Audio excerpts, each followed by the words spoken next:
Welcome, folks. We've started our live stream a little earlier today because the opportunity exists that the weather is perfect. We've got sensational conditions out here on the lake today after some horrendous rain and a storm that went over the site just after we finished yesterday. I was certainly in a bit of a clean-up mode this morning. That has brought some of the best racing, sprint racing, out on to the lake and the events that we've seen so far today. Sitting beside me is Lawrence. Lawrence, welcome to the sunny Gold Coast, mate. How you going, Scott? We're doing well. We're doing really well. Yeah, beautiful conditions. Just seeing all these young kids out here, it's just amazing how resilient and how invincible they are to be that age again. Yes, it's certainly a wonderful sight, and considering that what we've seen, they've had one race today, is our mighty minnows, age of 6, and but we've certainly today so far the minnows, mighty minnows, the 10-year-olds, the 12-year-olds, all out here in either the OC6s or their V1s, and simply just exploring the craft, I guess, as they get used to it. So, wonderful sight. Oh, definitely, definitely. The support of the parents is what makes it even bigger and brighter. It's good to see that the numbers are growing. I'm just waiting at the moment for our under 12 girls who are up there marshalling at the moment. They are waiting to come down. They're just having a little bit of challenges with the breeze up there at the 250-metre start line. One of them may have hooled and they're just supporting that paddler to get themselves back in the craft and the nose of the boat where they need it to be. And so that's why we're just a little bit of a hold up here. But whilst the racing out here today will be as hot as what the weather is, we are very conscious at the moment that we will need to keep the program moving, in that we are expecting Mother Nature to work us over again later on this afternoon, and I would like to get through as many of our events as we can before that happens. And I'm just noticing, and again, if I may just reinforce our safety mechanisms, there is a swimmer in the water at the moment assisting our under 12 girls to get their canoes straight and head them down the course. Well, obviously, whilst that swimmer's in the water, we're not under starters flags at this stage, but we'll hand over, I'd suggest, rather shortly, and bring them up and get these under 12 girls going.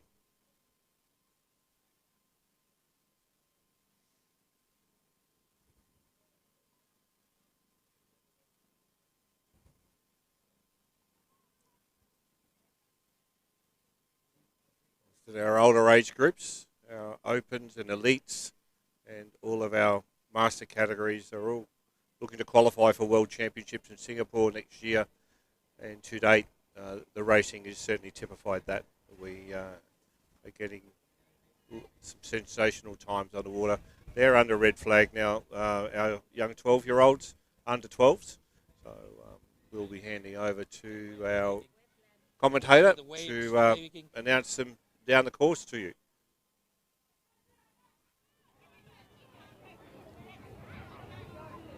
And we have a green flag indicating a start in this race on the water. It's race number 63. It's the under 12 girls V1 250 metres. Also, it is the 80s plus joining in on the outside in the V6.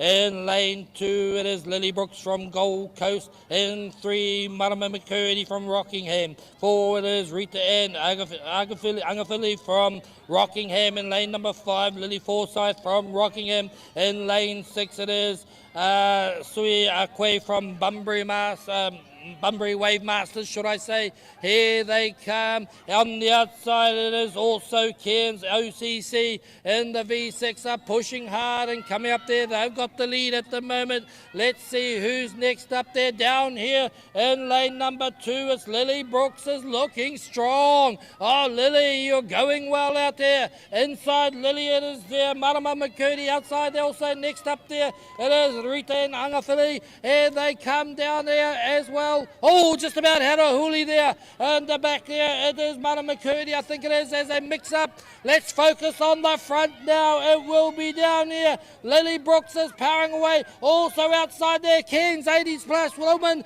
as they power up and bring home with 5 metres to go. It is Cairns. It is down there, Lily Brooks. Cairns, Lily, you have done well out there. Fantastic. Oh, there's a hoolie in the middle there. They've got her coming up there on the far side. It is from Bunbury. SWK, as she's coming home. Is that Wave Masters? As she'll come in for bronze. Silver, should I say. Fantastic. Has got Rockingham are coming through here. Looking like lane 5 is finishing in lane 5. Lane 5 and lane 3 are there. They've done their 250 metres. Oh, that is Lily Forsyth. And out there also in lane 3, Rita and, should I say, Marama McCurdy, as we just have a rescue happening in there. In the water at the moment, she will finish her 250. She'll hop into that canoe again. Let's see how they go. Oh, great racing out there. Up she gets. Down she goes, but she'll try again.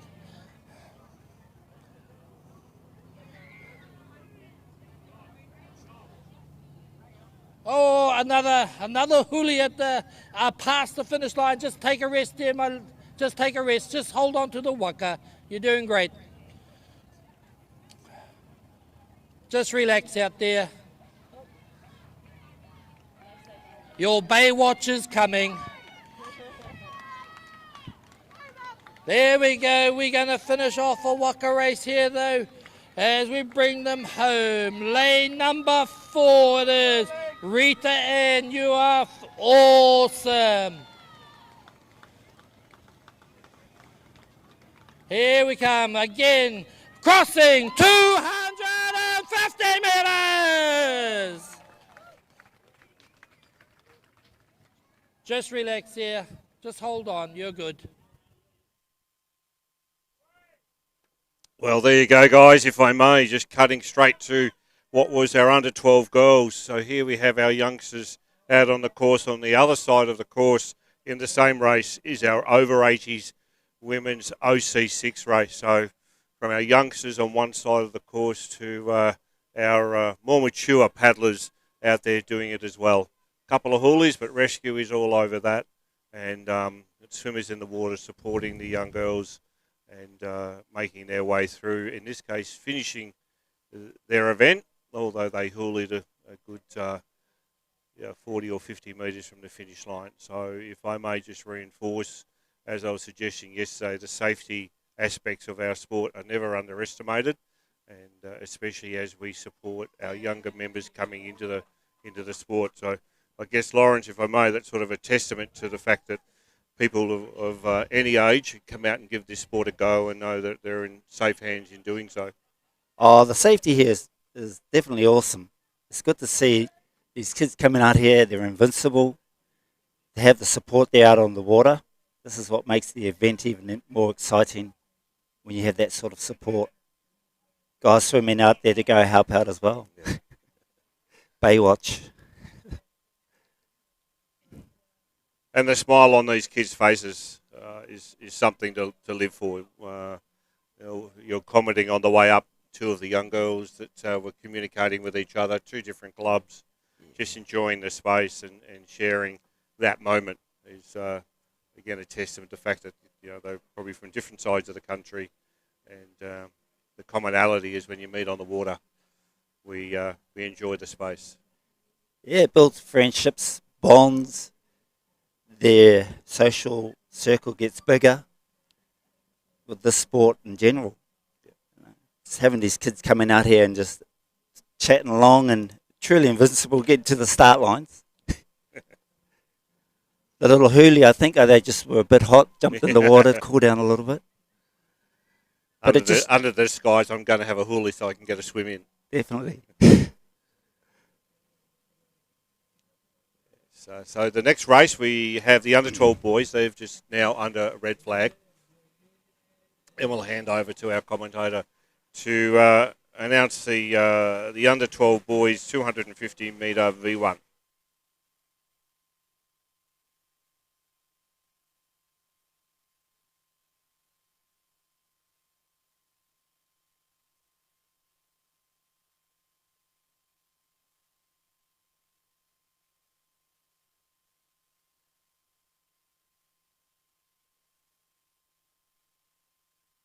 Benjamin Tuapo.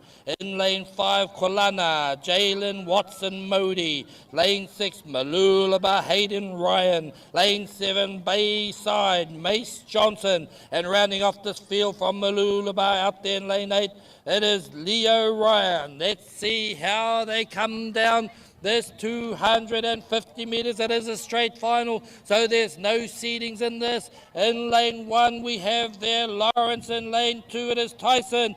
In lane 3, it is Benjamin Tuapu there. And in lane 5, it is Jalen, who's got the lead out there. Oh, someone's got a huge lead as we come out there. It's looking very strong indeed. 3, 4, 5, 6, lane number 7. Lane 7, is it out there? We'll wait. There's no lane 7. Who's out there? 1, 2, 3, 4, 5. Lane 5 maybe out there. No. As we got out there, it is lane 5. It is Jalen Hayden Ryan, should I say. Bayside out there, Mace Johnson. But who is that coming through there? Malulaba. That is Hayden Ryan, who just cruising down here. Down here in lane number 4. Who's that? It is Bayside. Tyson. Tyson's coming through for second in the inside here. In 3, it is Rockham. Tyson and Lawrence. And oh my goodness, they all coming across. I'm getting confused as they come across here. Great racing from these under 12 young boys. This is your second call, race 68, Senior Master Women V6.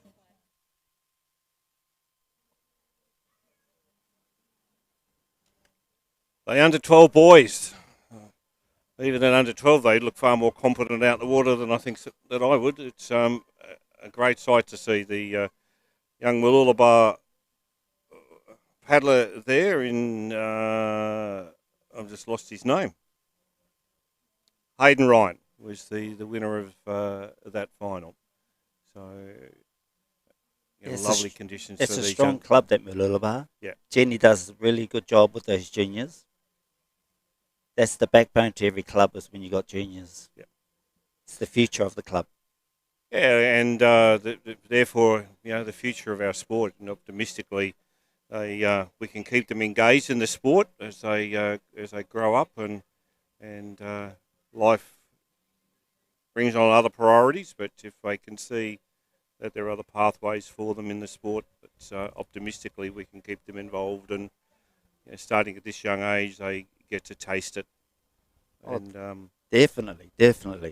I mean, kids, if you're watching this live, you want to meet some new friends, make some new friends. This is the sport. Yeah, and realise that they're a part of a bigger community. That whilst we see our own clubs and the like, it's you come to an event like this, and quite literally there is every zone represented in our zones: North Queensland, South Queensland, New South Wales, Southern States, and WA, and all of the zones are represented here this weekend, which is also a testament to the depth of our sport. Notwithstanding, we know we need to grow it, but as Lawrence alluded to, it's our juniors that are going to certainly be the future for us.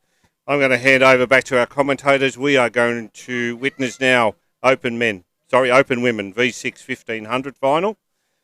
So if we're looking for some hot racing, they are under a red flag now, so we'll hand it over to our commentator. It is a green flag indicating a start at this moment. In lane number 1 is Canoe Academy Open Women. In lane 2 it is there Five Islands Open Women. In lane number 3 Mululaba. In lane 4 it is Burley Point. In lane number 5 Awahine from Kulana. In lane number 6 it is Gold Coast. They are called Rock Baddies. In lane number 7 it is Gold Coast there, Gold Coast Open Women. In lane number 8 it is Sunset Bay Open Women. Got any?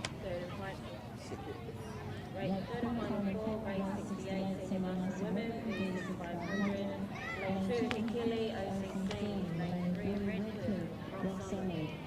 Senior Master, lane 4, Bristol, TC2, lane 5, Halifax, Sydney, lane 6, Newcastle, SMW, lane 7, Bayside, Senior Master Women, 10, Senior Master Women, Kornhaki, Seals, Sunset Bay, Senior Master, and Bondi, Senior Master Women. Third final call, race 68, Senior Master Women, V6 500. 4 and 5 are fastest qualifiers out there. In 4 it was Burley Point, and in 5 Quilana. Let's see how they go. They're getting around there together. That is 3, 4 and 5, 4, 5 and 6 all gone in there together. Oh, a great turn from Ululaba, I think it was there, in 3 as well as they come around there. All negotiating this first turn of 5.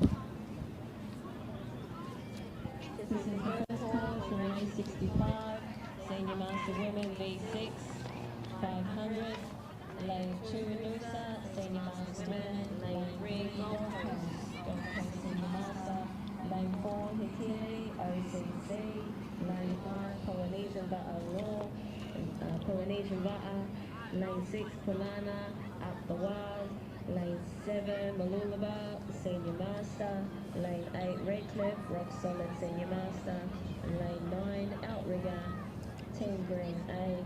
Lane 10 Sunshine Coast SMW. This is your first call, race 69, Senior Master Women V6 500. Oh, you gotta be kidding me. Look at these 4 crews. They are lined up so close together. Lane 3, 4, 5 and 6 are out there at the moment. It looks like the middle of the race course. Who's got the best of it? In lane number 3, there we have them Malulaba. In 4, it's Burley Point. In 5, Kulana. In 6, it's Rockingham. Who can get in and who can get out first? Look at them go. Malulaba doing good. Oh, over there, outside Malulaba, they got a great turn. Burley Point, they got around there. They're still stuck together with sellotape as the rest of these crews come down here in lane number 1. It is Canoe Academy outside them. It is also 5 Islands on the far side there. We get them coming around. Oh, it's going to be close. I have a feeling in my bones.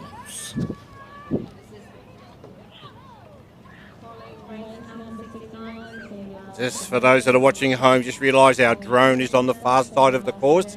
So the lane closest to you is lane 8. Obviously the furthest one away, closest to our canopies here on the shore, is lane 1. So you're looking at lane 8 as the cruise closest to you.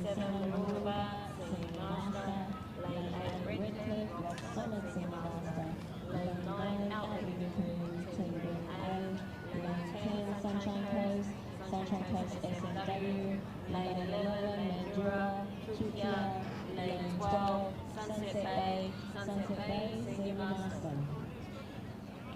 Third turn, ladies and gentlemen. It's the middle of the race course. Lanes 3, 4, 5 and 6 are fighting hard here. Who's turning in first there? Malulaba got a great turn out. Inside them it's Burley. Who's out there? Outside them Burley Point and 5 Islands as such. Here they go. They're heading in there as well. It was no Burley Point, I believe, it got in there first. Who comes out first? That's it. Burley Point. They're going to make a bit of a lead on that one, and then it's going to be a bun fight for the rest of them. Outside there, Rockingham over there on the far side, Kulana on the inside, Burley Point and then Malulaba are certainly making a statement too.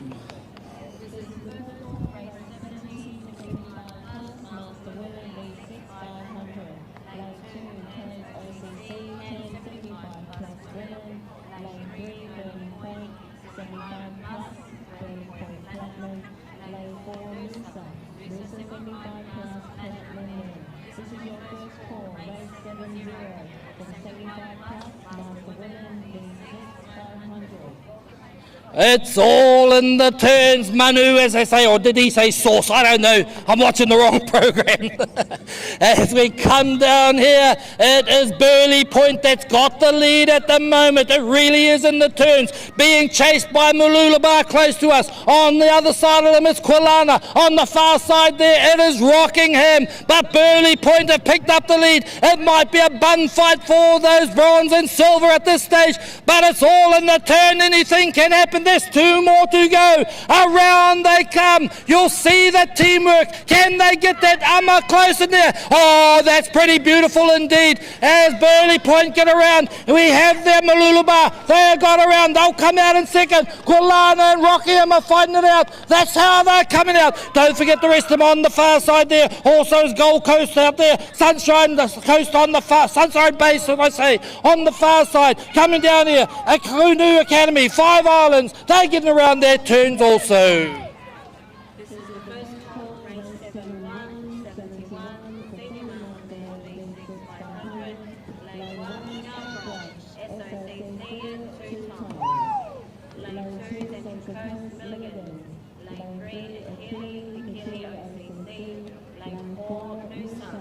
Lane 4 Go. Lane 5 Newcastle CCSMM. Lane 6 Hurricane Senior Master Men. Lane 7 Sunshine Coast SMM. Lane 8 Sunset Bay Senior Master Men. Lane 9 Malulaba Senior Master Men. This is your first call, race 71, Senior Master Men, B6 500. This is the final turn. Can there be any more drama? We hope not. Burley Point have got themselves a lead. There they go. They start to turn into the interested. Who's going in next? Is it Quilana? Is it Malulaba? Quilana going next. Malulaba and Rockingham are neck and neck now. It is Burley Point. They don't have to take any risk. They are done. They are out of here. They are coming home. It's a drag race for them. And it's now Quilana has been in second place, and Malulaba and Rockingham. Those are the three. Also in lane 2, lane 1 it is Canoe Academy. In lane 2 it's Five Islands. Up on the far side, Gold Coast. I'll bring them all home at the moment. In lane 7, Gold Coast, Sunset Bay in the lane number 8 on the far side. Let's see how they go. I think the gold medal is sewed up by Burley Point, but it's going to be a battle royale for second and third and fourth. Here they come now. There's nothing left but just guts. Guts is what it takes to bring them home. Your arms are burning. Your lungs are puffed. Here they come. That is Burley Point. Burley Point have the lead. And I think it's Quilana with the second place. Who's going for bronze? Burley Point, bring them home, folks. You cheer them in. They've paddled well. They've nailed their turns as they come home. And look, it's 15 metres to go. Put your hands together. Burley Point. And then it comes down to Quilana. And I think, who's it going to be? Who's it going to be? I think it was Malulaba. I think it was, just by unofficially my big nose. Your turn.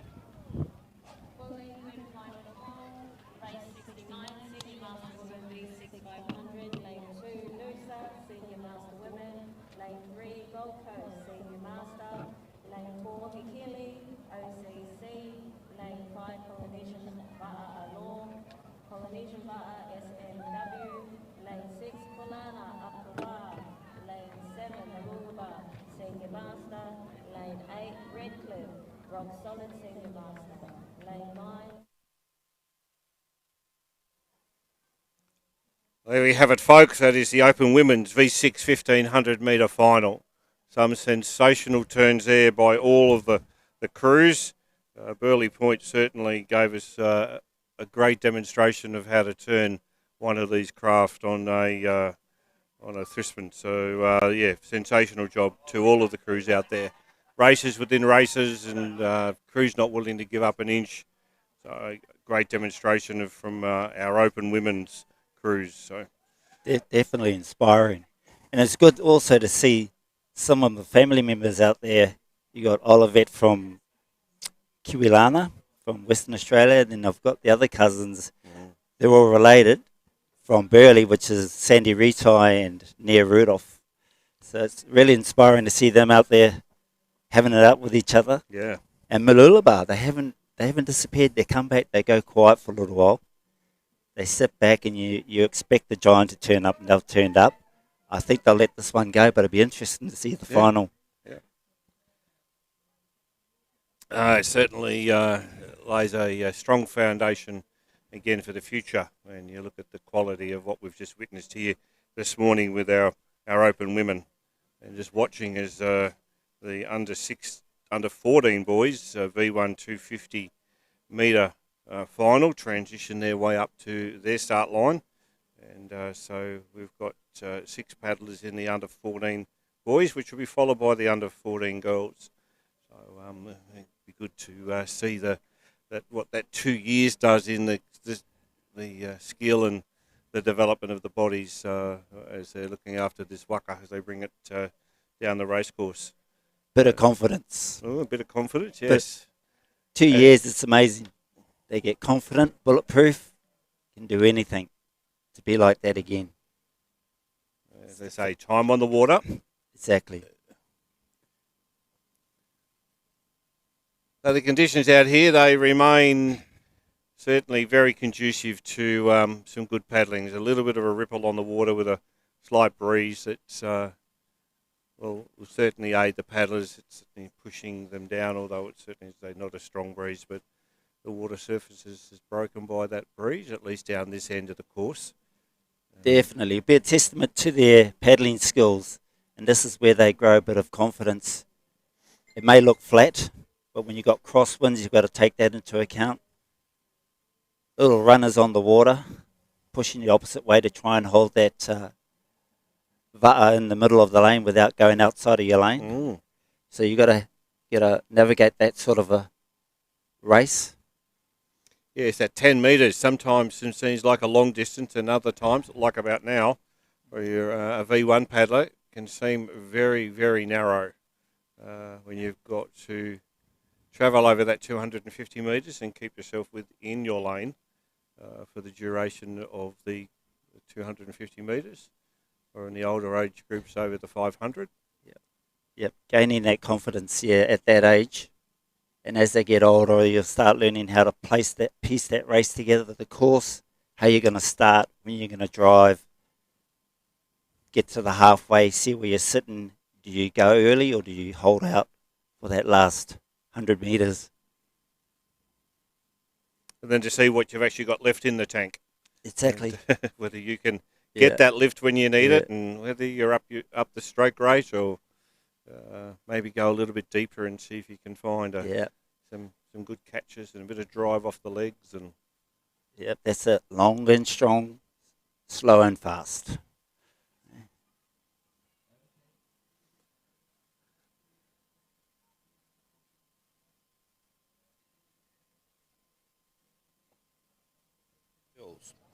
I do have a request out there. If there's anyone who would like to have a go at announcing.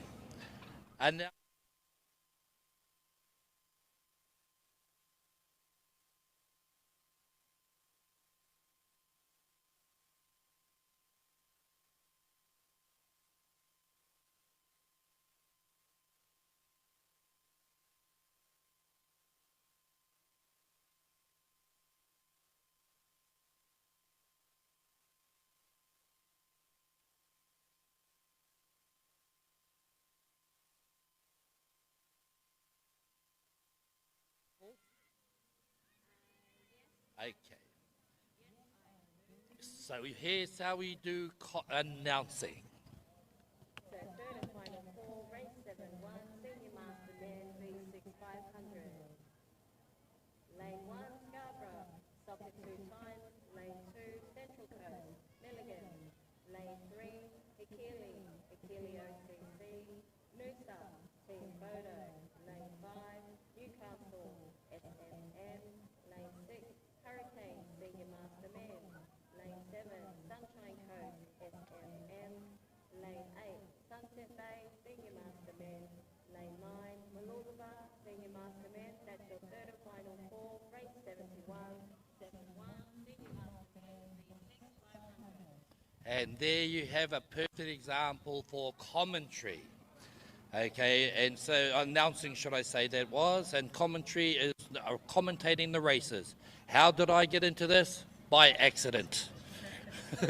I fell over and hit my head. Okay, but if you want to have a go at commentary or announcing, please do come down. I'm happy to welcome you.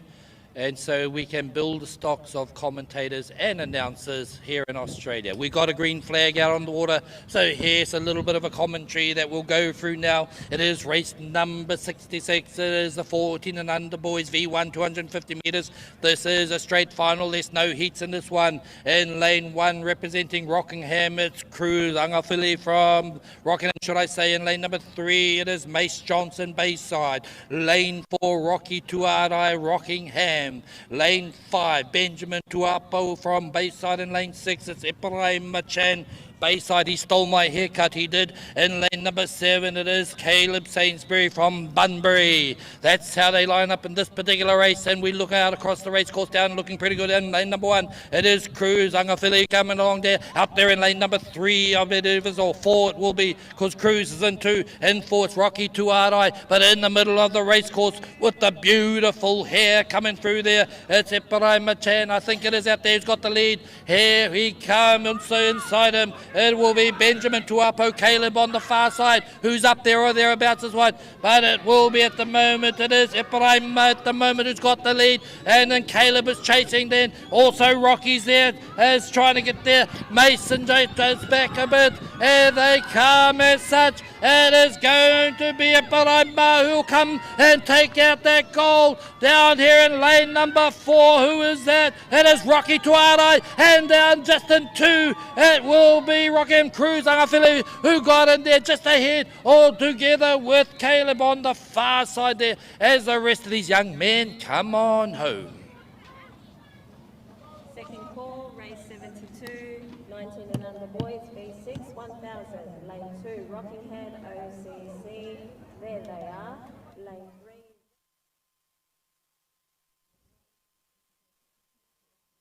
3. Our under 14 boys have just finished their V1 250 metre final. And again, another great race, great demonstration of where our youth is at within our sport. And if I may highlight the opportunity that young people have to step into this environment and be nurtured through, given every opportunity to participate in the sport in a very safe manner. There are certainly some dominant clubs, when I say dominant, that are very active in the junior program. But as Lawrence was certainly suggesting, and I would advocate, is that the more clubs that can get involved in having juniors in our sport and supporting them and their families to be a part of this great culture, great community, and very, very, as I'm sure people would imagine, healthy lifestyle of a sport to be involved in. So we are about to witness now the girls under 14 V1 250 metre final. They're up there on the start line at the moment, not under starters orders, as some of the young ladies are battling just that breeze up there to bring the nose of the canoe around to commence the race. And we do have a bit of congestion on the course at the moment with some senior master women's V6 crews making their way up the course. So things are being sorted out whilst you enjoy the vision of the race course. Again, here today we've got our vendors with the products that the sport needs, from the paddles, the OC1s, V1s, and all the equipment that we need to participate in the sport is here on display and available for purchase, so we can understand what the world's doing out there with the equipment we use to paddle our canoes.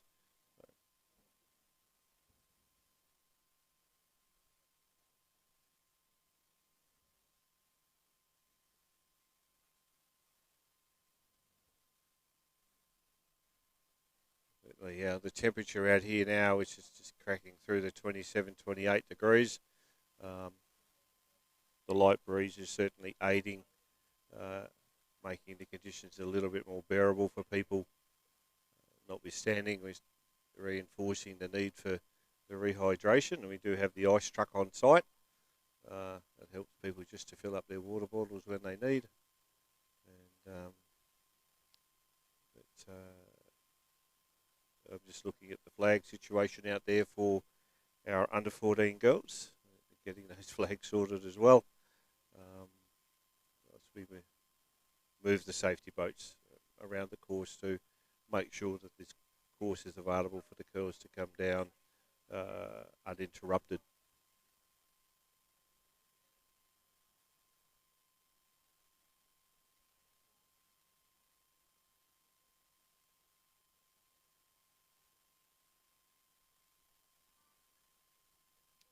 If you're on the Gold Coast and you're watching this, and you are free for balance of the afternoon, certainly recommend that you come down and have a look at what is happening out here at the lake, out at Oxenford. It's certainly there's food vans are here, and the cafeteria is here. A lovely walk around the lake is also what a lot of people do when they come out to this neck of the woods, so I'm told. And certainly we see many people out there either having a walk on their own or families and riding their bikes, and a good place to walk the puppy dogs. So that's happening as also. So if you are in the Gold Coast area looking for an opportunity to have a look at what the outrigging community brings to Australia, especially in the sprint environment. We paddle obviously out in the open ocean. These craft, no matter what craft you see online here today, be it the V1s, the OC6s or the V12s, they're also capable of being taken out into the open ocean to the extent that that's where the origins of an outrigger came from. And so, whilst this is the sprint version of our environment, we can paddle anywhere from a good couple of kilometres out to changeover races that are over 30 kilometres. Hamilton Island is a classic example of that, the Hamilton Island Cup, which is done over a 42-kilometre changeover race.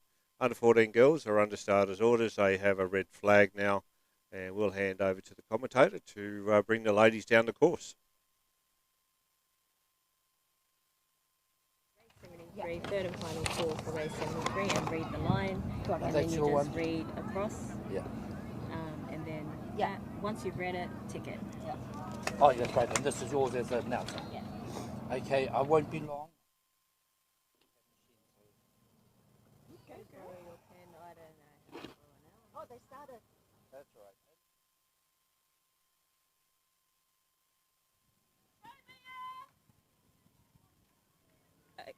Is it the boys or the girls? The girls. Are we on? Are we on? Are we on?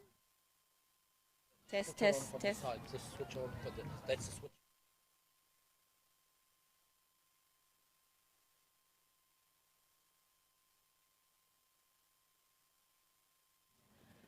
Okay, everyone, we've got race number 67, 14 under girls V1 250 on the water now, racing hard. Let's see who's up front. I can't see. Go Magic! I can't see my numbers. Yeah, you can't call from here. You've got to be unbiased from here. You can't. Let's go, girls, pushing hard. We've got someone strong up the front leading. Looks like Rockingham is up there. Not far behind her. Oh. Redcliffe, Rockingham, and it looks like we got lane number 2, Rockingham. Lane number 3 and lane number 8. So first 8, then 2, then 3.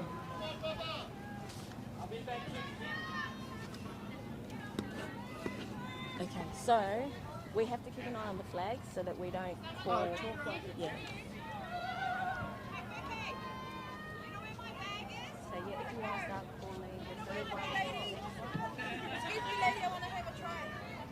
yeah, come have a try. Commentary or announcing.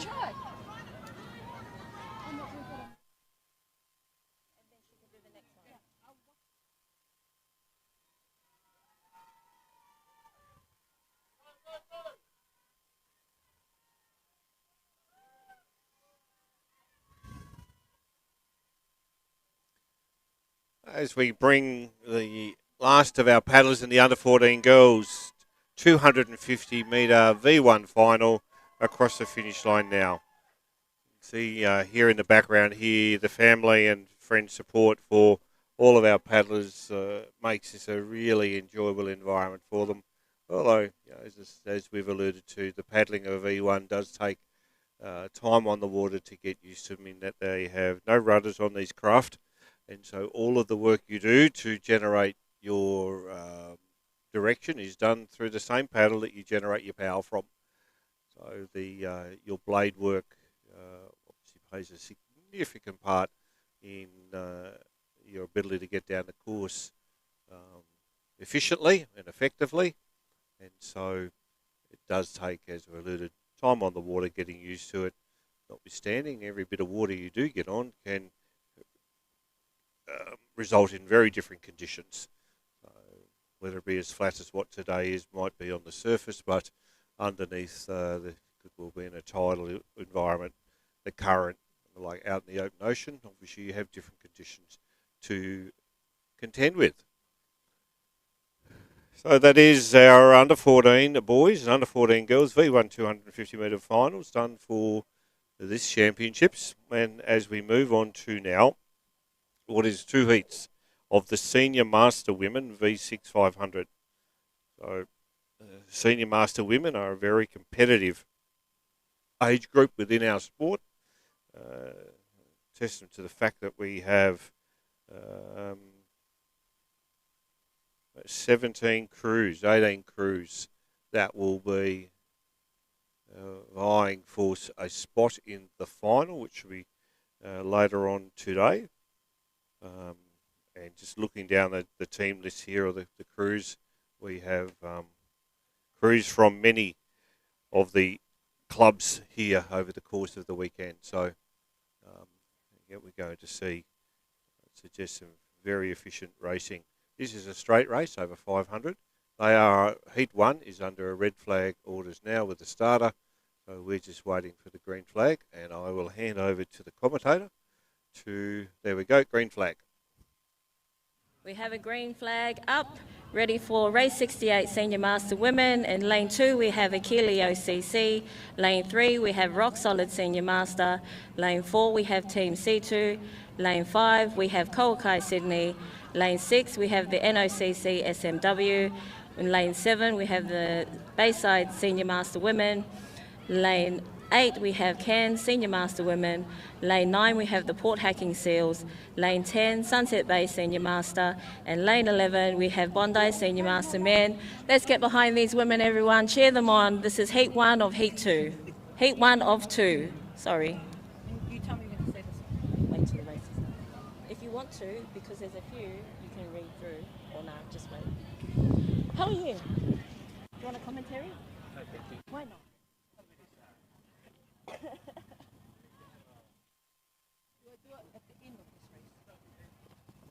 I can't even see the numbers.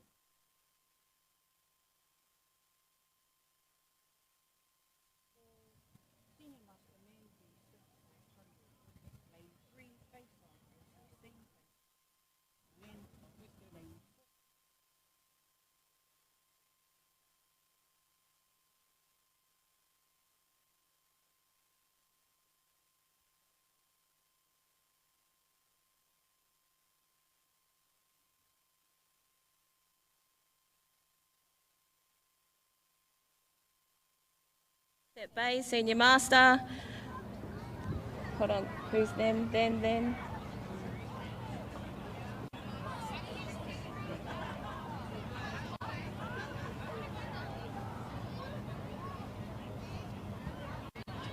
And then we have, I think it's Cairns.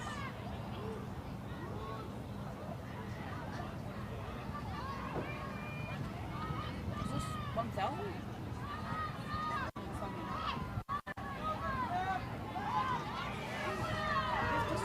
We've got Bondi clearly up the front, and we've got a huge push in the middle of this race. We are looking at Sunset Bay for second, Bondi first, Sunset Bay second, just over the line, and third will be up to the cameras.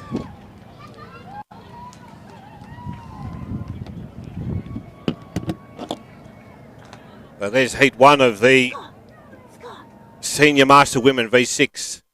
Straight 500 metres. So we have what we would believe to be Sunset Bay that came across the line first in that heat. We'll take the first 3 of the crews, and then it will be fastest to make up the final. That is fastest on time. So after that,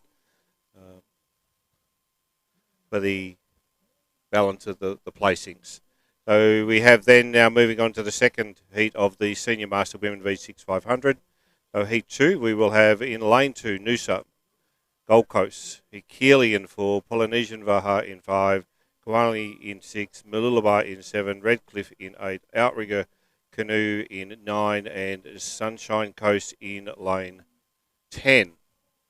At the moment, I can't see the start boat. They is there. We have a white flag up, so they are under starters orders. That will bring them forward from the pre-start line, or up to the pre-start line, beg your pardon. The red flag brings them forward to the pre-start line, which is about 10 to 15 metres off the start line, so they can drift their way forward. And we are under red flag now.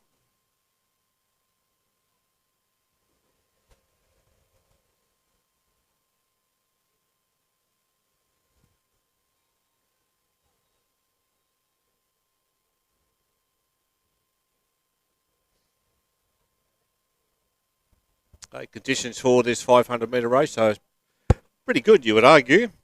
But I'm fortunate. Someone has just taken up the vacant chair sitting to my right. And it would be a familiar last name in the Gold Coast region. It happens to be one of the Payne family. Although I do see flying at the moment, just to take our attention away from we are under a black flag now as well. So whilst the red flag is flying, there is a black flag flying also. But we are now under green. So black flag was dropped, which simply means that there is one of the crews that across the start line. We'll give the commentator the chance to bring us down. So the next one is under 14s and a straight final. Do I say that whole line, straight final? You can if you want to. Yeah. Okay. I don't say that. I only do it sometimes.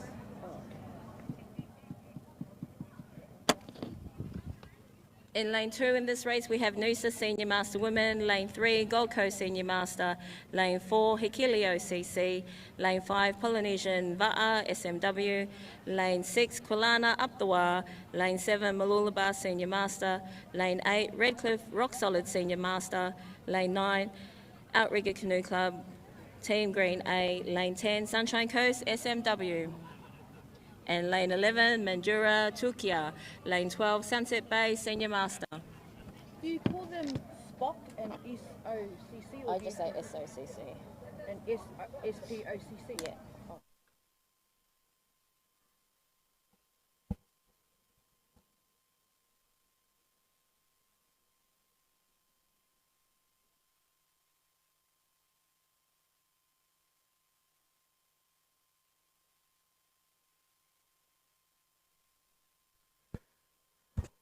So as the crews make their way through around about the 250 metre mark of the course at the moment, we have, I would suggest, that the Hikili crew in lane 4 is the crew certainly on this side of the course that's out in front, and I would suggest that the crew coming in second at this point in time would be Sunshine Coast. If I can pick the spread of these canoes. As the starter alluded, we have now 11 crews out here on this second heat of the V6 Senior Master Women. So on the inside here, as I've alluded, is Hikili. On the outside, looks like it's Sunshine Coast. That the cameras might have to pick it up for us. Although if we're close enough, no, I'm going to leave that to the cameras. Inside of Sunshine Coast is Outrigger Canoe Club. And inside of them is Redcliffe coming across the line now. And you can see from the footage, it's a fairly close finish for the balance of the crews coming through to round out what is the 2 heats of the Senior Master Women V6 500 race. So as I was alluding, I am fortunate now sitting beside me is one of the Payne family, Shania, who is the president of Gold Coast Outrigger Canoe Club. Yeah. Also, has been doing a fair bit of paddling in recent times overseas, I note, and with some significant and sensational results. Yeah, thanks. So tell us about the journey. Thanks for having me on here. It's really exciting. Obviously, very different to marathon paddling, being out on the sprint course. I must say I haven't done too much sprint training, but that's all right. But yeah, obviously, not long come back from Nawahini in Hawaii. We had a really awesome campaign. Obviously, on this side, it's winter, dark, cold. I mean, we're on Gold Coast, so Yeah. definitely not as cold as down in Tassie. But yeah, up early, like 3:45 in the morning, training with the girls at Burleigh. So I was really fortunate to get an invite from Nia and those girls, and having someone like Nia take the lead. We all obviously helped organise different bits and pieces, but for her ability to bring the girls or calibre of girls together to head over to Hawaii and get the job done, get the bickies, and come back with a bit of bling. So we're stoked. Brilliant. And if I may, just a coverage that we received back here in Australia from the cruise performance and the, if I may, the hype around it was so great to see. A lot of people in the country were very taken with your performance, and which is only a testament to the effort that you've put into in preparation and getting there. Yeah. So, no, thank you, and especially like as women, and back women never could cross the channel, so it was the 50th year that the women have crossed the channel, which was really special to be a part of, and like before you even get out on the water, the whole opening of the event and all the people coming and speaking and welcoming you to the island of Molokai, because they are really struggling on Molokai. Like, it's really dry, but to welcome us, people that have come from overseas in an event like Ngawahini and Molokai itself, it's really one of the pinnacles, and certainly if you in the outreaching community, when the community starts to talk about opportunities that take you away from Australia, that's one of those pinnacle events that people always speak about. Yeah, 100%. Like, I've been a part of a lot of world campaigns, and as a junior and, as a senior, world sprints, world marathons. But for myself personally, I think Ngawahini or those Molokai crossings are the pinnacle of outrigger canoe paddling, because that is one wild channel to cross, and you never know, what she's going to throw at you, and it honestly is a real test to yourself and how far you can push yourself, because when you look at it, obviously we did it in 6 hours, and you think, like, as someone who doesn't paddle or may not quite be into marathon paddling, you go, wow, 6 hours, like, that's a long time. But when you're on the water actually racing it, it just flies like that, and it's insane, because like you're starting and then you're like seeing Diamond Head and then you're finished. Like, it's insane, but And it's interesting your connection you make. It whilst you get the opportunity of leading Gold Coast as a club and the like, and you touched on Tassie. Shania and I first met when now many moons ago when you were up in Burnie with the family, and I was down in Hobart, and the two clubs, then Cradle Coast and Hobart. 6 months apart in starting the journey, and here we are now, obviously around about 18 years later. And whilst you're not a junior, but the experiences that you have had on that journey, I think have, and the guidance you've had along that journey has meant that you are confident enough and competent enough to tackle something of that nature.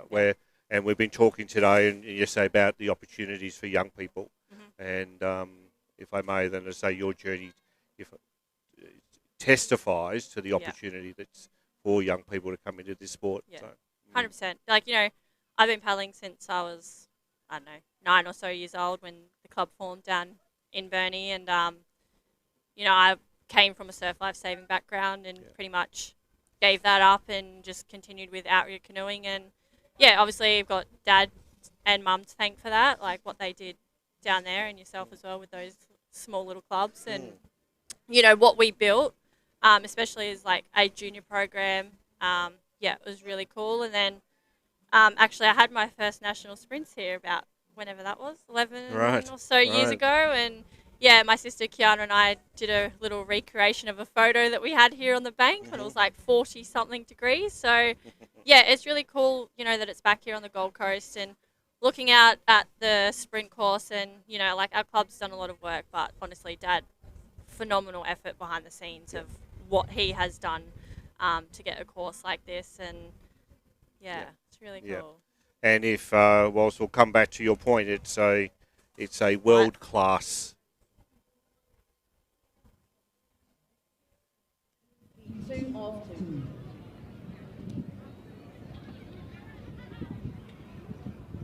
Yeah. We've got white flags for the next one.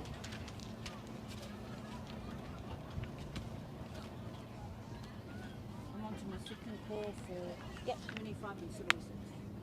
So I'll do those both straight away. Yep, and then you can do first calls for the next one. Yep. Just depending on, because these ones are heading up now, so they will get there quickly. So you might get one in, you might get two in. Because we just keep an eye on the flags that are up there. How much left?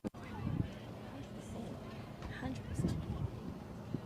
Drinking this water because my throat is parched. Okay? Is there one more? Who is that? I don't know whose that is. I texted it already. Oh.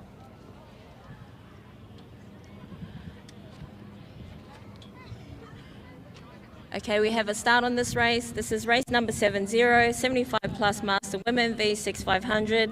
In lane 2 is Cairns 75 plus women.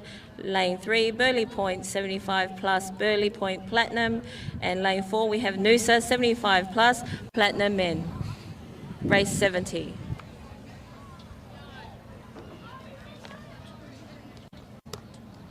I'm on to number 75. 70. 5. Yeah. And they come So down. try and get these two two. in the, Yeah. yeah. Or what you can do. Yeah. Can you say Hikili? Hikili. I say Cairns.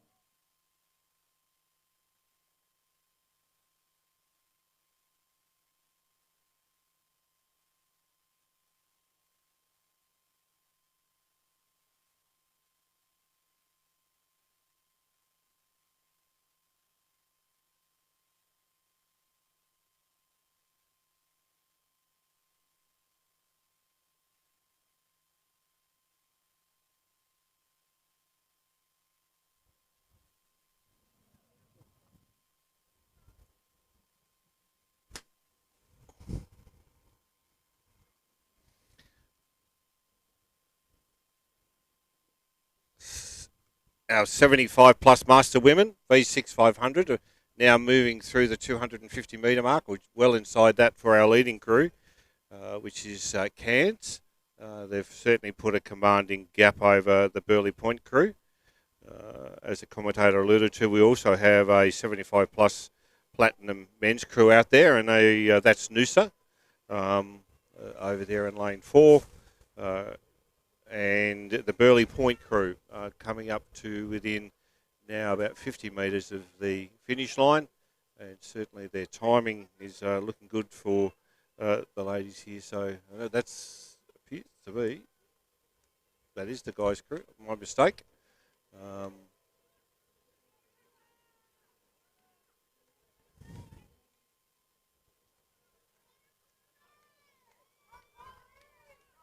So we've got the two ladies' crews that have been set either side of the men. My mistake. So we've got the Burley Point crew here and Cairns, and by the looks of this is going to be just lane 2. The Cairns crew have just managed to beat in the Burley Point ladies. Our next event on the racecourse is Heat 1 of 2 for Senior Master Men. The V6 500.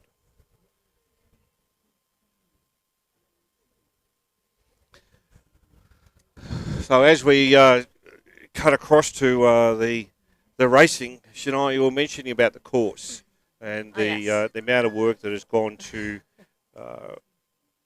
put on for the sport. Yeah. What I indicated, what in my opinion is a world-class sprint course.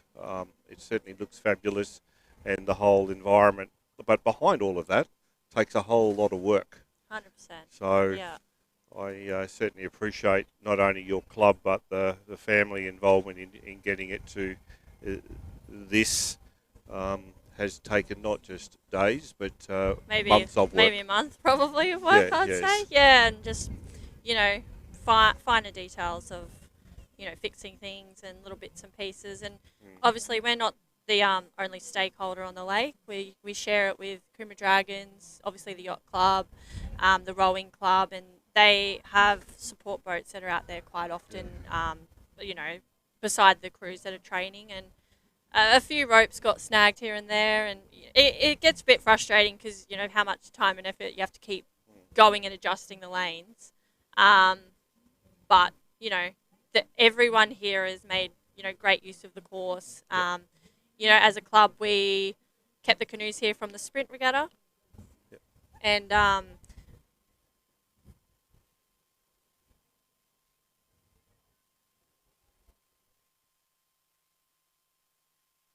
Commentary? Sorry. Did you want to commentary? No. I'm cutting in whenever there's when there's no commentary. We're just getting in over the top. Oh, okay.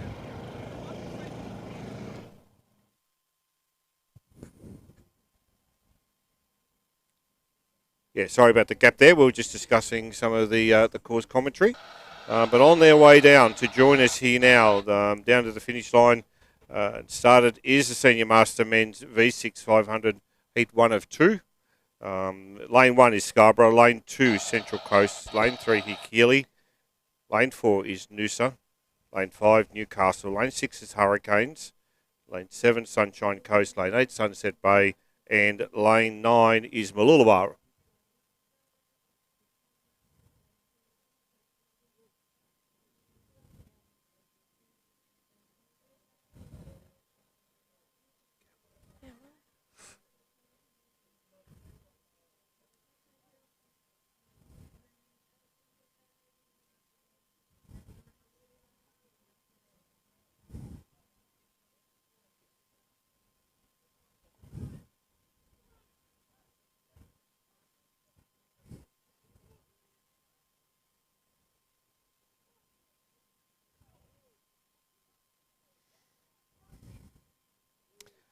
Looks like the crew that's out in front of this Heat 1 of 2 of the Senior Master Men 500 metres is Sunshine Coast. Just either side of them is the Hurricanes and Sunset Bay. And certainly the Sunshine Coast crew is got a good boat length on the crew inside of them being Hurricanes. And outside them and coming in third will be Sunset Bay. And closest to us here from lane 1 to lane 4 and lane 5, beg your pardon, is quite a competitive race with Hikeali and Central Coast. Brings home the whole field in Heat 1 of the Senior Master Men 500 metres. And very healthy numbers in the Senior Master Men, as I mentioned, for the Senior Master Women. In that we'll have the Heat 2 for that event shortly. Breaking those two heats up will be the under-19 boys V6 1000 and the under-19 girls V6 500 metre race. Both are straight finals. Yes, and even the laying of the course, I believe, the war wounds can even happen. In fixing, fixing the course. Oh, goodness me. Is his dad, who some people might be familiar with the name, commonly known as Chief around Chief here. Or Lee. Or Lee for those that want to go with the name he might have been christened with one day a long time ago. That's it. So Mum tells me that you're heading overseas shortly for another dib. Yeah, I head off to the Cook Islands on Wednesday. Yeah. Haven't done Buck Eva before, so I'm really looking forward to that. To get paddling with, it's kind of a mixed crew, Mooloolaba girls, myself, Sala, Poe. So, yeah, I'm really excited to get over there and tick that one off my bucket list. Yep. But I have heard that it's a really exceptional week over there. But I'm honestly just really looking forward to the downtime in between. Because quite often, you go away and do races and you race and then you fly back home straight away, like I did when I went to Hawaii. Literally was straight back here the day after. So, 10 days over there. They only have like one race per day. So, obviously, women's, I'm only doing 3 races. So, and how do you find then as competing as you do? Here you are sitting at national sprints whilst appreciating it's at home. Yeah. But how do you juggle the logic of work and having an international experiences within the outrigger environment that can be at any time of the year? How do you juggle that nowadays? Well, I work full time at Australia Post, so Yeah. I've got a really good relationship with management and that there, and we actually have to put our holidays in for like the following year in September. So I had to put my holidays in for next year in September. That was a few months ago. It's really tricky to work out. I tell you, it's like a guessing game trying to figure out when races are on what weekends. But they're really flexible. I've been able to shift weeks around, so they're really accommodating. So yeah, that's a juggle within itself. And then just picking my races and jet setting off and come back and saving more money again to go again, pretty much. Yep. Here we go. We're under a red flag for the juniors.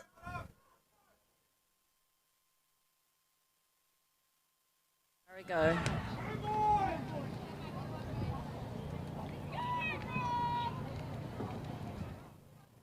The other two crews, under 19 boys, 1,000. They're going to have a few turns in their race, which we have alluded to in the past, is what will make or break success, generalisation in these races. So the guys are pushing out quite hard, getting the boats up and out of the water. So we've got Rockingham in lane 2. Redcliffe is in lane 3. So for those watching online, the Redcliffe crew is the one closest to you, in that our drone footage is on the opposite side to the lake. And furthest away from you is Rockingham, and they will be announced in lane 2. So the crews look fairly close as they're making their way away from us.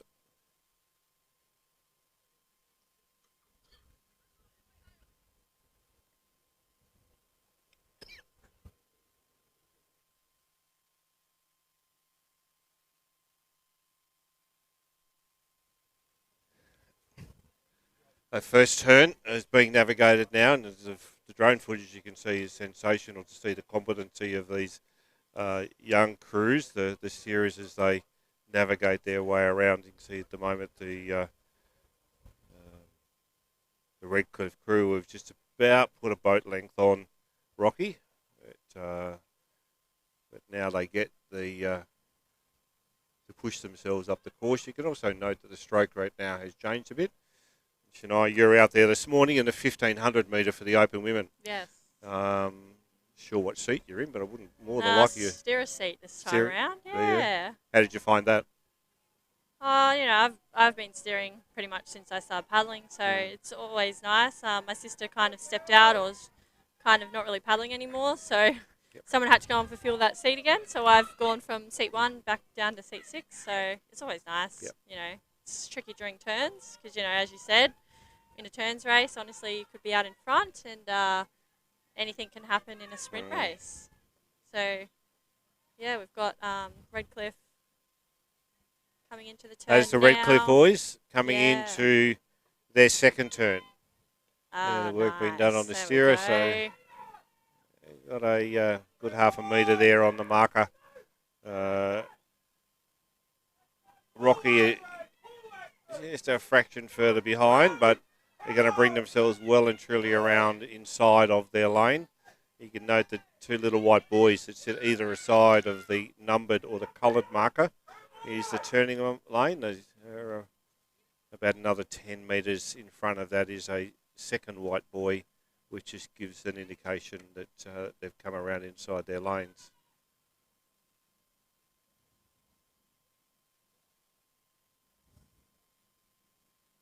Also over this distance, it's a little bit about pacing themselves.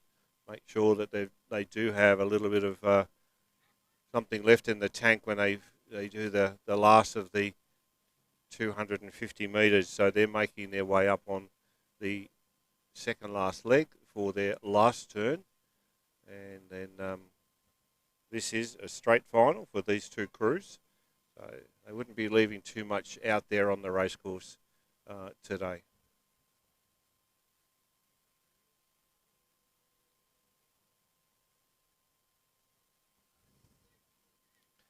So as Rockingham go in, led into the turn by Redcliffe. Redcliffe are turning there now. Another solid turn by the guys. And the Rocky crew are about to come around now.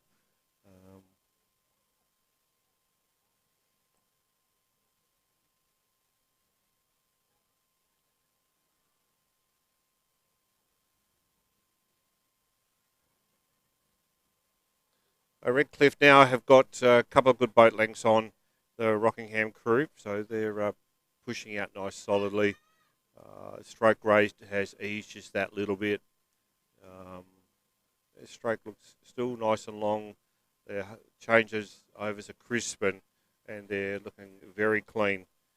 So, at under 19 level, they're obviously some of these guys would more than likely be paddling open crews as well, which a lot of our paddlers do as they transition through the ages and they develop the strength. And if you look at the competency of these young guys and their stroke, how fluent it is. So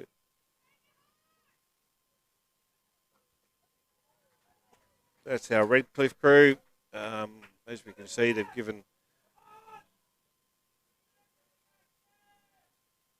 taken about 5 to 6 boat lengths off the Rocky crew. But the guys are just coming across the finish line now.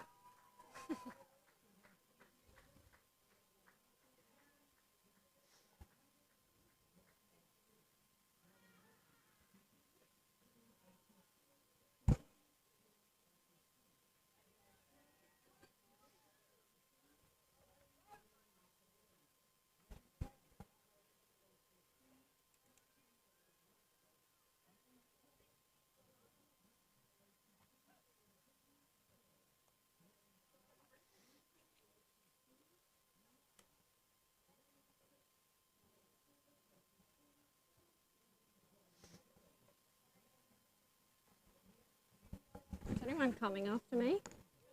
Okay. Is anyone coming up?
Three 19 under girls V6 500. Lane 2 we have Rockingham, Shea Layla. Lane 3 we have Redcliffe, Rock Solid 19 under girls. And lane 4 we have Brisbane, 19 and under girls.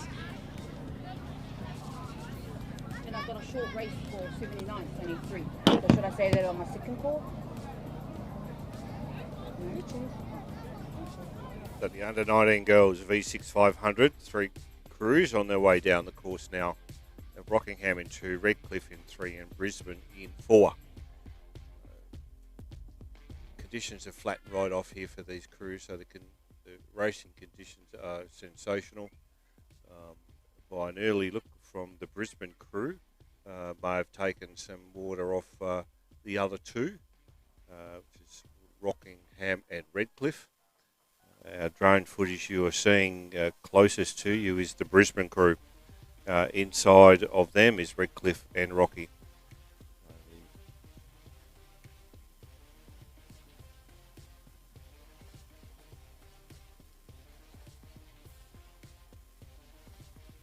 Their crews now making their way through past the 250 metre flags there in the middle of the course.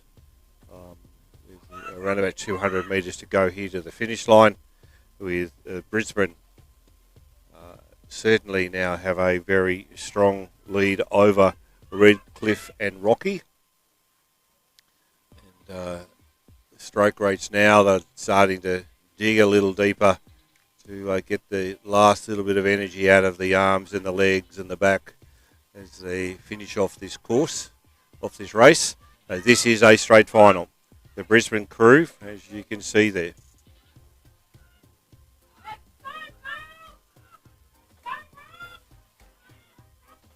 Looks like there's another race coming through within their race. Congratulations, Brisbane. Brisbane under 19 girls.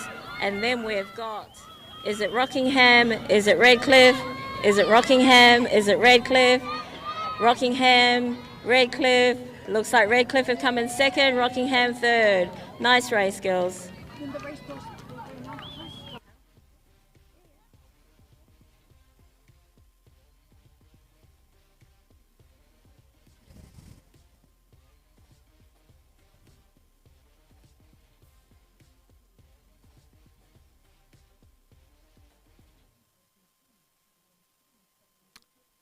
We have the conclusion of the under 19 V6 500 straight final with the Brisbane crew certainly taking that race out with a very solid win for them, followed by Redcliffe and Rockingham. We now move to the second heat of the Senior Master Men V6 500. Bayside in lane 3, Wave in 4, Gold Coast in 5, Mooloolaba in 6, Surfers Paradise in 7, Scarborough in 8, and Northern Beaches in 9. Again, very solid. They're under white flag now, so they'll be on their way up. Red flag is now in the air, so they will be shortly, I would say, get their green flag. I would expect there's going to be some very, very solid and close racing in this, knowing that these guys have got to get their way through into a final, so I don't think they're going to leave too much out on the course to achieve that aim. So we're still under red flag. If I can see clearly enough, it looks like a black flag may be also flying. There is a green flag now. They've both been dropped. So the crews are off in what is the Heat 2 of the 500 metre Senior Master Men's. We have in lane 3, Bayside, OCC, Senior Master Men. Lane 4, Wave Academy, Mana Wave. Lane 5, Gold Coast, Senior Master Men. Lane 6, Mooloolaba, Senior Master Men. Lane 7, Surfers Paradise, Senior Master Men. Lane 8, Scarborough, Socket to You. And Lane 9, Northern Beaches, Senior Master. So do I call it straight away when they finish, or do I wait for them to No, just call it? call Because it. the vans are coming to, the boat's going to come down in.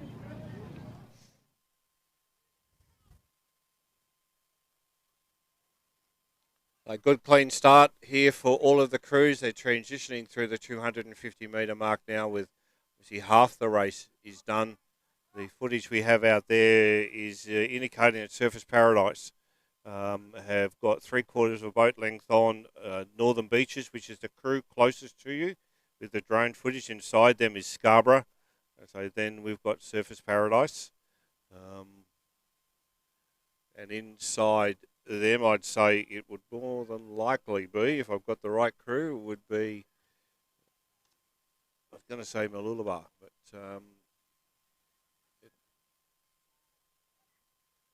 and so Northern Beaches, you can see, have certainly taken some water off the surface crew, and so this is now going to be a very, very tight finish.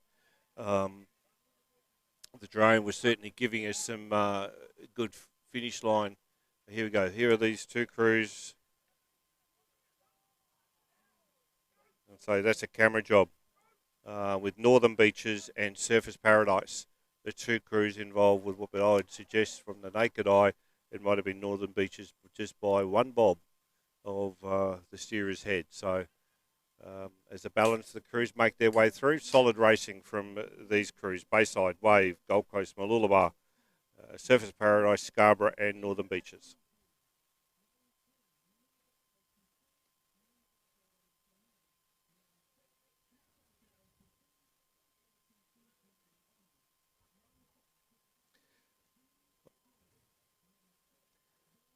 On the race course now, we have the under-16 girls V6 500. That's going to have one turn in it, so it's a straight final. Here we see lane 2 Noosa, lane 3 Rockingham, lane 4 will be the Bayside crew. So for you on the drones, if we do get the drone up there, Bayside will be the crew closest to you, with Noosa the furthest away.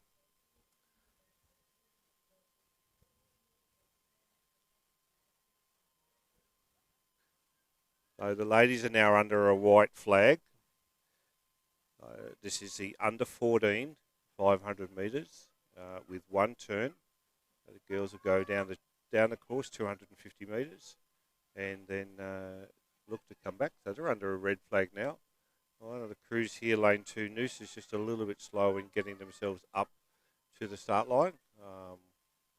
Although we've got a Bayside are just back paddling a little bit, trying to hold their boat.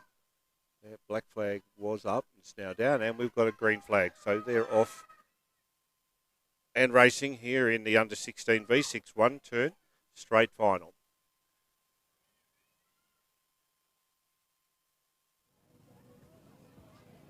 Bring in your timing, girls. Bring in your timing.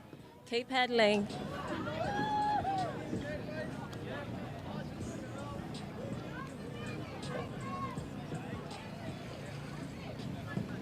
Noosa was confused completely. Oh, I'm confused.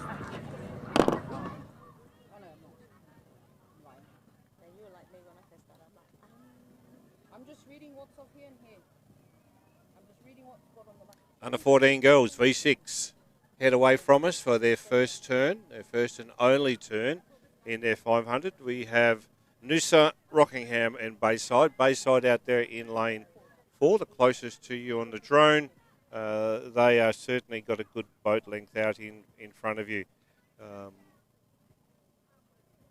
It looks like from where I'm sitting, it would be Noosa that are in second and Rockingham in third. It will come down to these young ladies and navigating this turn, and if they can get around cleanly, that is the Bayside crew. They're leading into that turn now, starting to move the boat across the lane and hitting that marker right about now, as you can see from the drone, and that is a sensational turn from a young under 14 young lady. So well done to the Bayside crew in getting that boat around safely. You can see the Noosa crew there is moving in second, followed by Rockingham. A little bit more space there for the Noosa crew, but still very clean. And around come Rocky in their turn. All legal turns, they're all inside their markers. As the Bayside crew stretch their lead in this under 14 V6 500, now pushing it out to 4 or 5 boat lengths and have got a commanding lead in this race. So their effort they put into their first 250 metres, followed by their turn, certainly resulting in a very commanding win for these young ladies. Their stroke rate is now starting to go up, so they're not going to simply rely on coasting this canoe across the finish line. They're going to work hard for what will be a gold medal presented later on this afternoon to these young ladies. And congratulations to all involved with preparing this crew. Again, dominant result for them. We can see, Sue, that Noosa and Rocky bringing home the under 14 V6 500 race. still working hard. The Noosa crew are the ones on the inside that we can see here in lane 2, and they will finish the race in second, followed by Across the line first in Noosa. that race was our Followed by Bayside Upper Bay. the Rockingham crew. Coming up next, strong finish, lane number 2, Noosa 14 under girls. Just behind them is our Rockingham Urarangi 14 girls. Awesome race, girls. Yeah.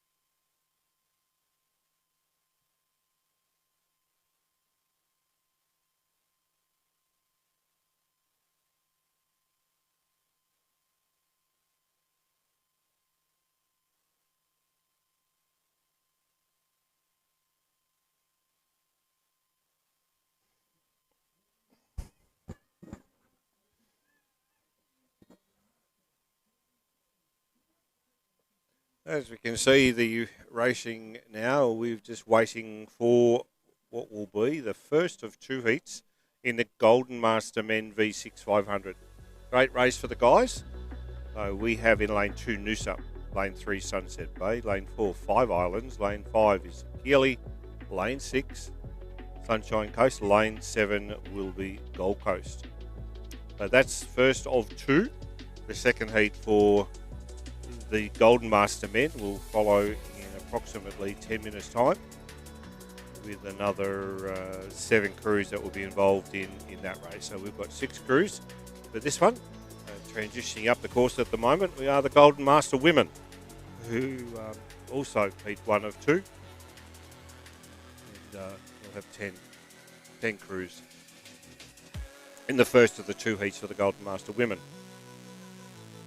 So as alluded, we're now waiting for the Golden Master Men, heat 1 of 2. They are across the start line, I can see from here at the moment. The drone is sitting down here at the finish line, just giving you the vision from there. We'll move it up the course once we've repowered it up. So this morning experienced overnight a significant storm here at the Gold Coast. We are expecting another one today. We just hope that we can get all of the racing in. So moving off the weather, I'm certainly not a weather commentator, on to the Golden Master Men. Heat 1 of 2 are on their way down the course.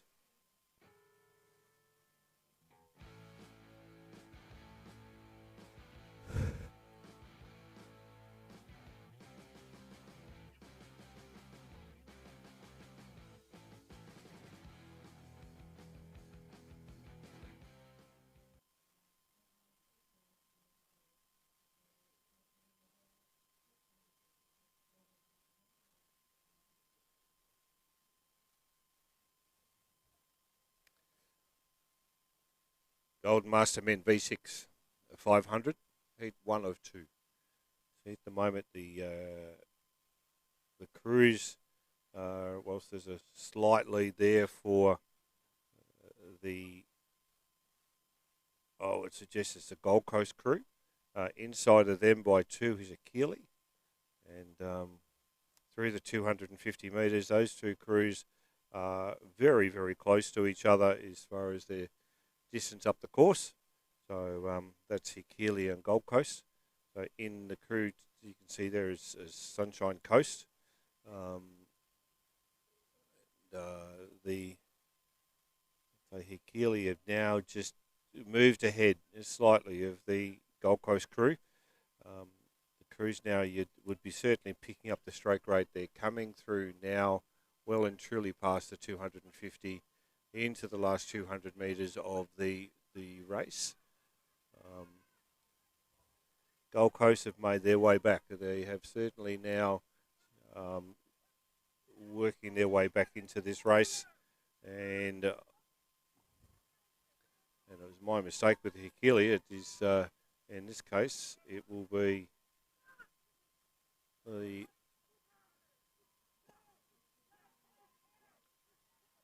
I've got to say Sunshine Coast. So either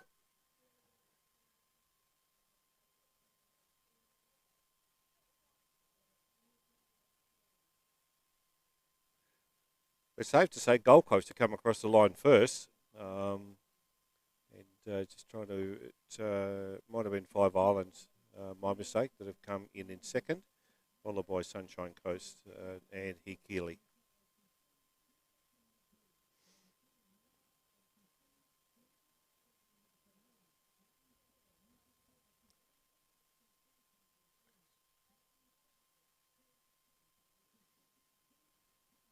Start list indicator. We had 6 starters on the start line, but we end up having 5 crews making their way down. So apologise there for the little bit of confusion as to what crew we were calling. But, what we are now going to do is move into the Golden Master Women's V6 500, and that has a full crew of 10.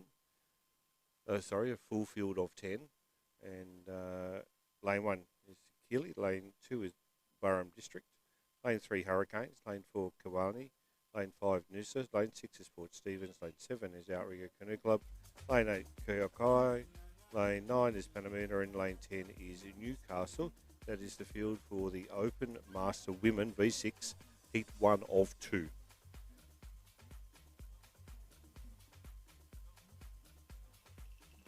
We're certainly managing to push through the events this morning. We are very mindful of what the weather may bring later on this afternoon, and that with our commitment to ensuring things are safe, if we obviously get any lightning and thunder around, we need to halt the regatta and take everyone off the race course, and we do that without question. We're watching the weather maps and ensuring that we keep our members safe out on the water. Much as that's where they'd prefer to be, I'm sure they would prefer to be safe when there is thunder and lightning and the storms around that we experienced last night. And we'll get another taste of today.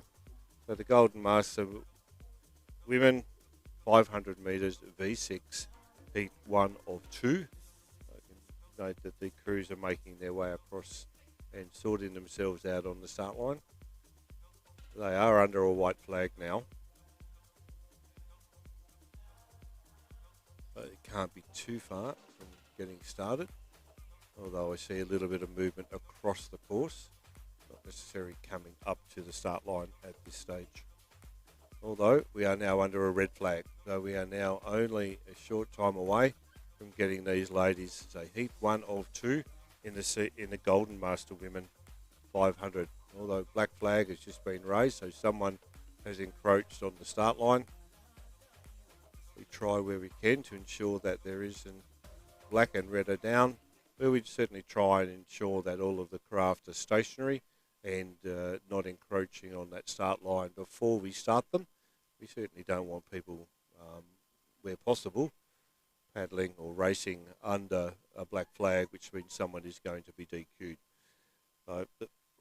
There's our first heat on their way down. A really good, solid start for all of the crews. And as they make their way down the course, it looks like on the inside they're in lane 1. Hikili at this stage may just have a slight lead over. I'm looking to say that's in lane 4, which if it is, it's Kuani. So the nice little bit of a commanding lead there to Hikili, who are on the inside of the course, the closest to us.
All right. Good morning, Scott.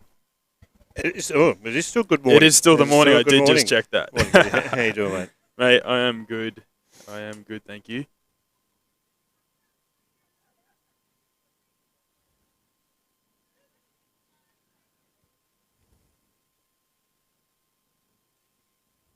So just while our commentator's having a bit of a break, I thought I'd jump on. I am currently flying the drone, but I thought it'd be good to have a little chat on the headset here. And yeah, whilst I'm flying and whilst the stream is happening, which is pretty cool. So, but it is an awesome day here. Nice and sunny. Oh, a big fish just jumped out of the water. Yes, one thing I forgot to bring up with me is a fishing rod. Yeah, I know, right? Certainly evidence of them up here in the lake. It's pretty cool here because this lake is tidal. It is connected to the ocean. So you have a bit of salt and fresh water in this lake, which is pretty cool. And quite normal down here on the Gold Coast. A lot of our lake systems are connected to the salt water and the ocean, but nice and protected, which is nice. So our next race is the Golden Master Men. 500 metres, so they are currently under now a red flag. So the start line is looking fairly neat up there at the moment. Crews sorting themselves out. So from Noosa, Mooloolaba, Newcastle, Port Hacking, Borum, Scarborough and Panamuna.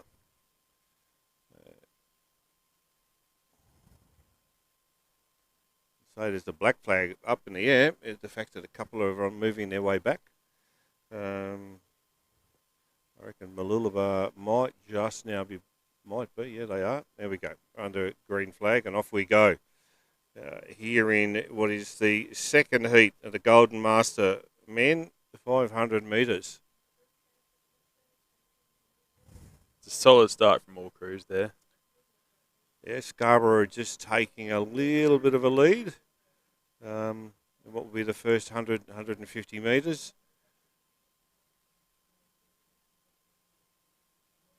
Mooloolaba over there and what it suggests is the black canoe were doing solidly. Port Hacking moving up there won't be too far in suggestion of taking the lead, although Scarborough have found another little bit of an effort. Certainly the drone footage gives a completely different look and feel for what people can see on the race course, and that's a very close-up and personal experience. Scarborough now still holding on to what is a slight lead.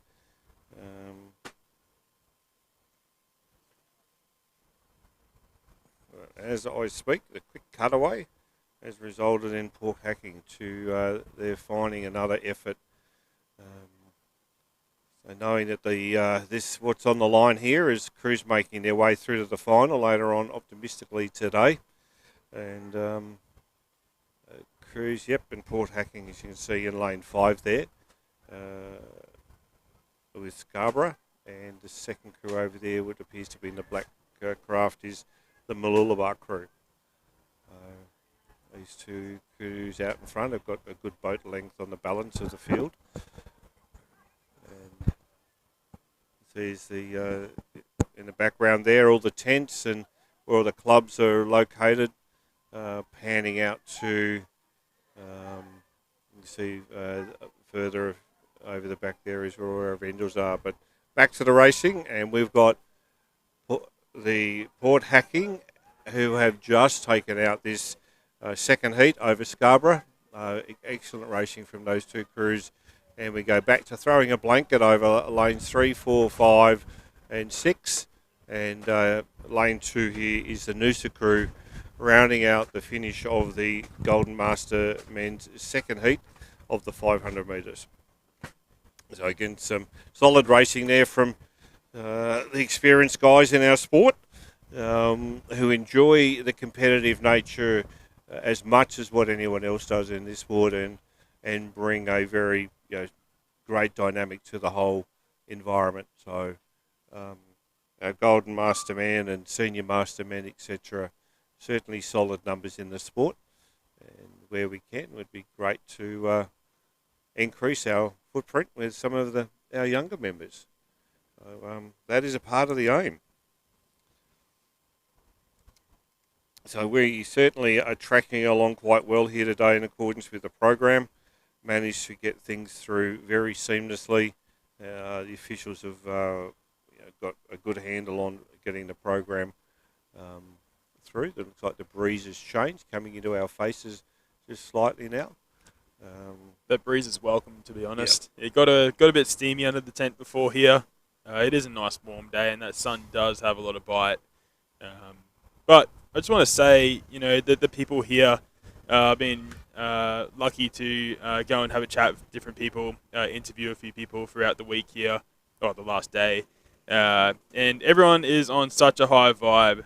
They've all been looking forward to this event, all year for sprints. Everyone is keen, and also everyone's keen for Singapore next year. I think there is definitely they've some crews have put together some really solid teams to qualify for Singapore, and it's a highly anticipated race, especially from the Australian side, looking to go and paddle against the world. So it's pretty cool here. But as you can see, the site is looking very, very good. A few little puddles here from the storm last night, but it's a beautiful day here.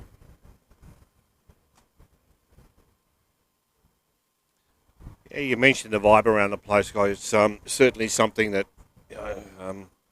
experiencing this event from this side of the chair, if I may, and it's certainly a great place to be and a great community to be a part of. It's the members come here, and whilst there is that competitive nature to everything we do and how we go about it, there is that community spirit with everyone looking out for each other and assisting each other. The volunteer base has been great, and they help the sport do what we do, and optimistically, very efficiently and very effectively. But some days it's like the good old duck. You're running hard under the waterline, but on top of the water, it's we try and put a persona that's it's all under control.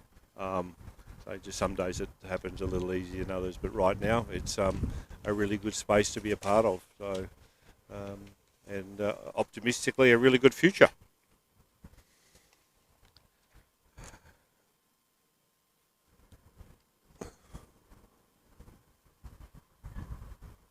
So our Senior Master Women V6, the final, will be contested between Lane 1 will be Newcastle, Lane 2 will be Sunset Bay, Lane 3 will be Outrigger Canoe Club, Lane 4 Mandurah, Lane 5 Sunshine Coast, Lane 6 will be Hikili, Lane 7 will be Bondi, Lane 8 will be Cairns, Lane 9 is Brisbane, Lane 10 Redcliffe, Lane 11 Hikili, and Lane 12 in Bayside will be Bayside. So just to run through those, Lane 1 Newcastle, Lane 2 Sunset Bay, Lane 3 Outrigger Canoe Club, that is Team Green, Lane 4 will be from Mandurah, Lane 5 Sunshine Coast, Lane 6 Hikili, Lane 7 Bondi, Lane 8 is Cairns, Lane 9 Brisbane, Lane 10 is Redcliffe, Hikili will be in Lane 11, and rounding out the field will be Bayside coming out of Lane 12. That is the Senior Master Women, and I've got a scheduled time of 12:25 for that V6 500 final.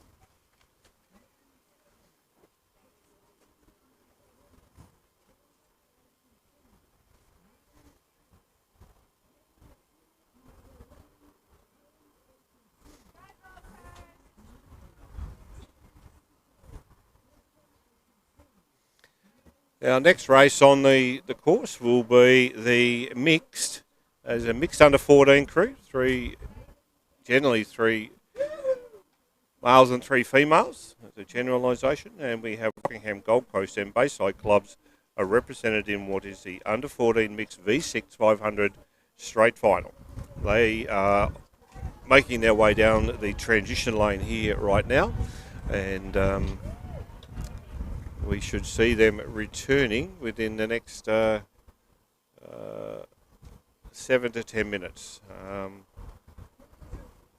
Again, great to see our under 14s. So we had our Golden Master men the heats just now, and now moving to our under 14 cruise from Rocky, Gold Coast and Bayside.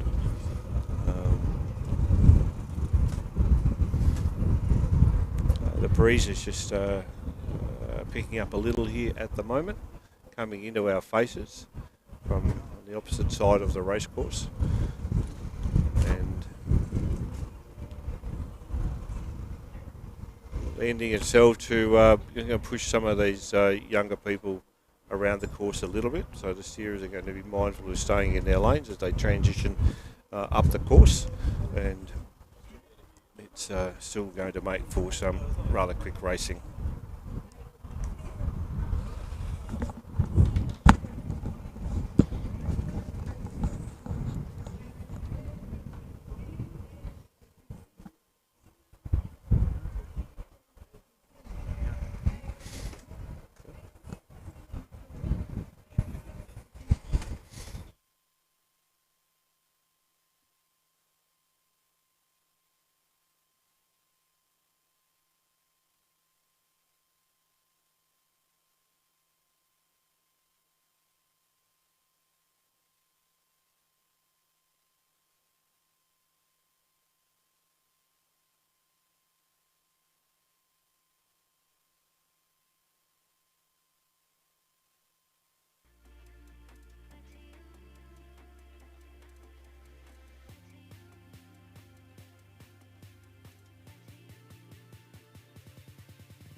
Start line as well. Please cheer them on, encourage them. They will be straight after this current race.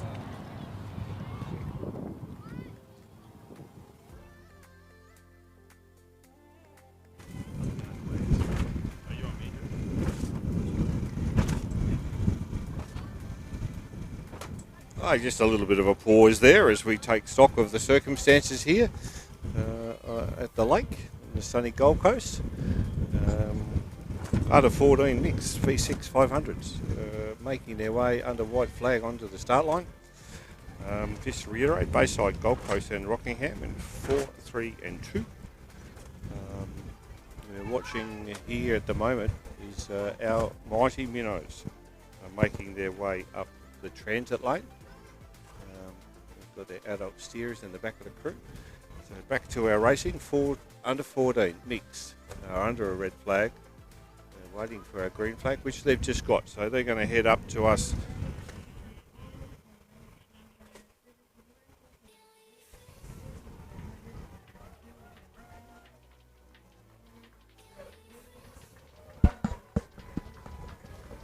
Bayside, Kia Mo. As soon as they come down, I'll announce.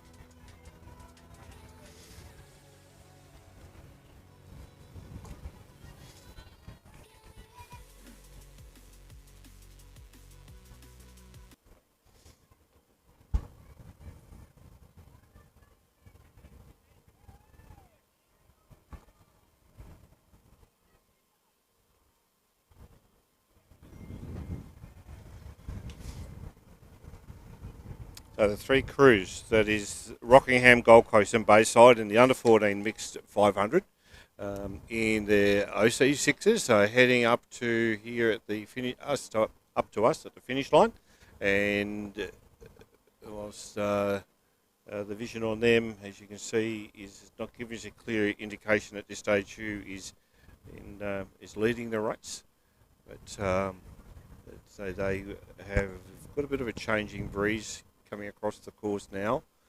Whether or not our weather gods are starting to shift things around on us, but could see outside there in lane 4 Bayside, certainly with a very strong junior representation here over the course of this weekend, as does Rockingham, along with Gold Coast. So Gold Coast are running an under 14 mixed crew, as the other two crews. So 3 boys, 3 girls is the aim of our mixed racing. But that also happens across all of our age groups. So whilst we have a lot of the events we do is gender specific, we do run offer mixed racing as well. So as I've alluded, generally it is 3 males and 3 females. And as I alluded, the Bayside crew have put some good distance between both Gold Coast and Rockingham. I'd suggest from where I'm sitting, the Gold Coast crew are coming in second, but they've got probably 2 to 3 boat lengths to make up on Bayside.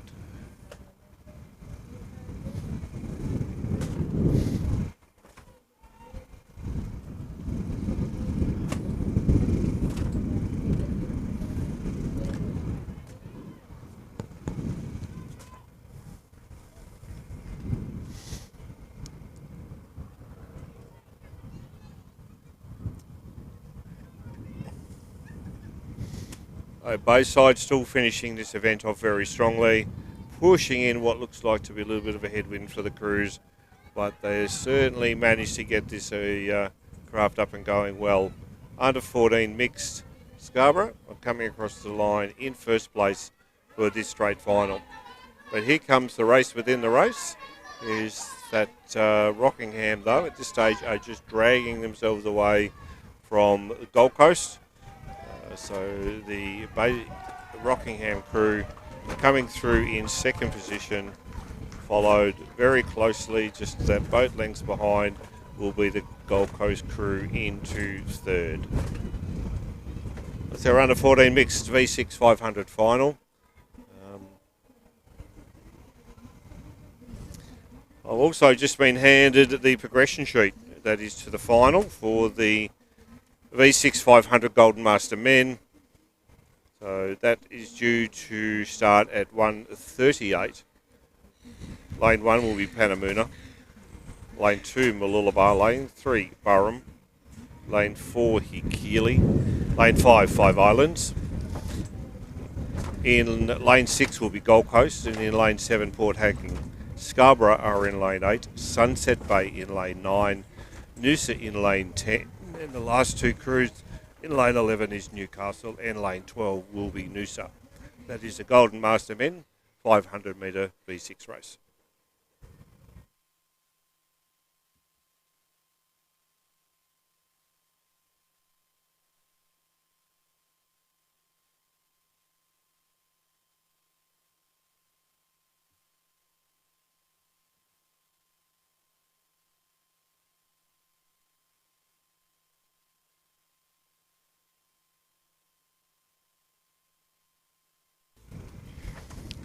One of the things that has brought a lot of excitement to this weekend, and it is the very first time we have seen Mighty Minnows at a national regatta. And if I may, the number of crews that are out there, which we have 6. We have crews from Rockingham, 2 crews from Redcliffe, 2 from the Gold Coast Club, and in lane 6 is a crew from Scarborough. Whilst in these crews, there are the steerers are either adults or competent high-age junior members. Their role is to obviously guide the craft and keep these crews safe. But they are off and racing now. They're under green flag. So up the course now is coming at us is Rockingham, Redcliffe. And the second Redcliffe crew, along with Gold Coast 2 crews and Scarborough in lane 6. So this is a huge step forward for the sport to allow the youngest members in there are our age 6, and so Mighty Minnows are 5 up until 8 years of age. Then we go into our minnows that are 8, 9 and 10. So Mighty Minnows 5 to 7. So here we have is our 6 crews of Mighty Minnows making their way up with plenty of safety boats around them. And at this stage, I'd suggest that it's one of our 2 Gold Coast crews leading the race at this point in time. May even be followed by Redcliffe are in second. So as I say, the steerers are there simply to guide the craft up the course, that the children do all the work, so to speak, in the nicest possible way, and let them enjoy the experience of moving these craft along. So the Gold Coast crew in lane 4 certainly now have a good boat length on the rest of the field, with Redcliffe in lane 2 coming second, followed by the other Gold Coast crew, it appears, in lane 5. So Gold Coast in lane 4 across in first. We have Redcliffe across the line in second, and we've got more than likely Rockingham have taken out third, with the other Gold Coast crew coming in after them. So it's a lot of enjoyment for these young people. Some of the steerers are playing up with the kids and ensuring that they get a little bit damp as they make their way back here to marshalling. So as we bring them off the water, that the children be out there in PFDs, and again to ensure their safety, their security as a part of this. So there's one of the better spectacles that we have in our sport, and optimistically we'll see much more of it as the years go on. Our next event should be our Senior Master Women. Would be up next, all 12 crews.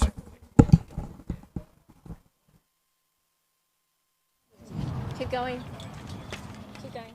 This is your first call for race 83, Master Men V6, 500, Heat 1 of 2. Lane 2, Sunset Bay OCC, Sunset Bay Master Men.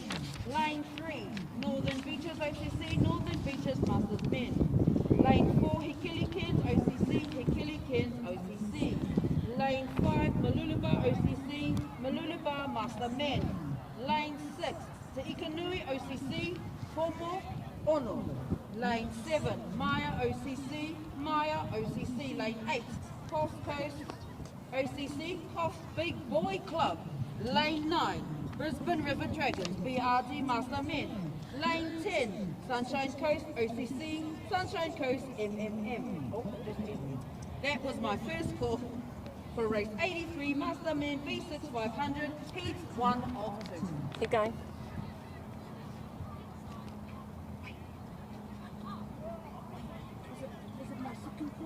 Yep, that was second. That was your second. Second call for race 82 Golden Master Woman B6 500. Third call. Third call. I thought it was my second.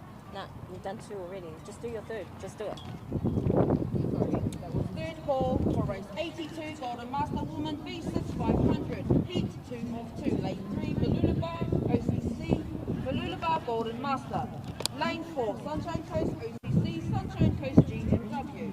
Lane 5 Polynesian Bar Alo OCC, Polynesian Bar GMW.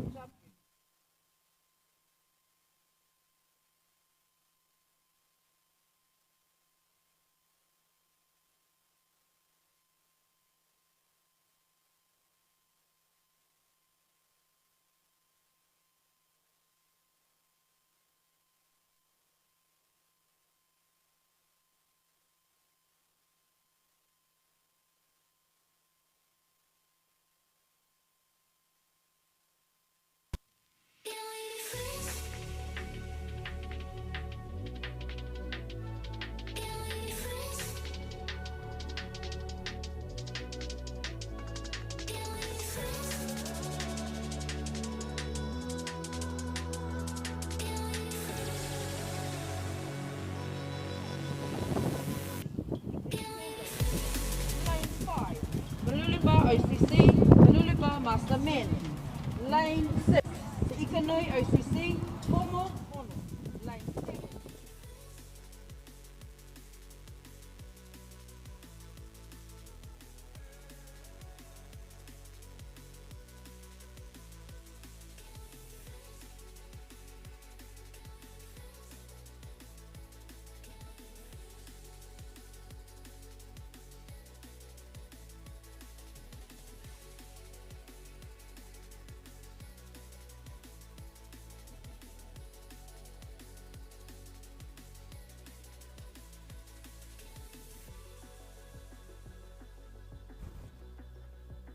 We're now coming ready for the Senior Master Women's V6 500 final. Just to reiterate, the lane draw here will be in lane 1 is Newcastle, lane 2 Sunset Bay, lane 3 is Outrigger Canoe Club, lane 4 is Mandurah, lane 5 Sunshine Coast, Hikili is in lane 6 and Bondi in lane 7. In lane 8 is Cairns, lane 9 is Brisbane, lane 10 is Redcliffe, and lane 11 Hikili, followed by Bayside in lane 12. That rounds out the field for what is now the final of the Senior Master Women's. And we are noticing at the moment they are under a black flag with the red flag, so someone's encroaching on that start line. And optimistically they'll be pushed back by the way the breeze is now turning here on the race course. It's picking up slightly, so the crews will be coming up into a headwind. Just the first time really we've experienced it here over the course of the last 2 days. That's certainly going to make this distance just that little bit more challenging. Red and black are still being flown.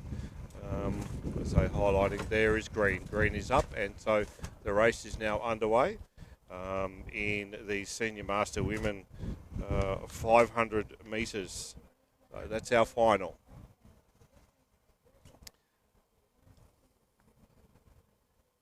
Lane 1 closest to us will be the Newcastle NOCC SMW. Lane 2 Sunset Bay Senior Master Women. Lane 3 Outrigger Canoe Club, which is Team Green A. Lane 4 will be Mandurah Tukia. Lane 5 Sunshine Coast SMW. Lane 6 Hikili OCC Team Black. Lane 7 Bondi Senior Master Women. Lane 8 Cairns Senior Master Women.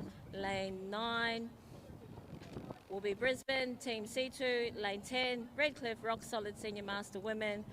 Lane 11 will be Hikili OCC, Team Yellow. And lane 12, we've got Bayside, the Senior Master Women.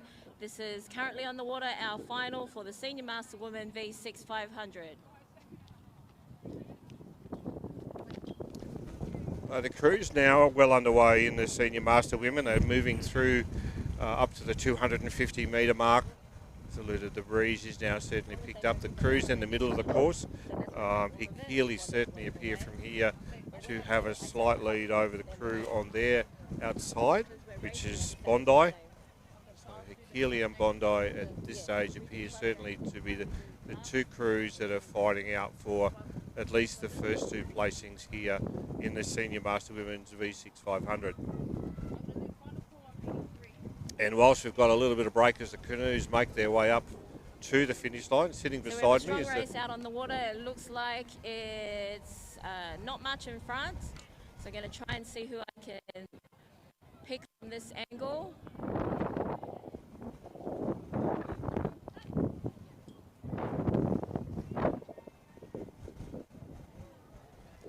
So the crews progress now into the last 200 metres of this race. Is it Team Hikili?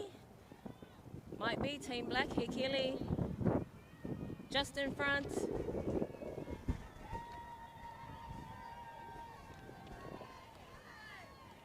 Bondi not far behind them.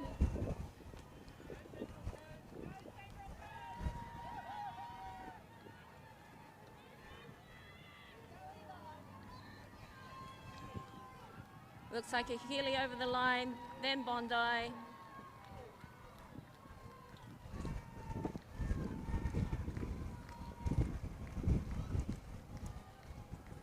And could be Brisbane for third, but we'll leave that up to the camera.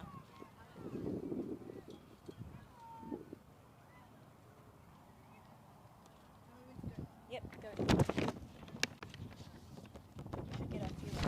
As the last of the crews now have come across the finish line for the Senior Master Women's 500, taken out by Hikili and then Bondi in second, with the rest of the crews now pretty much having a blanket thrown over them.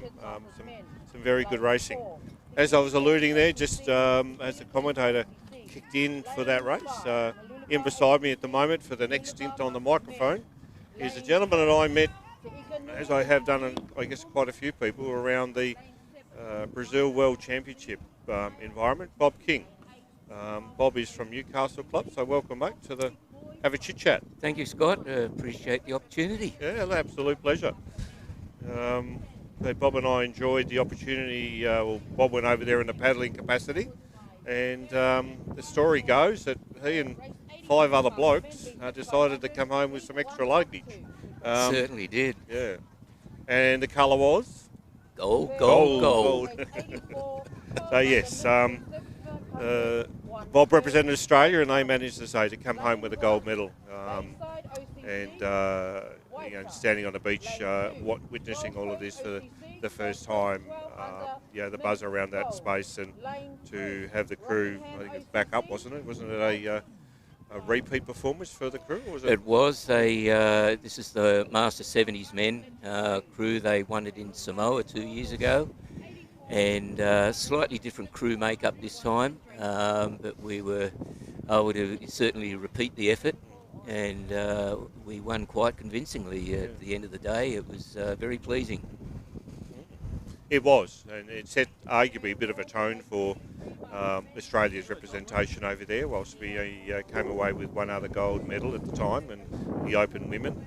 But certainly there was the enthusiasm around your performance, and as I say, a repeat.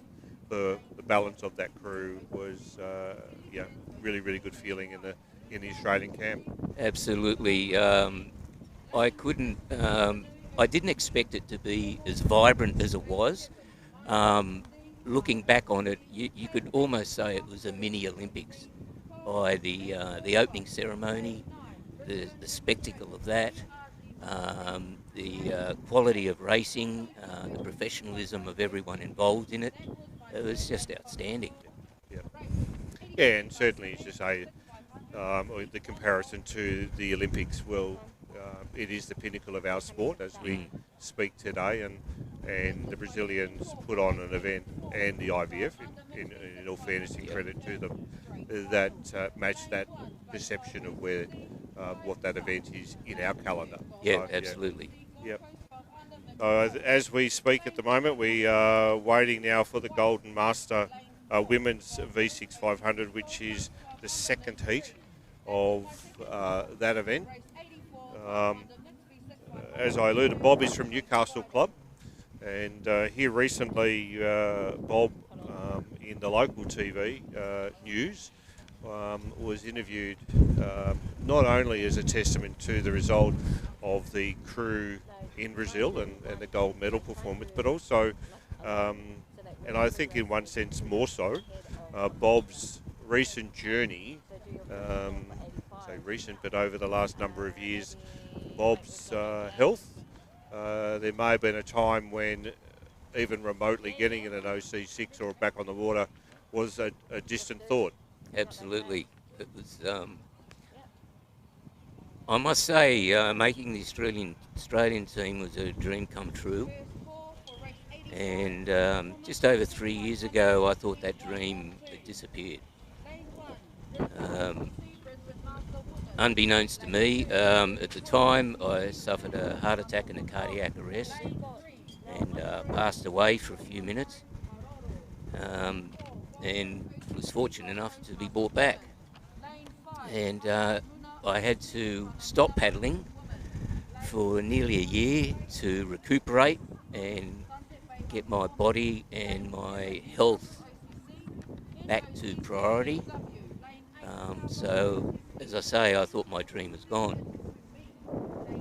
But finally, getting back into an OC6, which I must say was a very nervous event when I first got back in after a year, I realised that through this adversity, there was an opportunity to resurrect my dream. Perfect timing. We now have a green So flag for race number 82, Golden Master. I made that V6 decision 500. to try for selection for the Australian team. Then lane 4 will be Sunshine Coast GMW. Lane 5 will be the Polynesian Va'a Alor, Polynesian Va'a GMW. Lane 6 will be Central Coast Manawahine. Lane 7, Brisbane River Dragons, BRD Golden Master Women. Lane 8 will be Mollymook, Muli Badella. And then lane 9 will be Sunset Bay Golden Master. This is currently racing race 82 Golden Master Women V6 500.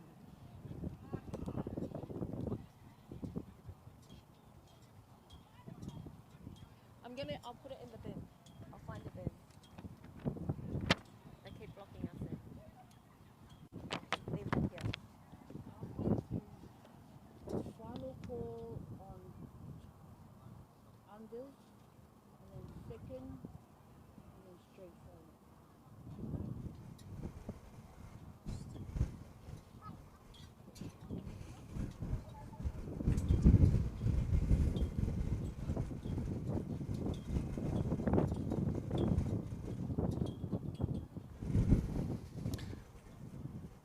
As our V6 500 Golden Master women make their way up the course, and this is heat 2 of this event. As we've alluded, what you can see out there is Mooloolaba in 3, Sunshine Coast in 4, Polynesia Vaha in 5, Central Coast in 6, Brisbane River Dragons are in 7, and Mollymook in 8, and Sunset Bay is in lane 9. If I cast my eyes across the field at the moment, I'd suggest that Sunshine Coast in lane 2 certainly appear to have a lead over, at least looking at the crews around them, being Mooloolaba and Polynesia Var. And further out there on the course is in lane 8 is Mollymook, who seem to be moving up into second spot. The balance of the crews are fairly close there in what would be 3, 4, 5 and 6. So on our inside here is Sunshine Coast in lane 4, although that Mollymook is only about a boat length behind them in lane 3. Lane 4, Polynesian Va'a Law. Lane 3, Sunshine Coast. Oh no, Malulaba. Lane 4, Sunshine Coast. Lane 3, Malulaba.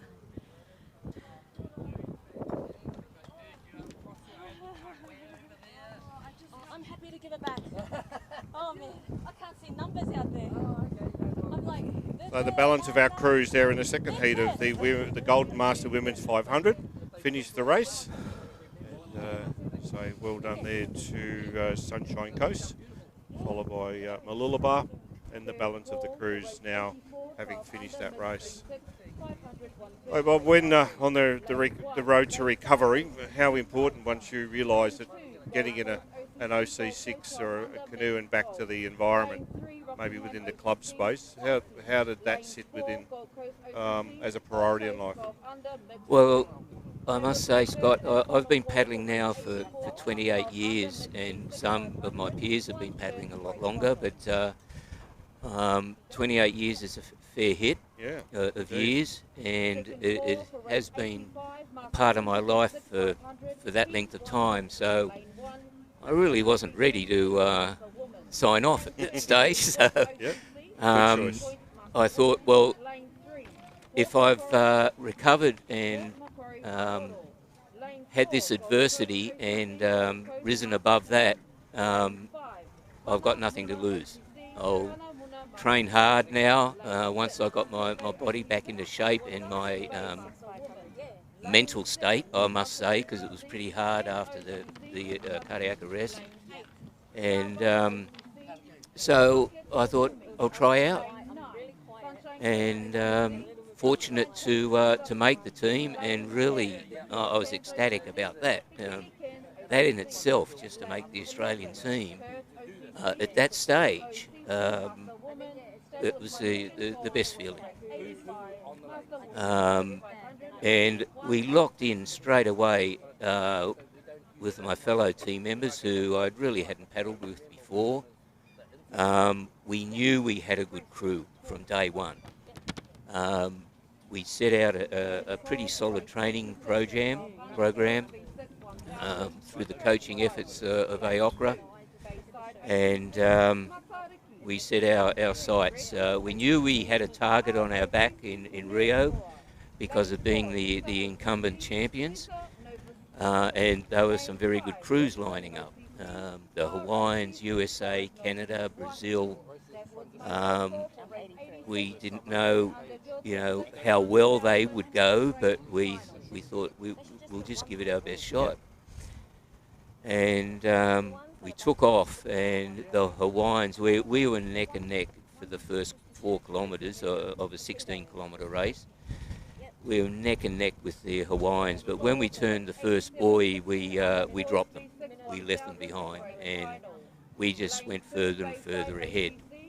The longer the race went on, the better we felt as a crew. We were really humming.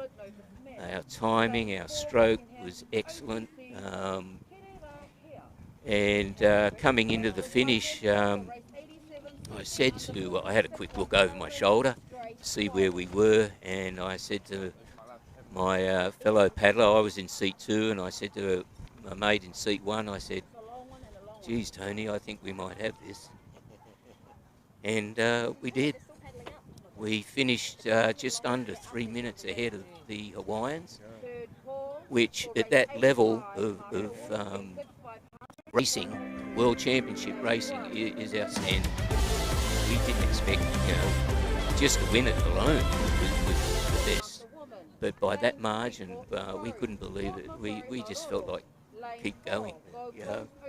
We felt good, and I must say, the best bunch of blokes to paddle with. We are up in the national sprints, and the guys are here, and to catch up with them again and resurrect some fond memories. It's great. We're racing with them in the Platinum Master 70s V12. We've got Newcastle in one side and Tweed Coast, which is really those boys in the other side, trying to qualify for Singapore. And so far, we're doing okay. Yeah, very good. Very good. We're very happy with the way we're performing. But just to paddle with those guys again, big thrill. Yeah, and if I may, it's one of the things we've been saying here the last couple of days is about community and what the nature of this sport has available to us is that you might come from different parts of the country, but the moment you step into this space, those distances or the geographics and the like fade away to almost insignificant. Whilst we step across the white line or into the canoe and the blades hit the water, there is that competitive spirit.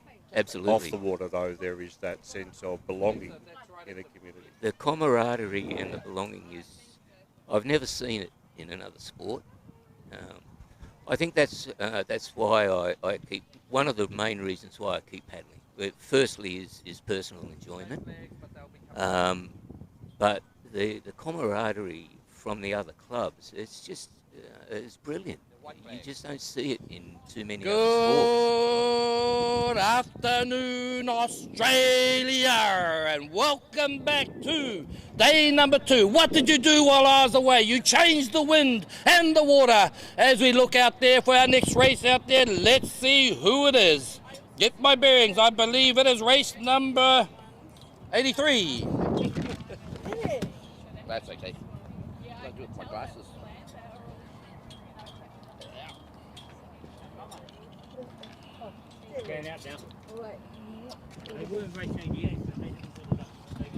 Red flag has changed to green flag. They're on their way down now in this next race on the water. It is a heat number 1 of 2. It is the Masterman, race number 83, the Masterman V6 500 metre. Let's see how they go in lane number 2. It's Sunset Bay, Masterman. In lane 3, it is Northern Beaches. In lane 4, it's Herculean. In 5, it's Malulabar. And these crazy people keep putting two pages together. As we look on the other page and see who else is in this race by one page, thank you very much for being here. As we go around there, it is Teka Nui in lane number 6, it is Maya. For Mo'ona, they call themselves Maya in 7, Coast in lane 8, and in lane number 9, Brisbane River Dragons, and rounding off this field in 10, Sunshine Coast. That's how they come across there. Looking, this is a heat, so there's no seedings in this one. It could come from anywhere on the water. Certainly the wind has picked up and going into a headwind now. As they come down, they're lining up pretty close together. We are looking pretty close indeed. As we look out there, perhaps in lane number 3, who is there? As I flip from one page to another in this wind, and this wind, it looks like Sunset Bay down here into outside the Northern Beaches or thereabouts. Let's get across there. Besides Northern Beaches, it's Hekili, Mooloolaba, they were up there also or thereabouts, looking strong. On the far side, my goodness, who is it?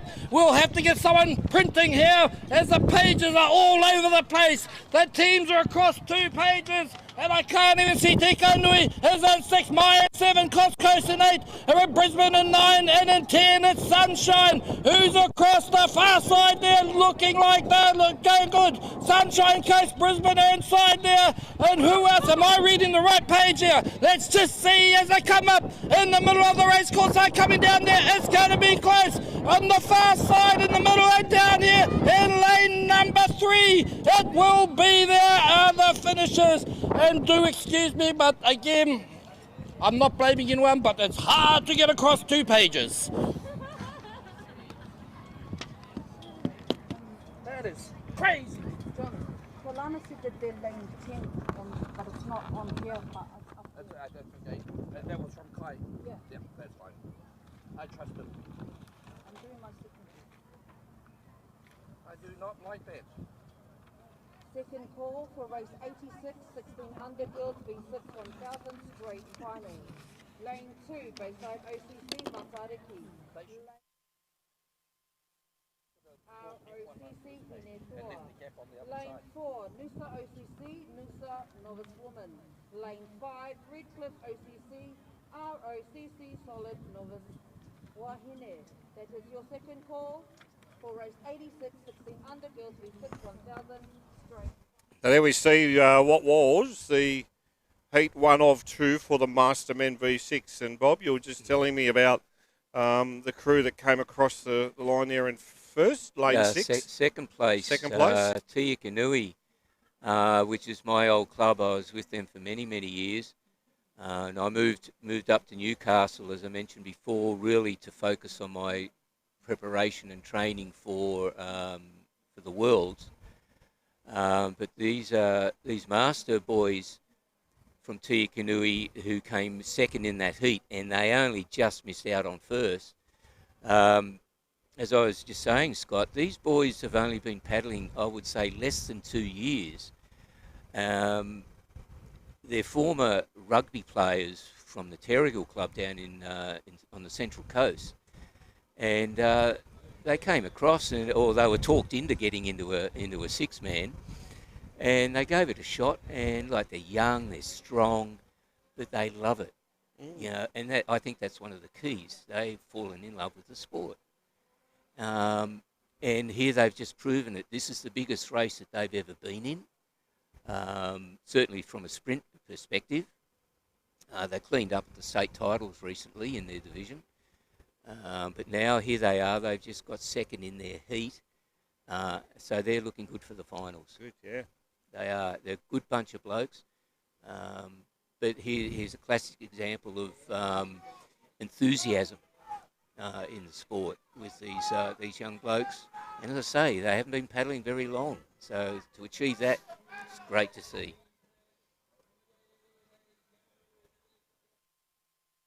Mix V6, 500 metres.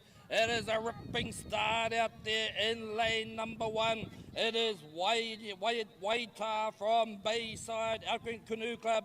Lane 2, Gold Coast 12 and under mixed gold. In lane 3, it is Rockingham. Whitey, they are called. In lane 4, rounding off this field on the far side there. Gold Coast 12 and under mixed green. 2 Gold Coast crews out there.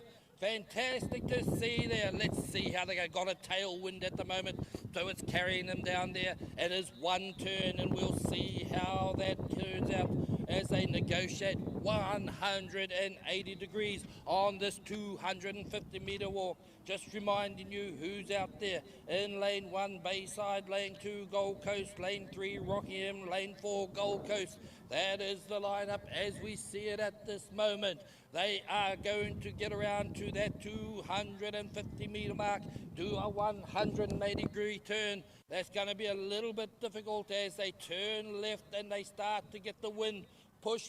Pushing on the front of their waka. And so it'll be interesting to see how they negotiate 180 degrees. Not far to go now before they get into those turns. As we look at who's going to turn in first, looking good down up on the far side. That is one of the Sunshine Gold Coast crews. Are they going in first? Yes, it is actually the 2 Gold Coast crews getting into it now. They are mirror imaging each other as they get around. Look at the work that's happening there. Seat 1 has to pull and draw hard. I think lane 1 got the best of that turn or out there. Or who did that? Out there in lane number 3, or third crew in, should I say. They are there. It is lane 3. Rockingham have got there around there, and they're coming home. Now they're coming towards me. Straighten your waka up as they get down there. Let's see how they go. I think they had a great turn down here in lane number 1. That would have been there. It is Waita Bayside, Gold Coast over there in 2.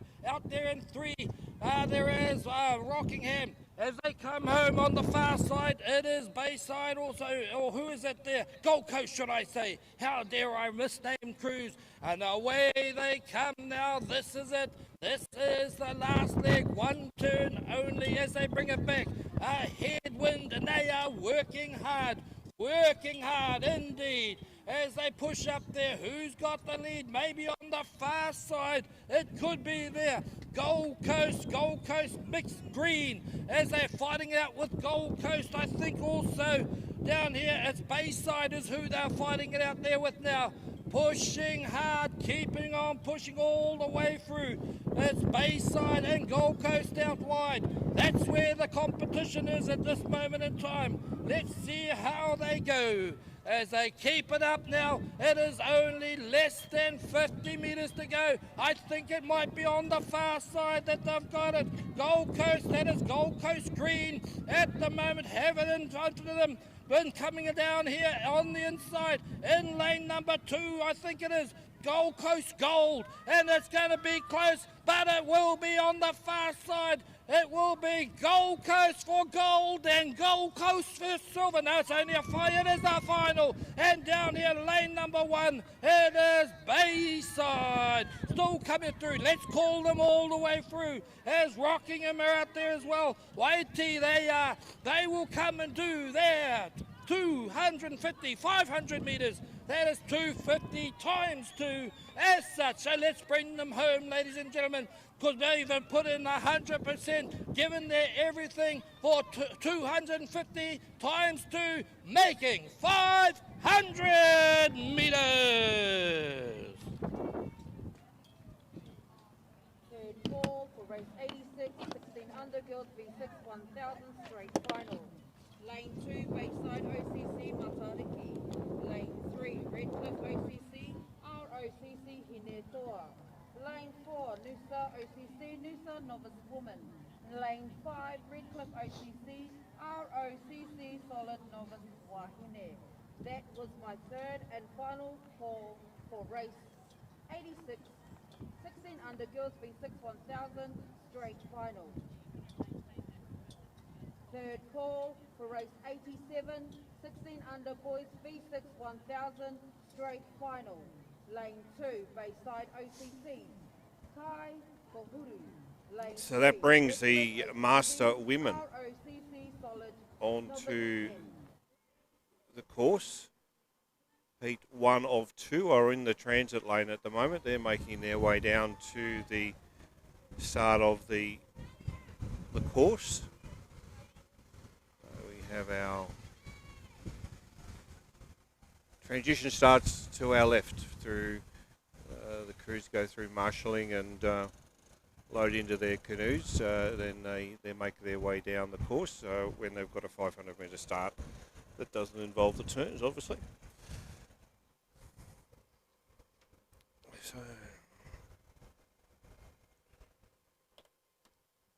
So as you're saying, with the opportunity of some football players coming along and having a paddle, and if they enjoy it, they hang around a bit. Well, they do, and it's great to see, bringing people in from other sports that knew nothing about it, at the start, and then it's just more people falling in love with a very invigorating sport. As I say, it's great to see. They're young, they're enthusiastic. They're blokes in their 30s that are and 40s that are got young families, and they've decided, the rugby days are over, so what else can we do to have a bit of fun together? And they're really doing well. They're getting some good coaching. And I think they can go on to some very, very good things over the years to come. And considering, as you alluded to, with the logic of having an international competition available to our sport, that if their aspirations are to make it, it's possible. It's the fact that it's what I would say to anyone, and with me doing these interviews, it's something that I'd like to say to everyone listening, is that we all go through different adversities at some stage in our life, and if you can get on top of that, if you have a dream that you want to achieve, don't lose sight of it. Keep the faith. I thought my dream had disappeared, but I was fortunate to be able to get myself back into a position where I could then pursue it. I would say in a better state of mind than what I did before I had my heart situation. But just don't lose faith on adversity. There's a bigger picture out there for us, and you can achieve. And the feeling is just the top of the world. to get where I had, and I didn't really think I would, but just persevere and have the enjoyment and the passion. It takes hard work. I've probably trained harder this year than I have for many a year, but it was well worth it. Yeah. Well worth it. And the guys, we have discussed with each other, listening to your story and the message behind it, if I may, is one thing.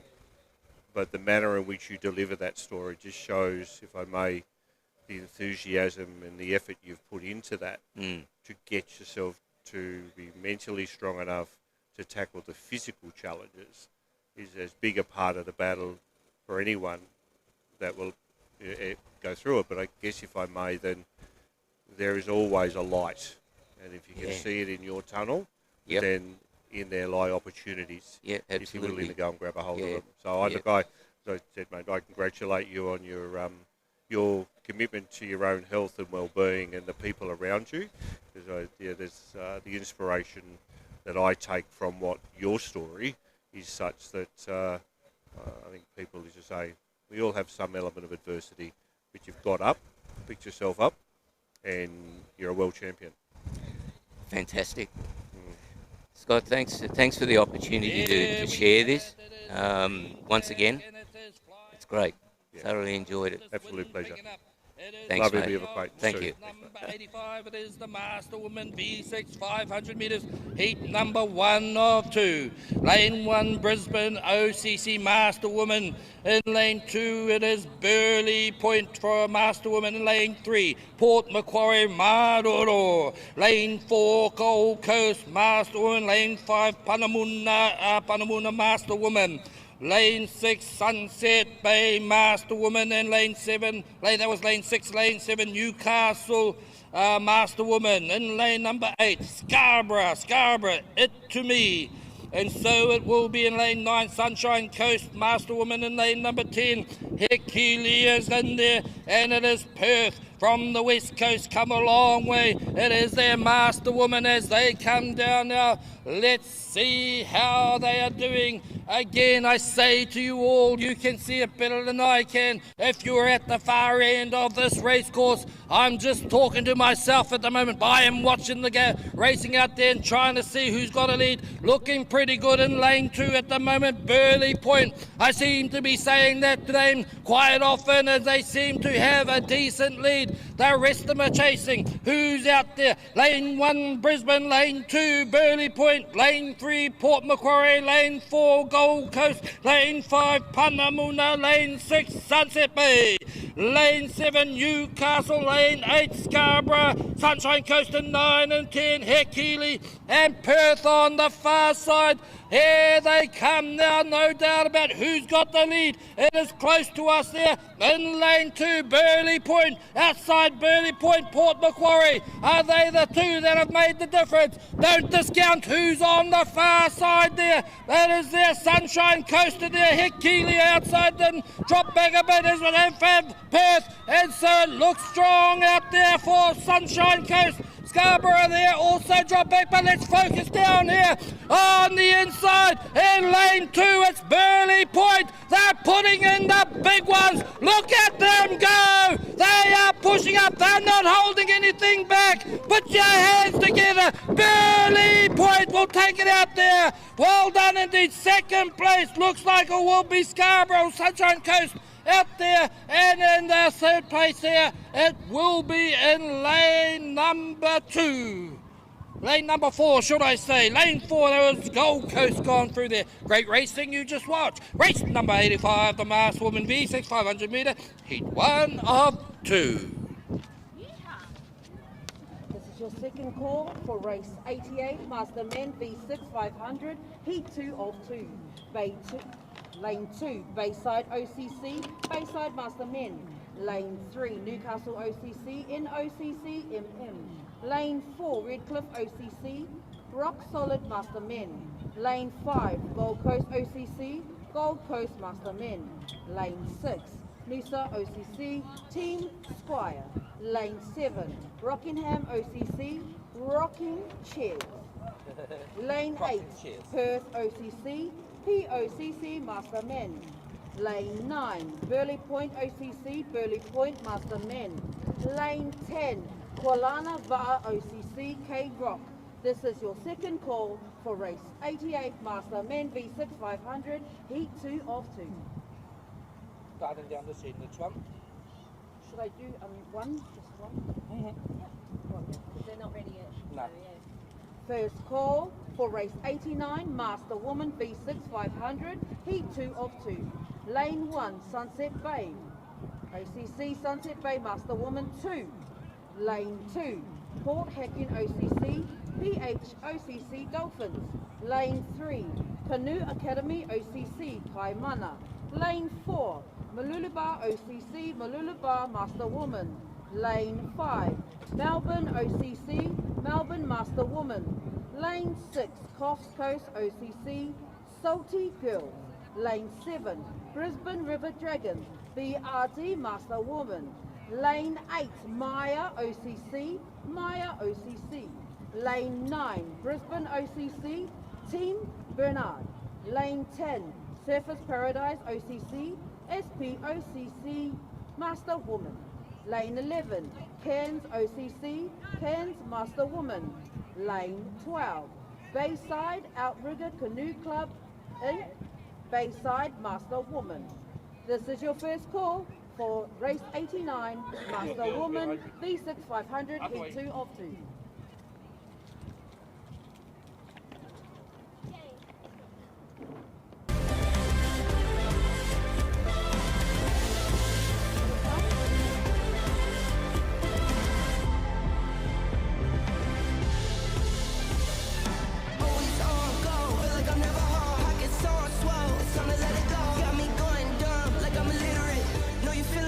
I got you feeling this heat rise. Have you ever stayed up to the sunshine? Came through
3 turns in this one. In lane number 1, they call themselves Matariki from the Bayside. Sorry, that's lane 2 they're paddling in. Lane 3, Rock, Hine Toa, Redcliffe. Lane 4, it is Noosa, Novice Woman. And in lane number 5, it is Rock Solid Novice Wahine from Redcliffe. That is how they're going. Let's see them go up to the first of 3 turns. Have you got any calls to do? Sometimes when we have turn races, I'll just call the turn, and then sometimes you can jump in and do a break call. If you want, we'll do this turn here first, and then if you've got a space, I can always shut up if you need me. Yeah. See, I'm not the boss. We are both bosses. We're both bosses. So I'll call them. Yep. I'll let them know when it's done.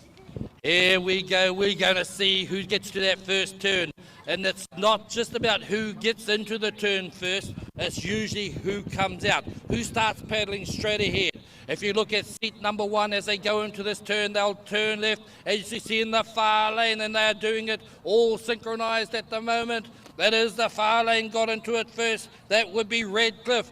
Look at seat number 1. They are draw stroking to that left-hand side. They're putting all their energy and getting the front of that canoe around to the left. And once they start paddling straight out, depending on who starts paddling straight ahead, will give you an indication of who's completed the turn first. And we'll have some more race calls. This is your second call for race second time. Lane 1.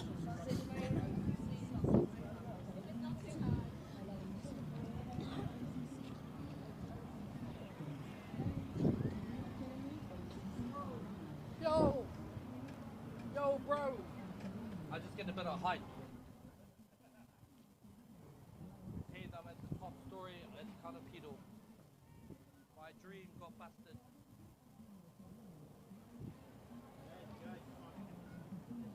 Yeah, I'm all good.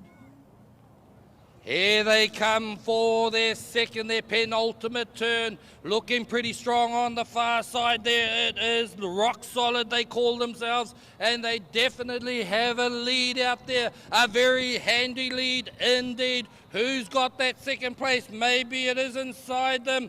Noosa are up there, and certainly thereabouts as I look underneath my tent. Let's see how they negotiate this turn. Watch seat number 1 and 2. They help get their front of their canoe around. They put in the big rudder at the back there. Look at seat 6. They lean on that paddle, and they spin it on the top as they get around there. That was fantastic. Noosa are going in there. Also going in there, it is Redcliffe as they head in. A little bit of an overshoot from Redcliffe there, but they're working hard. Look at seat number 1 and 2. They are giving it guts out there. Down in lane 1, number 2 here. They get around there also working hard, spinning it. Well done indeed. These young women, 16 girls. More calls coming your way.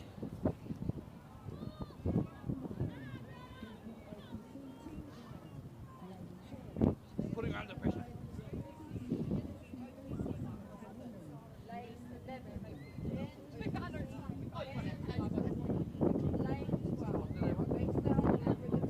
Yeah, nah. No, you were just about to say yeah, nah, we're doing.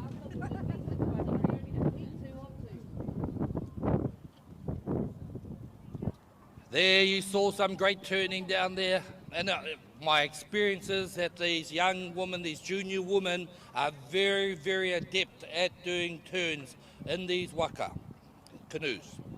Va'a. Okay, no doubt about who's got a lead out there. We'll bring them around at this stage. It was on the far side indeed. Who got the best of those? It was Redcliffe. Look at them. They're heading into their final turn now. Rock Solid Novice Woman. They don't look like Novice Woman to me. Here they come. They're getting around. They don't have to take any risks whatsoever, as they can be quite conservative about it. Around they go. Inside is Noosa now. They pull that nose around. The wind will be holding it out a little bit, so it'll have to make a lot of work there to get around that front. Down in lane number 2, who's there? Rock Hinetoa from Redcliffe. They get around there in lane number 1, or lane 2 it should be. The one close to us, Matariki, is Bayside, as we bring them home.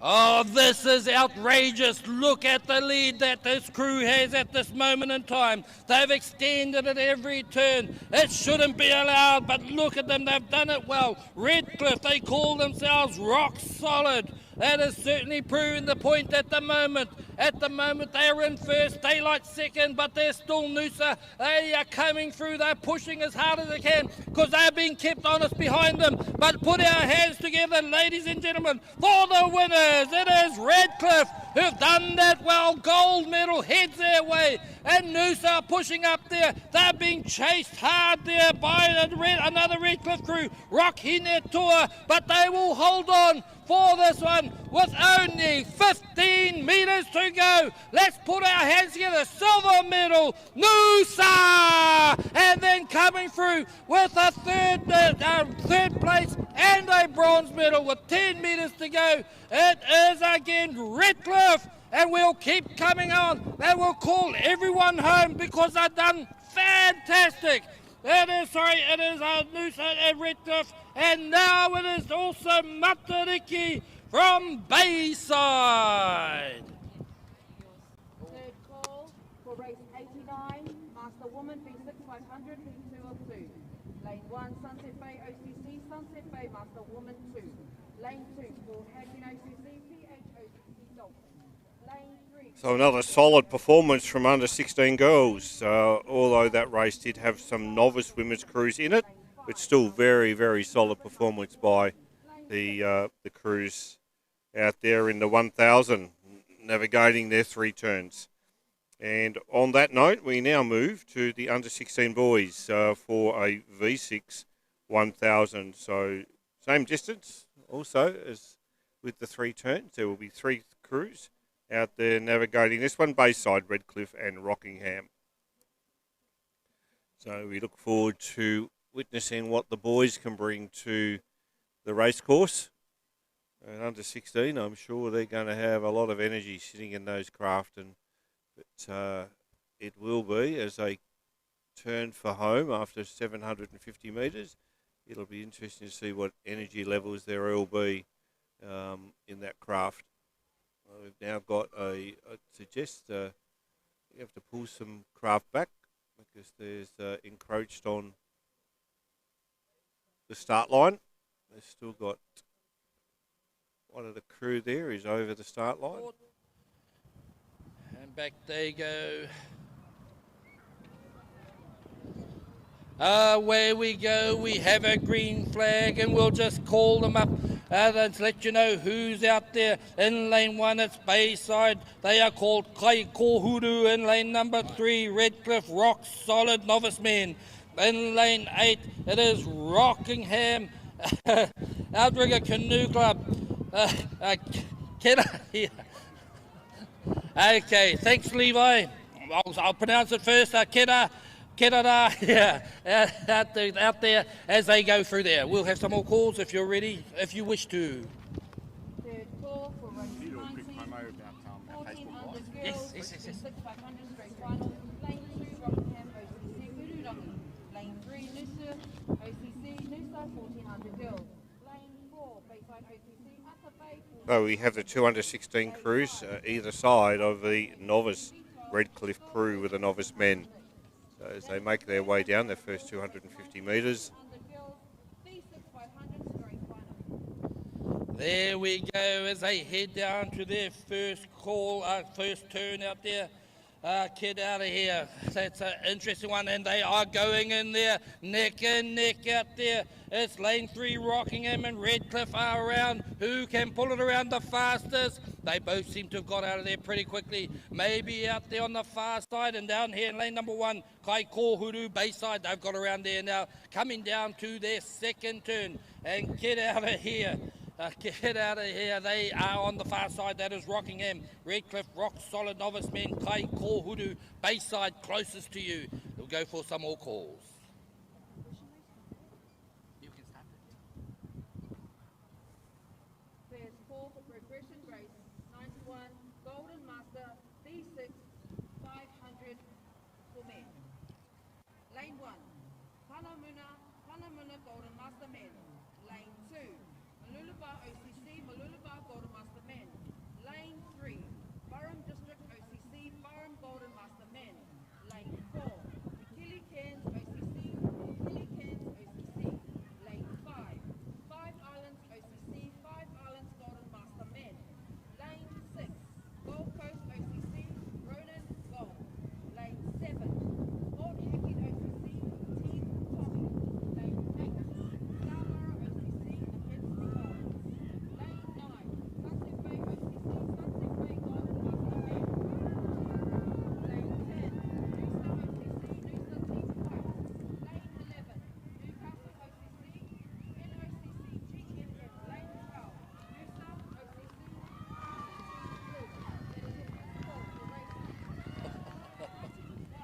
Golden Master men, B6 500 final. Oh my goodness, there could be a battle royale happening here on this particular race. Probably Rockingham got the best out of that turn, but they came in exactly mirror imaging each other. That was Rockingham and also Redcliffe. There's a battle building, and also Bayside. They're heading down for their final turn. It's going to be interesting to see who's going to get out of this one. No doubt about the 2 out at the front there, but it's going to be interesting to see this final turn.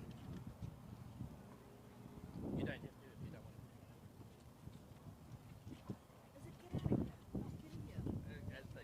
to. I know, they're just trying to be cheeky. Get out of here. Get out of here. I want to see get out of here. They're trying to be tricky.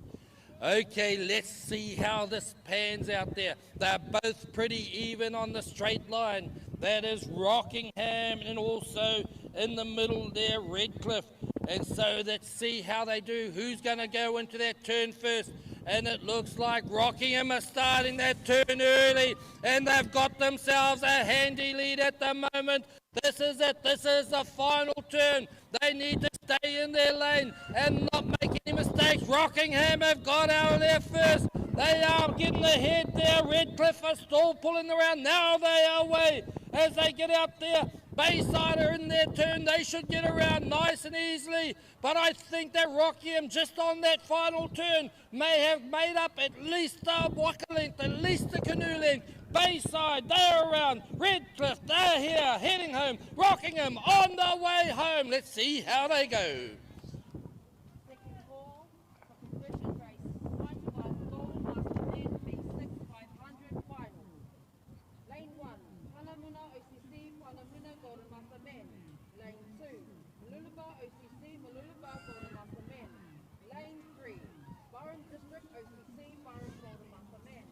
Lane 4, Kili Cairns OCC, Kili Cairns OCC. Lane 5, 5 Islands OCC, 5 Islands Golden Master men. Lane 6, Gold Coast OCC, Ronan Gold. Lane 7, Port Hacking OCC, Team Tommy.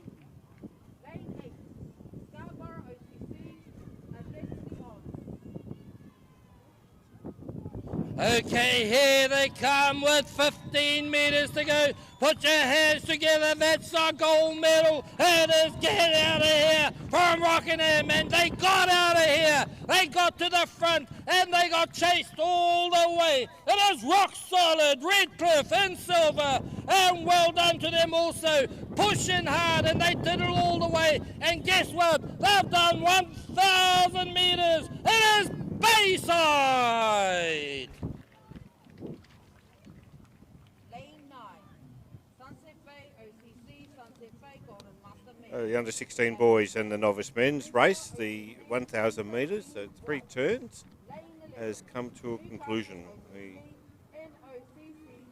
Their solid performance by the three crews, with Rockingham coming in first with the under-16s and then Bayside, and then Redcliffe novice men. We're now going to move on to the Mastermen V6 We 500. now focus and put your microphone on. We now focus down the far end, 500 metre start line. The next race on the water's race number 88, the Mastermen V6 500 metres, heat number 2 of 2. I'll let you know once they're under start. When you're ready, if you can. Only if you want to. Need to.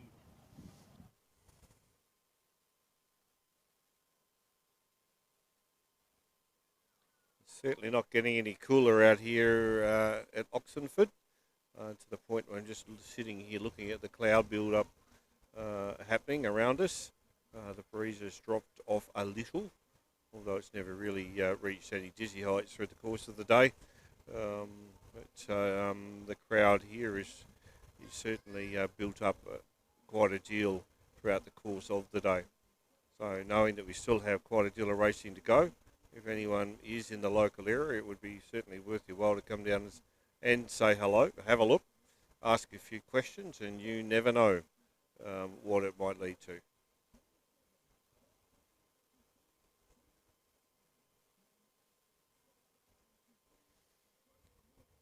We're waiting now for the Mastermen to line up to go into starters' hands.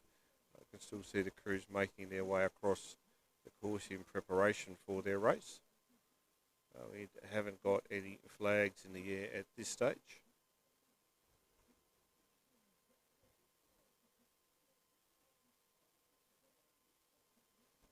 We are now under white flag. Strengthening breeze out there now. Just about time to call it wind, not just a breeze. As we are waiting for this next race on the water, it's race number 88 is the heat 2 of the Mastermen V6 500 metres. 500 metre drag race, that's all it is. It is gunga, give it guts, everything you've got for 500 metres. And it's starting right about now at the green flag saying, let's get out of here. Oh, that was the previous race. We will go from there. In lane 2, it's Bayside Mastermen. In lane 3, Newcastle. In lane 4, Redcliffe Rock Solid. They call themselves Mastermen. In lane number 5, Gold Coast Mastermen. Lane 6, it's Noosa. They are called Team Squire. Of course they are. In lane 7, it's Rockingham. Rocking Chairs.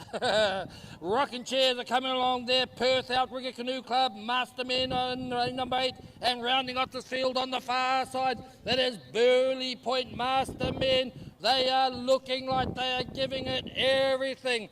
V6. That's 2 of them on each side. It makes it a V12. That's what is coming down there. And the V12 is smoking up the race course. In lane number 1, it is there. It is Bayside, lane 2, Newcastle, lane 4, Redcliffe, lane 5, Gold Coast, lane 6, Noosa, lane 7, Rockingham, lane 8, Perth, and lane 8, it's 9, it is Burley Point. Who's got it in the middle of the race course? Looking out there.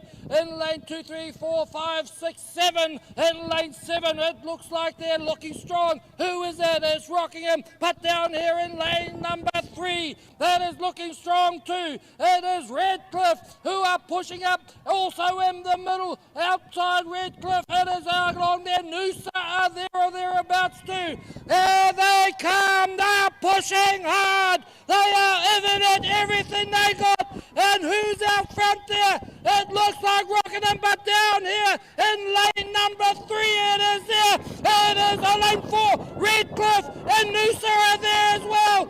Oh, they're coming home strong. Look at the move out there, ladies and gentlemen. They are pushing. They are giving it all. They are out there. It's out there. Is it Rockingham? Noosa?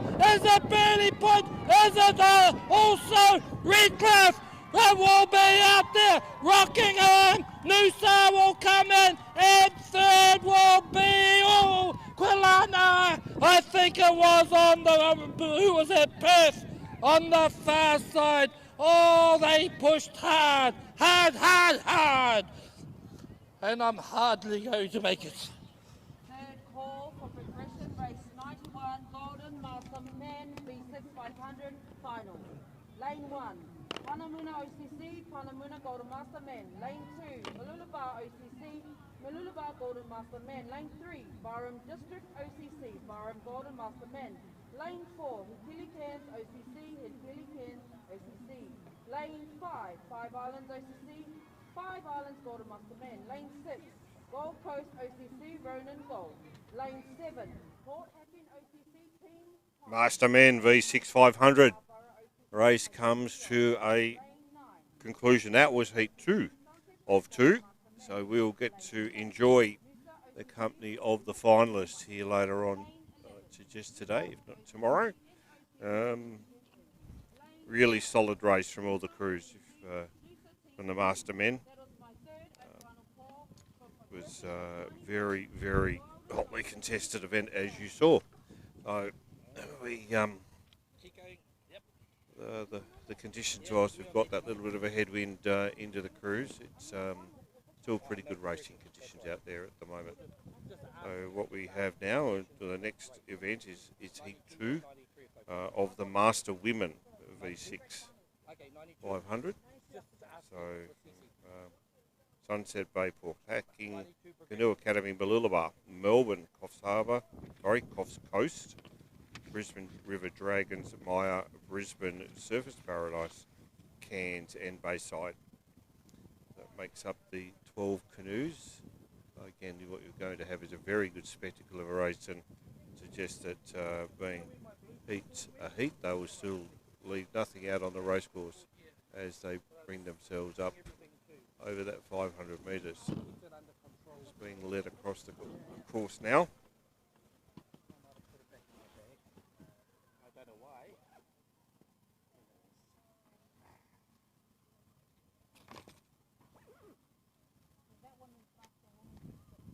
Up there now.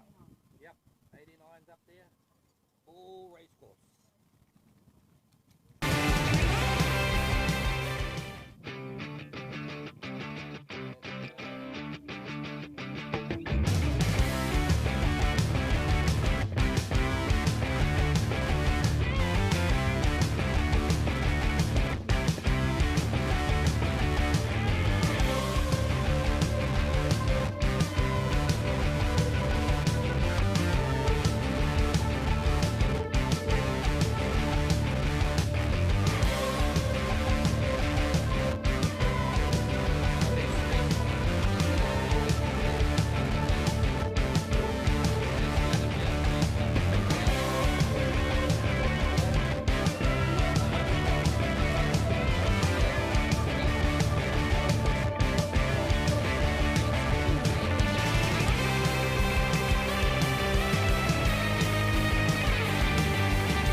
Master Woman V6 500 final.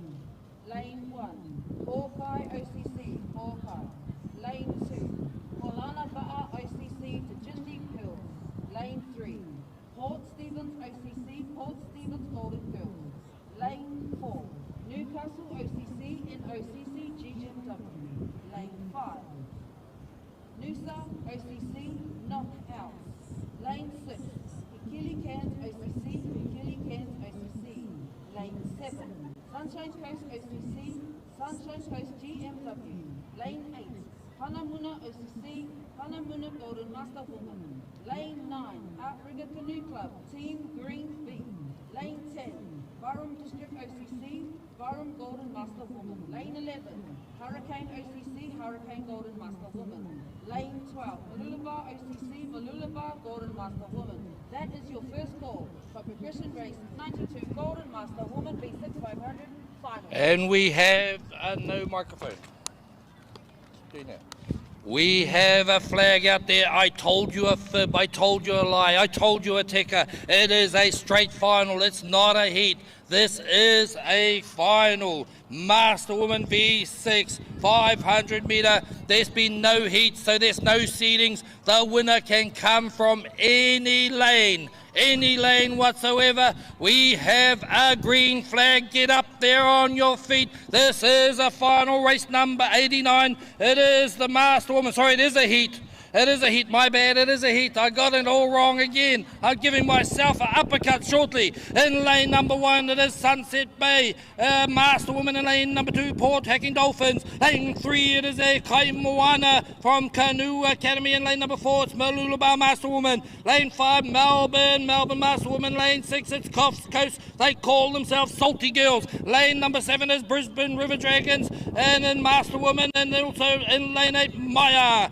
Out there in lane 9, Brisbane Team Bernard. In lane number 9, it was them, Brisbane Bernard. And in lane 10, Surfers Paradise, Master Woman. Lane 11, it's Cairns OCC. And Bayside make up the 12 on the far side. Let's see how they come. Once again, they line up across this race course, making it difficult, but no, it makes it exciting, and we can't see who's made any ground yet. Let's wait and see as they get closer across that 250 metre line. They haven't raced yet against each other, so the winners can come in anywhere at all. If we look in lane number 10, who's out there? Surfers Paradise, looking like they might be likely as well. Down close in lane number 3, we have their Port Academy, their Canoe Academy. They are pushing along. Outside them, we have Malulaba. They are certainly up there or thereabouts. Jump out 3 places from there. Perhaps Brisbane Dragons are there as well. Here they come with only less than 200 metres to go. They are still lining up. This is going to be a big one. Still looking strong out there. Brisbane, is it? And lane number 9, or maybe it could be Surfers Paradise too, as we count them out. 1, 2, 3, 4, 5, 6, 7, 8. It's lane number 8, maybe Maya or Brisbane in the red. Here they come. They push down. This is only a heat. What do you know? They're giving it everything out there. It's fantastic racing. Look at them push across there as we get up there. 4, 5, 6, 7, 8, 9. It'll be an 8. They're getting across there now. Put your hands together. We look forward to our final as they come across there in lane number 9. I think it is Brisbane will get up there as they do that there. 7, 8, 9. And down here it will be lane number 4. Lane 4 who will take it in this place. Malulaba. More calls coming right on up. This is your second call for progression race 92. Golden Master Woman V6 500 final. Lane 1, Kokai OCC, Kokai. Lane 2, Polana Va'a OCC, Tajindi Pearls. Lane 3, Port Stephens OCC, Port Stephens Golden Girls. Lane 4, Newcastle OCC, NOCC GMW. Lane 5, Noosa OCC Knockouts. Lane 6, Hikili Cairns OCC, Hikili Cairns OCC. Lane 7, Sunshine Coast OCC, Sunshine Coast GMW. Lane 8, Hanamuna OCC, Hanamuna Golden Master Woman. Lane 9, Outrigger Canoe Club, Team Green V. Lane 10, Barham District OCC, Barham Golden Master Woman. Lane 11, Hurricane OCC, Hurricane Golden Master Woman. Lane 12, Malulaba OCC, Malulaba Golden Master Woman. That is your second call for progression race 92, Golden Master Woman V6 500 final.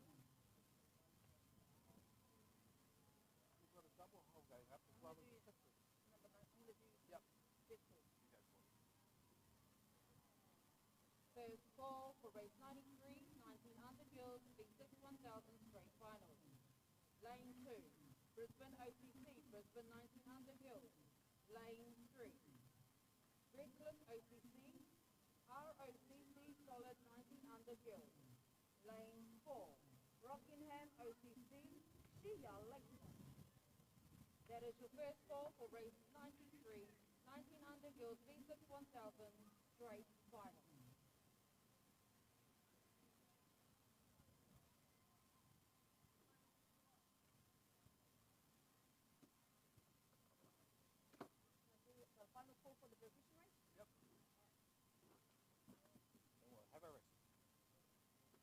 Third,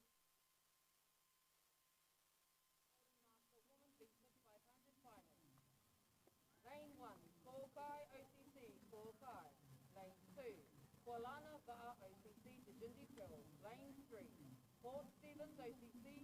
Old Stevens Golden Girls. Lane 4, Newcastle OCC and OCC GMW. Lane 5, Noosa OCC Knockout. Lane 6, Hikili Ken OCC, Hikili Ken OCC. Lane 7, Sunshine Coast OCC, Sunshine Coast GMW. Lane 8, Panamuna OCC, Panamuna Golden Master Woman. Lane 9, Outrigger City Club, Team Green Beach. Lane 10, Gorham.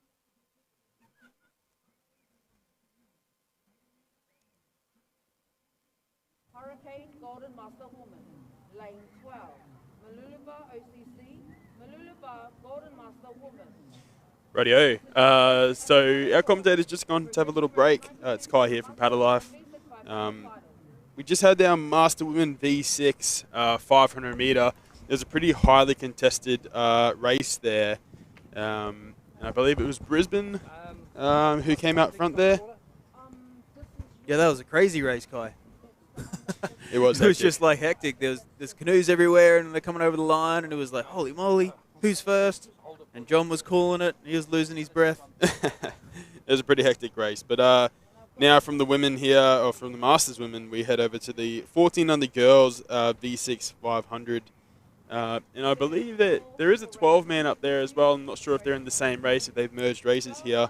But yeah, the 14 under girls, we have Team Rockingham, we have a crew from Noosa, Bayside, OCC, and the Gold Coast. It's a bit tricky to see if they're all actually out there. I see Noosa and I see Rockingham. Yeah, there's a few crews that went past there. They're on the inside lane there heading up. So we'll just have to wait and see. That's right, but again, it is a unreal day here. Just hit 1 o'clock over here in the sunny Gold Coast. Well, sunny today, it wasn't yesterday, but it is a beautiful day here today. You can see the clouds building up over the back of the mountains there. Let me just see if we can get a quick shot. Mel, can you get a shot of the mountains in the background?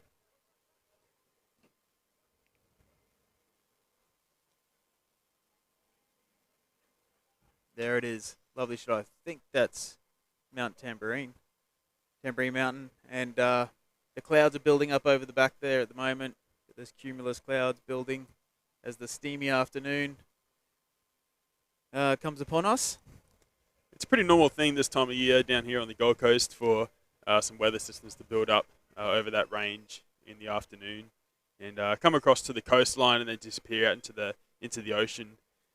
Yeah, I must say that one yesterday that came through the storm was there was one crack of thunder there that flew me back about 5 meters. It was pretty intense. It was pretty hectic, but we were lucky that it hit nice and late in the afternoon, and all the racing had finished fairly early, so it was timed quite well for that one. But we're going to get the drone back up in the air here and head down to the start line for the 14 unders 500 meter straight final.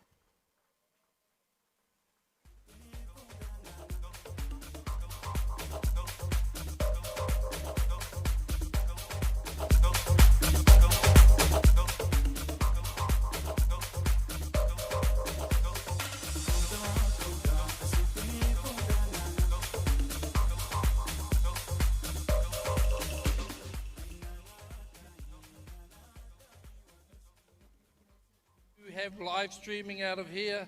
We have Paddle Life that are catching great images out there, getting some interviews also along the way. So let your whānau know, go on to Facebook and it's live streaming there. So check it out. There's no reason why you should miss the 2025 AOCRA Sprint Nationals.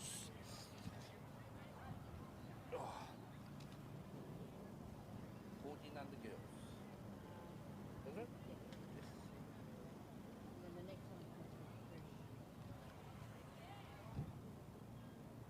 Did I see a double hover? B12 Gold Coast, yeah. All right, we're just heading up to the start line here with the drone in the air. Okay, we have a white flag up there, just a little bit of an anomaly there. We will also have a V12. a V12 racing out there.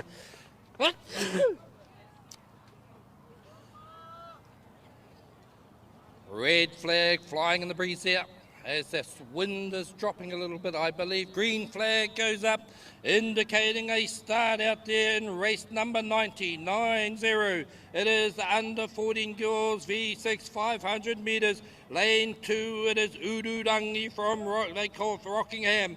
In lane 3, Noosa 14 under 14 girls. In lane 4, it's Bayside. Atabay 14 under boys. And so we also have out there V12 Coast 14 and under mixed in a V12. So let's see how they come down here. Looks like maybe, who knows who's out the front out there. I can't tell you that at this moment in time. As they get closer, we'll be able to call it out there. Out on the far side, though, is the V12. That should be out there smoking up this race course. That is under 12s, under 14s mixed. As is boys and girls getting down there as they push up there beside them in lane number 4. It is Bayside Atabay, they call themselves. And also in lane number 3 inside them is Noosa 14 and unders. Closest to you on the spectator bank, it is Udurangi from Rockingham Outrigger Canoe Club. Doing good out there. Let's bring them up to the 250 metre mark and see who gets across there first.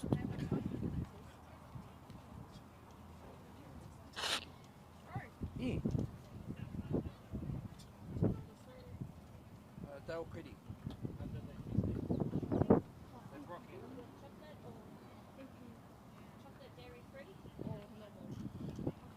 Here they come across that halfway mark to Kia. Oh, they just making me love this place. It's just got drinks and food and everything like that.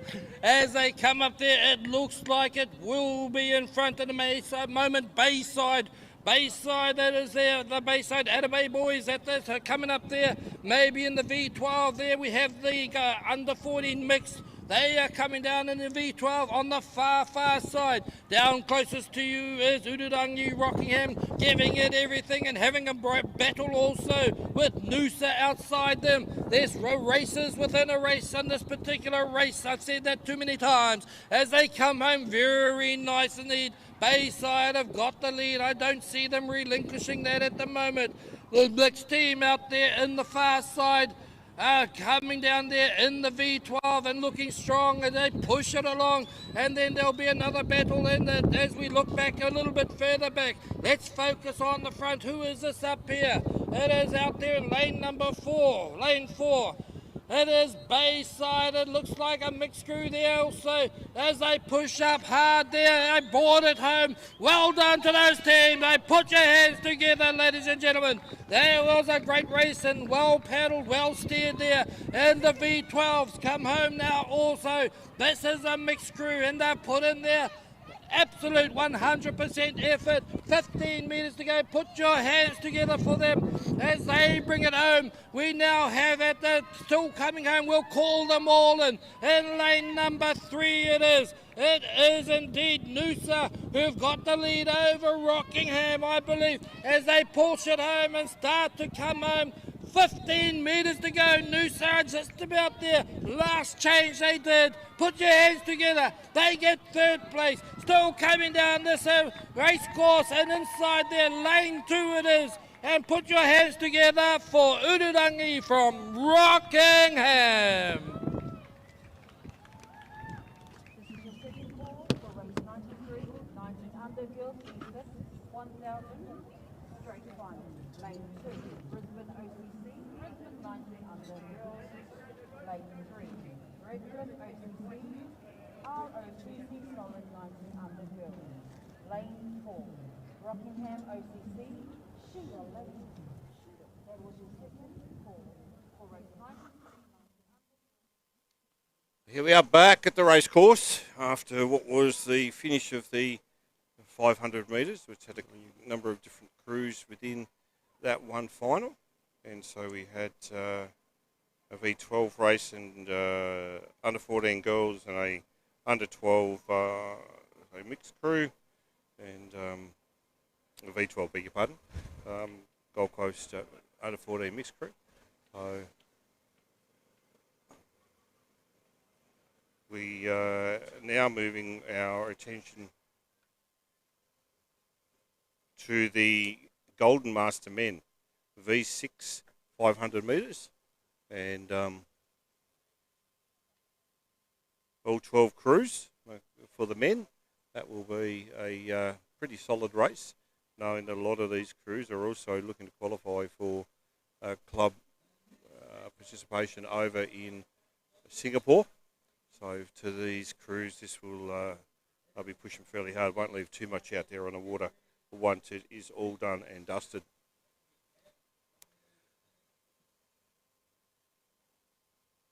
Conditions certainly warming up, and actually a very nice day here in Oxenford, and we're certainly hoping They that the are day continues under this way. starters' orders at this moment in time. Once again, no verbal commands are given whatsoever. All starts are done by flag only. White flag means come up to the pre-start. Red flag means come up to the official start line and choose where you want to start. Black flag means you're over the start line. And then if a black flag and a green flag fly, it means someone's going to be disqualified. They ready things, and it is a clean start out there as we have that green flag flying from indicating the start of this race. Number 91, the Golden Master Men V6 500 metre. It is our final. Lane 1, Panamuna, Golden Master Men. Lane 2, Malulabar, Golden Master Men. Lane 3, Burham, Golden Master Men. Lane 4, Hekili.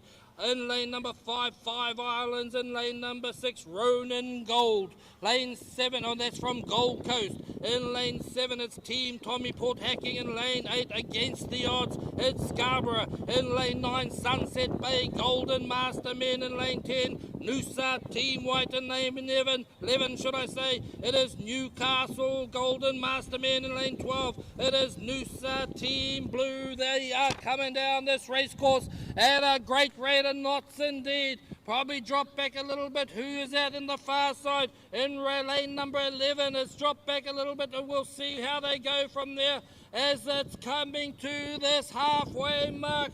We will look at there in the middle of the race course to see who's there. It's lane 1, 2, 3, 4, 5, lane 6. Lane 6 perhaps has got up there. It's Gold Coast, is it? Ronan Gold there. Outside them, it is in lane Team Tommy and Port Hacking. Against Odd Scarborough out there also. Here they come, they're pushing up. This is what I call the business end of the race. It's no use winning the first 250 metres if you can't win the second 250. Here they come as they bring it down in their way. They are pushing strong. 1, 2, 3, 4, 5, 6. Lane number 7 is it. Team Tommy Port Hacking pushing up there. Outside them, it is Against All Odds from Scarborough. Are they in second? It looks to be that way. It's going to be a bun fight for third. It is going to be, let's face it, up there. Port Hacking coming through. They are pushing and they've got it nailed at the moment. The battle's going to be for others. Port Hacking. Who's in there? Is it Scarborough? And who's going to get third? Oh, Scarborough, I believe, got there, and inside them would have been Gold Coast, perhaps, as we look at it from there. Great racing from these Golden Master Men. Just keep going, I will always call children home, but I don't always call animals. First call for race 93, 19 under your P6, 1000 straight final. Lane 2, Brisbane OCC, Brisbane 19 under girls. Lane 3, Redcliffe OCC, ROCC solid 19 under girls. Our Golden Master Men, 500 metres have done and dusted for the championships. Great to see the quality of the racing that the guys bring to the racecourse. There were 2 heats to get that filled together, and the racing was certainly lived up to the expectations from all here over the course of the weekend, knowing, as I say, there were so many crews making their way into the event. So congratulations to all of the guys. So whilst today is moving through rather rapidly, and there's still obviously a fair bit to go today. We are now going to move on to the Golden Master women. That will be the final for the Golden Master Women V6 500. Just wait for the ladies to get into their canoes and come down the transit lane here beside us. The conditions here do remain very favourable for the racing. A bit of a legacy now with the conditions overnight, but a bit muddy underfoot, but still notwithstanding, it's still a good space to come down and have a visit as we come to what would be the back 1/3 of the racing today. Then we'll lead into our presentations tonight. And we'll be obviously back here tomorrow for all those that have a free Sunday that would like to wander down to the lake, come and enjoy this spectacle of outrigger canoeing. We will still see all of our age groups, and from our minnows to our platinums in both in V1s, OC6s and the V12s will make their way out during the course of the day, and so people have the opportunity of seeing plenty of good racing down here at what is our National Sprint Championships for 2025. This is an event that currently happens every year, as does our National Marathon Championships. And so that highlights that we put together the effort in a collective manner to put on these two national championships for the sport. It's a fairly large task to bring together quite a few hundred people, and the resources and the like to do it. As we alluded earlier in the day, when we look at the race course and the way it's been presented here, what the whole environment provides us with is certainly something that is of world standard. We don't often race here, something though that we need to consider as time goes on to use this facility far more regularly. Although having said that, it's behoves us to look at other alternatives around the country, so we get to experience other race courses. The membership get the opportunity of sharing the travel load and the like within the sport. So certainly having a look around at other opportunities is something that we are doing, being very active in, along with where we have our marathon races as well. And obviously Paddle Life TV, enjoy the journey with us. Clive from Paddle Life is sitting alongside of me here at the moment, and all the footage that you see, including the live stream, is all organised by them, including drones, and so that we managed to get up on to the lake. So as I alluded earlier, it certainly creates a very unique look and feel for the event. Yeah, definitely. Yeah, I mean, it's been unreal being able to do live here today, and as well as do what we normally do with photos and videos this morning and also this afternoon. So it's been really cool to have that, and then hopefully moving forward with national events, especially marathons. You know, bringing the shots on the water live back to the beach and back to the audience online is something that we're doing our best to offer as well into next year. For our sport, we've obviously been filming on the water and bringing a video back to you guys, but if we can do that live, then I feel that that's going to really help the visibility of the sport moving forward, which will be really cool. And you're right, Kai. It's something that we need to increase the visibility where we can, where it's reasonable for us to do it, and as much as we market very well to the outrigging community, as you alluded, you can have video and stills, and we share in hundreds of photos that post the event within a week. But to bring this live and optimistically then to share it with non-outrigging audiences is obviously a part of the aim.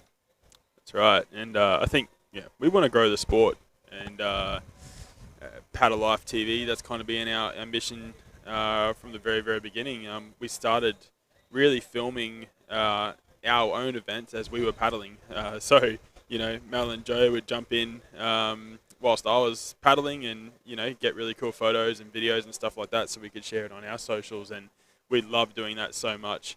And then that's kind of moved into us just filming and not paddling as much, but that's all right. We love training on the outside as well, but we love bringing all this footage and photos and stuff like that to you guys out to the world. But we do have Charlie McKillop from North Queensland. Just rocked in. She has just come in, encouraging her teammates along. I'll remove my headset and give it to Charlie. I've talked enough. No, not yet. I'll get more. So while that headset transfer is going on, I can only but encourage people to consider the logic of jumping onto the Paddle Life TV Facebook pages, on their YouTube channel, and have a good look at what's going on throughout the sport. Their footprint is not just national events. So whilst Charlie has a seat in the hot chair, oh my or the goodness. hot seat, whatever we want to call it today, Charlie's out of Achille, and that's one of the North Queensland clubs, and they already enjoy the relationship with Paddle Life TV, as does South Queensland and New South Wales, and we'd certainly like to get the whole sport nationally to experience the quality of the service that Paddle Life provide. But on that note, welcome. Hello. Well, Charlie. thank you, Scott. I'm got to admit to you that I'm more nervous about getting here and waxing lyrical about a sport that I love than I was about actually getting out there on the course and doing our races today. But if you told me about this vantage point, I would have been here about 3 hours ago. It's awesome. Yeah, I was about 3 hours ago. So arguably for that very reason, it is certainly a lovely spot sitting down here undercover, which is important today. It's been warm out there, but what a picture it has been, the course, the professionalism with which I'm sure it's probably been covered, but the Gold Coast paddling community have really turned it on in terms of the infrastructure and the setup here. It's second to none. It's as good as I've ever seen at a World Championships, and they've certainly set the bar high for any future host clubs. Oh, indeed, if I may, it was. We were certainly putting it out there that it would be a world standard, and we're saying that purely with the look and feel that we're seeing, let alone for those that have attended a World Championships and know exactly what it's like.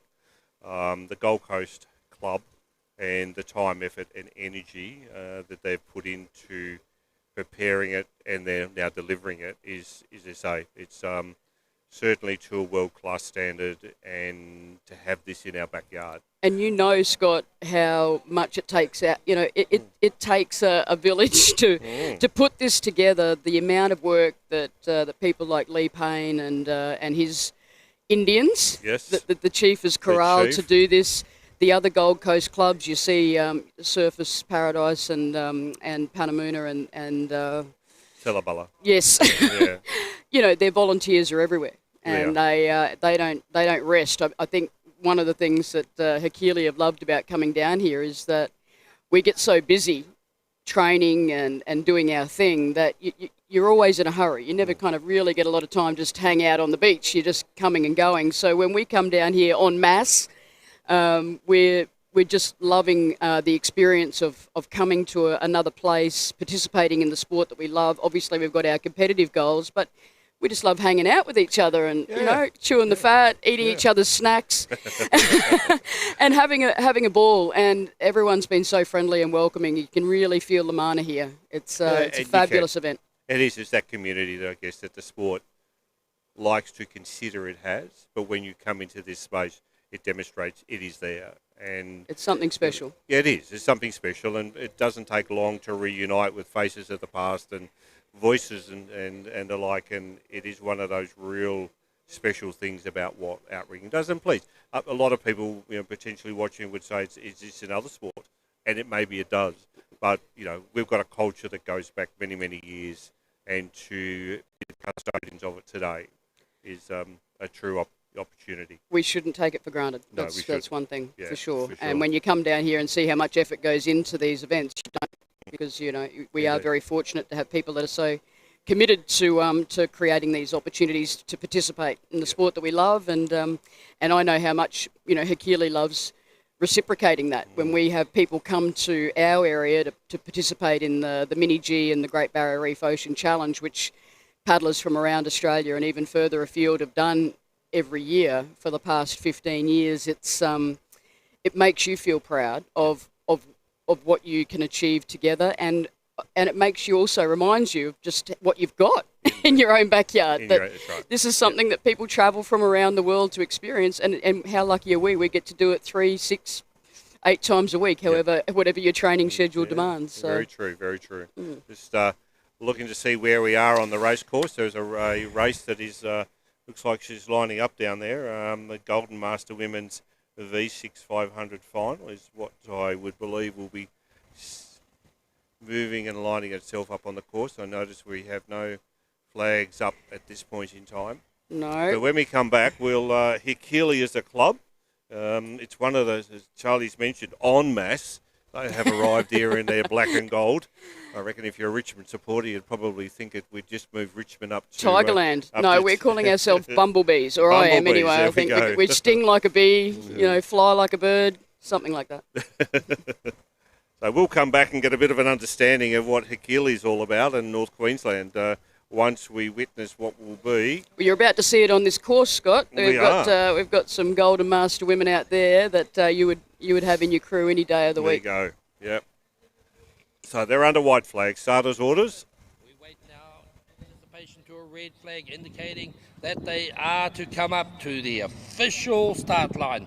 I'll fill you in on who's who out there at the moment. As soon as the green flag goes up.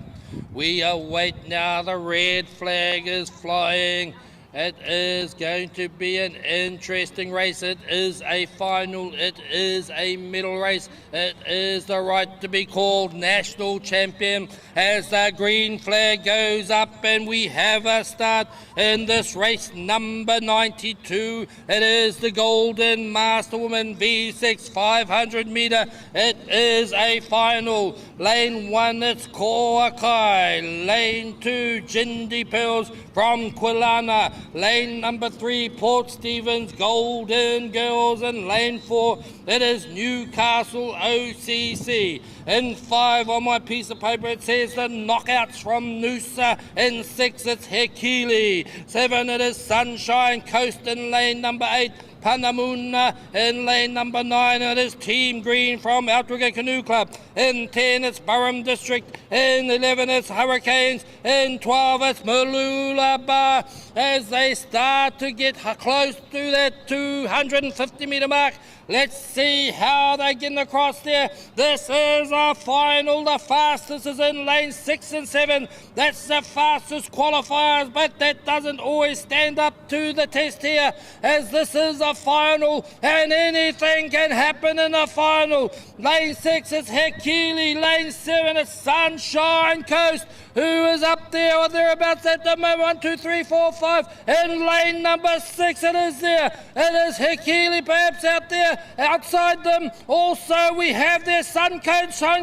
In 8 it's Panamuna, who's dropped back there. Burrum perhaps out there. Also Hurricanes on the far side are there or thereabouts. And we also have out there in the far side Mooloolaba Bar also. They are looking good. Let's come back down here and look at this. That's the middle of the race course. If there's anyone missing, I'm not sure there is. There's that lane 6. Who's in lane 6? Hakili are there. They are pushing up as well. Sunshine Coast are there. It is 6 and 7. They are going neck and neck, stroke for stroke. Oh, it's going to be a close one. It's only going to be a whisker in it. And they coming home as they push. Oh, Hakili. It was a Sunshine Coast. Hakili, Sunshine Coast. Hakili, Sunshine Coast. It's gonna be Hakili by a nose. Sunshine Coast They come through out there as well. It's the knockouts, is it? That might come in there. They will take out the next placing out there. Fantastic racing, wonderful, as they cross the line in the blanket finish. Oh my goodness. Oh my goodness. More calls to come. Woo! Well, then we have the parochialism, the clapping and the shouting sitting here under the tent. So much experience in that canoe, so calm under pressure, and just under the expert steerage of Jane Hall, a legend in our sport, an ornament to our sport, and we're so lucky to have her paddling under the Hikili banner. This crew of women have, of course, gone off to Samoa. Yes. And were silver medal winners in the marathon form, but they, they wanted to just show that they can cut it on the short form as well. And as you just saw, they've certainly got what it takes. I can see Mary Holland in the middle there, absolute powerhouse from the Cairns Beaches Club, and Annie, who's come over from the west. Just an amazing bunch of women that just get out on the course and know what they've got to do. And over the years have gelled now. They just can paddle for each other. They're a very formidable force on the on the course. I wouldn't like to be trying to line up against them, that's for sure. Yeah, and then when you look, if I may, just the quality of the racing with the whole fleet of canoes coming across the line in within a number of seconds of each other. So, you really can't afford to miss a stroke or muck up one of your huts. Otherwise, it's all of that effort is I won't say be wasted, but that is just a quality. They hit it each time.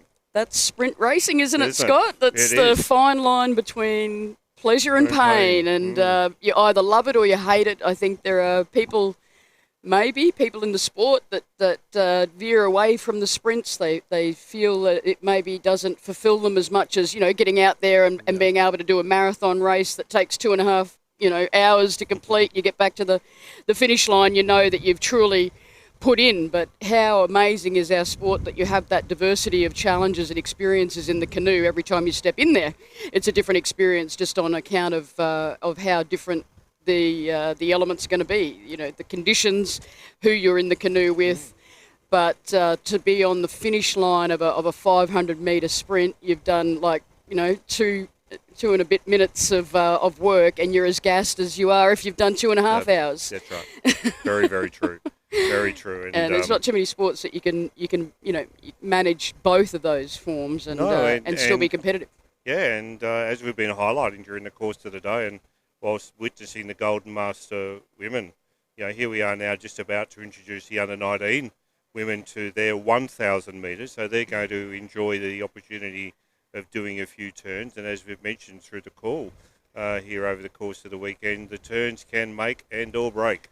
We talk about pleasure and technical pain. Skill. Yeah, that's We've right. got ours tomorrow, so don't put the mocker on me. I'm going to be sitting in seat 5, watching the skill of seat 1 and 2, and feeling the intuition in seat 6 behind me. But it's just an absolute pleasure to watch the skill and the precision and the power that then that propels those canoes around these turning buoys. It's something that delights spectators, even that you can see their reaction when they're walking past here, walking their dogs and coming down for their coffees, and they're going, wow, what's this all about? What is all this all about? And it is sometimes that unknown that is the draw card for people to ask questions. And I must admit, listening to an outrigger paddler explain outrigging to a person none the wiser of they'll draw a comparison between another type of craft or something of that nature, but it's they just the enthusiasm is infectious. Trying to spin a 44-foot canoe around on a dime is something to behold. That's for sure, and certainly a skill that I haven't ever had the responsibility of being a steerer in the canoe, but every time I get in the waka and just feel the pressure that those steerers carry with them in the race. They've got to keep calm, they've got to read the water, they've got to be able to make sure that the nose of that canoe is on the line, but not over it. Yeah. And talking about fine line between pleasure and pain, a very short line between, getting the perfect start and finding yourself disqualified, Yeah, very true. And then navigate it down the course at 250 or 500 in 10 metres, in 10-metre width. So the last thing we ever want to do is encroach on the canoe beside us, but it can and it does happen. Unfortunately. But that's why they get paid the big bucks, hey? Well, they tell me that. They tell me that, yes. The check's in the mail, I think someone told me a few days ago. If only, yeah. No. So tell me about Hikili. As I say, down here in Mass this What would weekend. you like to know, apart from how awesome we are? Well, that might be good.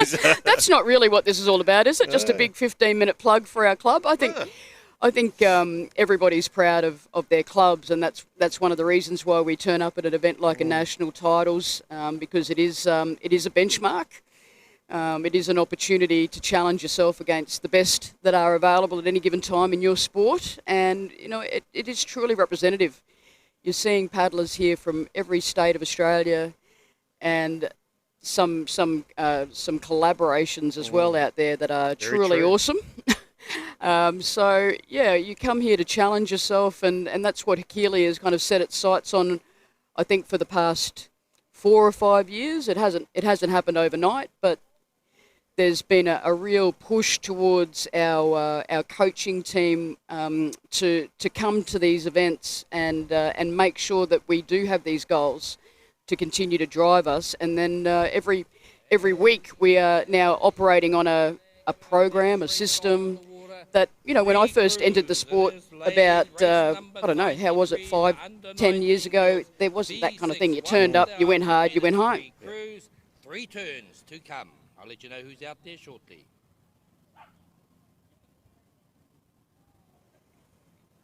They've come up nicely up to this pre-start line, the yellow marker boys. 10 metres short of their official start line. Red flag means they can bring their canoes up and start where they want to start as long as it's behind the start line. And it is a nice clean start by all of these crews, all 3 of them that is, as they head off down this race course. Let me tell you who's in this race. Race number 93, under 19 girls, V6, 1,000 metres. Lane 2, closest to us in their red uniform. It is Brisbane under 19 girls. In lane 3 across there in their very distinctive green uniform, it is Rock Solid under 19 girls. And across there, and also a very distinctive different green it is from the West Coast. They called See You Later from Rockingham, Outrigger Canoe Club. If you wish to. Yeah, they got 3 turns. So let's take them down to their first turn. Who goes in there? As I say, it can make or break your race. And so our first indicator of who's going in first is that these canoes will start angling to the left-hand side as they set themselves up down the right-hand side of their lanes, but they angle in to get around that flag, and it's in lane number 2, I think it is there. It is a Brisbane who are going in first, and second out there going in is Redcliffe and See You Later. Rockingham are also negotiating their turns. A good one down here in lane number 2. They got around there first, Brisbane, and also out there Redcliffe, and See You Later is on their way down for their second turns. Walk all.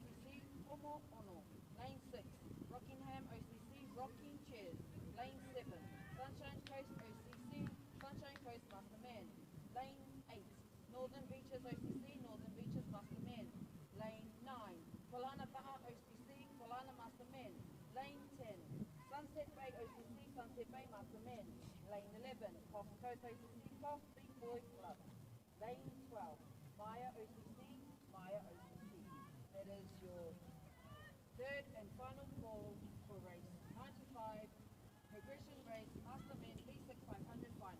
As they come down for their second turn, they are doing it in their lanes as such.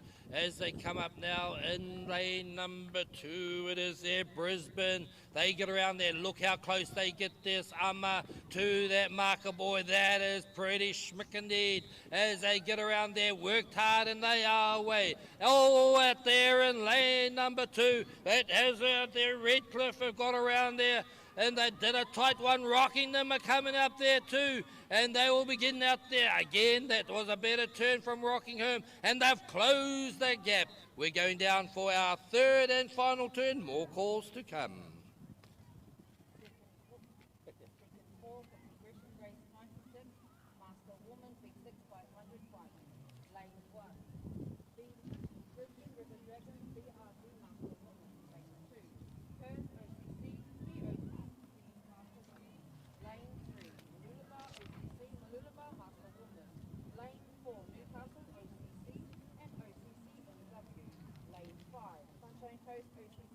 Sunshine Coast NW, lane 6, Burley Point OCC, Burley Point Master Woman, lane 7, Brisbane OCC Team Grenard, lane 8, Gold Coast OCC, Gold Coast Master Woman, lane 9, Achilles Cairns OCC, Achilles Cairns OCC, lane 10, Surfers Paradise OCC, SPOCC Master Woman, lane 11, Canoe Academy OCC, Kai Mana, lane 12, Port Macquarie OCC, Port Macquarie Maruru. That is your second call for progression race 96, Master Woman B6 500 final. And good timing as Brisbane just negotiating their final turn, and they don't have to take any risks. They come around there, they've worked hard, and they've coordinated that one pretty well. It's going to be a heck of a fight for that bronze medal as Rockingham and Redcliffe go around in a mirror image of each other. I'm just seeing who goes out first. They both pretty much got out there together. Maybe Rockingham, maybe it was Redcliffe that got out there first. We know who's in front though. That is out there in Brisbane in lane number 2, who've got a handy lead, but it's the race within this race. Who's going to get second and who's going to get third? Third call for progression race 96, Master Woman B6 500 lane 1, Brisbane River Dragons BRC Master Woman, lane 2, Perth OCC POCC Master Woman, lane 3, Malulaba OCC Malulaba Master Woman, lane 4, Newcastle OCC in OCC NW, lane 5, Sunshine Coast OCC Sunshine Coast Master Woman, lane 6, Burley Point OCC Burley Point Master Woman, lane 7, Brisbane OCC Team Bernard, lane 8, Gold Coast OCC Gold Coast Master Woman, lane 9, Achilles Cairns OCC Achilles Cairns OCC, lane 10, Surfers Paradise OCC SPOCC Master Woman. And put your hands together for the champions at Brisbane! Great paddling out there. They nailed their turns. Here's the race within the race though. It's Redcliffe and See You Later. They are coming up. It will be See You Later. We see you sooner now. And also Redcliffe will come home to take that third place.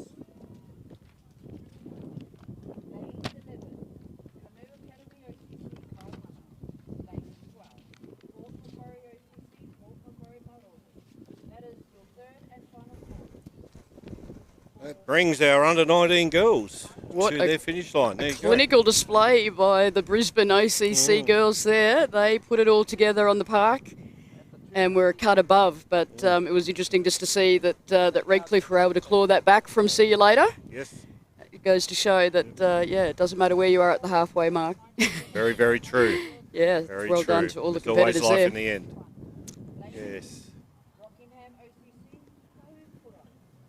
So if I may, just reinforcing the interest I show in the fact that we've spent some time having a look at the Golden Masters.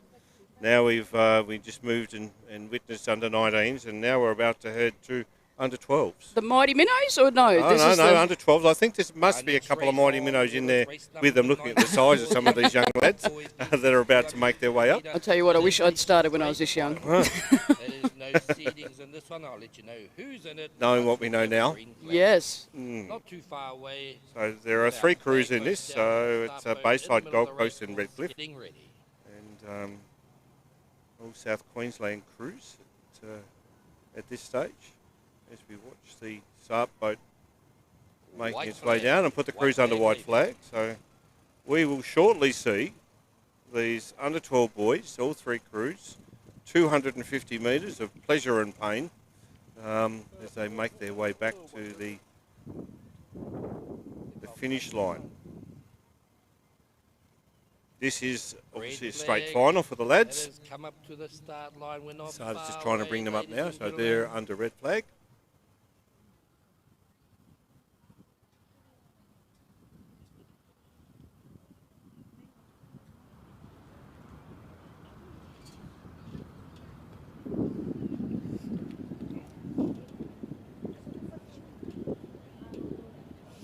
There we have it, a green flag is flying to indicate that we do officially have a start this next race on the water. It is race number 94, the under 12 boys V6 250 metre. It is a straight final, won't take me long to get through. Who's out there? Lane 2, closest to you on the spectator bank. It is Tangaroa from Bayside Outrigger Canoe Club. In lane 3 it is Gold Coast under 12 boys in the middle there, and outside it is Redcliffe, the under 12 Splash Mob, not Splash Bob, not SpongeBob, Splash Bob slash Mob. Oh, I'm getting myself tongue-tied already, but they are looking pretty close together as they have negotiated that first 100 metres. Here they come. This looks pretty close. Is it on the far side, Redcliffe, or is it inside the middle? It is Gold Coast there. It's Tangaroa Bayside are closest to us. It's in the inside, the outside, and this side is still close together. Perhaps it is Redcliffe out there and pushing up there. Down here closest to us is Bayside, and it is Gold Coast in between them. That is still close together of all these crews. I might have to get on to the start line. Let's push it up, bring them home. It is Bayside or Redcliffe or Bayside as they come home, and I get on the start line. Redcliffe or Bayside. Don't look sideways, look ahead. Redcliffe or Bayside, Bayside or Redcliffe or Bayside. It's Redcliffe by a whisker from the top of my head. And if you've seen my haircut, I got nothing. Told you. Well, I'm just stuck for words right now. What an experience! Stuck for whiskers. So. For these youngsters to go hammer and tong the whole length of the course, and for it to come down to a nose like that, they will sleep very well tonight, these youngsters, but should be very, very proud of that effort. And it just goes to show the crew that can to keep the precision going and follow the advice of the race caller to look ahead. Don't look at your opposition. Eyes in the boat.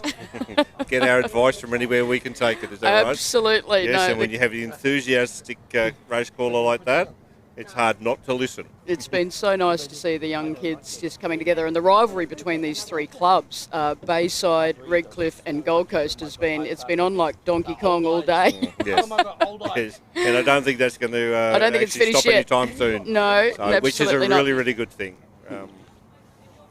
And considering I know that all these 3 clubs have also got minnows involved, so we can only but hope or attest that they're in good hands. And so good that they're able to perform on the big stage here with the grown-ups, and lovely to see the senior paddlers all coming down to the waterfront as well.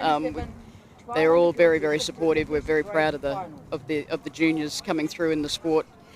Now, where were we, Scott? I think we were kind of mid-sentence. We're talking about how awesome Hikili was. That's right. Was that mid-sentence? But that's certainly, I know, where we started your initial feedback. You were asking me, why is Hikili so awesome in the club that everyone wants to be? And I was in the process of saying that it comes down to the quality of the coaches that we have, and we're lucky to have a coaching team that share that responsibility, and you can just really see over the years how the professionalism of that has developed. But that not only hones our competitiveness, that our coaches also kind of ensure that our performance is also underpinned by the spirit and the culture of our sport, and that is something that's ingrained really early in your tenure. When you arrive at Hikili, you just know that there are things that you have to do to be a Hikili paddler, and we stand by those values. We love the fact that we are fiercely competitive on the course, but once we get off, we're all mates. In far north Queensland, you have to be. We rely on our neighbours. Yes. We've relied on our neighbours to come down here. And not just that, I think the spirit that we have been able to encompass in the club it's something that, it's embodied in the fact that there are other paddlers that are coming to us to train with us and to be a part of the crews that you see here on the course this weekend, this week I should say, that want to be, they want to realise their dreams to qualify for the World Sprints in Singapore next year. We've welcomed welcomed paddlers from other clubs into our fold, and they've come from Western Australia, New South Wales, Southeast Corner. I mean, once upon a time it used to be the other way around. If you wanted to seek those higher representative goals, you had to go elsewhere to get them, because you just wouldn't be able to get off first base. But here we are, attracting clubs to far north Queensland to train together and to realise those dreams, which I think is a really special thing. And even in the lead up to this event, we've had the Platinum women come to Cairns. We've had the Golden Master women training in Cairns. We've had Senior Master women making the weekly trek up the highway from Mission Beach. We've had Jill Hercott with us for most of the year with her husband Ray, commuting from Townsville. They're doing that because they're finding something with us that I think is pretty special. Yeah. And I guess if you can list a series of names from a wealth of backgrounds and the like, and if they're all finding some commonality in that attracts them to that environment and they achieve the outcomes. We have a start out there on the water race number 95, I believe it is. It is the Mastermen V6 500 metres, a final. Oh, you got to come out of your tent for this one, folks. In lane number 1, it's Perth Mastermen. In lane number 2, it is Brisbane Mastermen. Lane 3, it is Redcliffe. They are rock solid Mastermen. In 4, it's Team Squire from Noosa. In lane number 5 is Fomo Ono from Te Ikanui of Outwicka Canoe Club. In lane number 6, Fomo Ono, should I say. In lane number 6, it is Rocking Chairs, Rockingham Outwicka Canoe Club. In lane number 7, it is Sunshine Coast Mastermen. In late, it's Northern Beaches Mastermen. In line, it's Kwalana Mastermen. In lane number 10, Sunset Bay Mastermen. In lane 11, it's Coffs Big Boy Club. In lane number 12, it is Maya. Here they come, the fastest qualifiers in the middle of the race course. That'll be around about 6 or 7. That's the Rocking Chairs and Sunshine Coast again. Here they come, it's showing up. Everyone's up there. Oh, thereabouts. Come on, let's hear you. Get your support out there for your club. Out there we go. Drop back a little bit. There's Pocket lane number 1, but Brisbane lane number 2. Rock solid Mastermen in 3. And 4, it's Team Squire. They're up there about. Also in lane number 5, it's Te Kanui. Rockingham out there in 6. In lane number 7, Sunshine Coast out there. They are pushing hard there. In lane number 8, Northern Beaches. 9, Kwalana. 10, it is going to be Sunset Bay. 11, Coffs Harbour. 12, Maya. Who's got the lead out there? Dropping up there. Oh, 1, 2, 3, 4, 5. Lane number 6 it is. Rocking Chairs. Now is it? Out there it is Brisbane Sunshine Coast. Oh, my goodness. You are going. No way can you pick that. It's got to be a photo finish. That is too close to call as they came across that finish line. Oh, my goodness. I told you it was going to be a big one. Some more calls coming right on up. Nah, no calls. Nah, okay, we'll wait. Well, fantastic racing out there.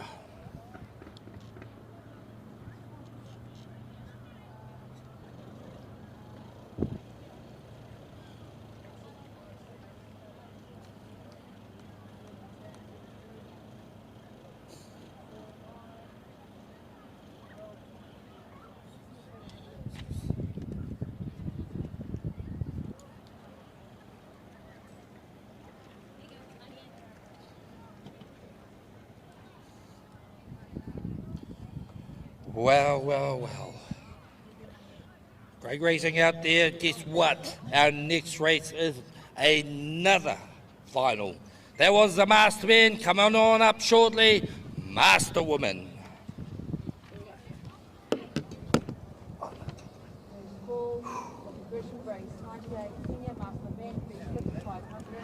Just asked Charlie to pick the results of that race. I'm not sure she's got an answer for me just yet.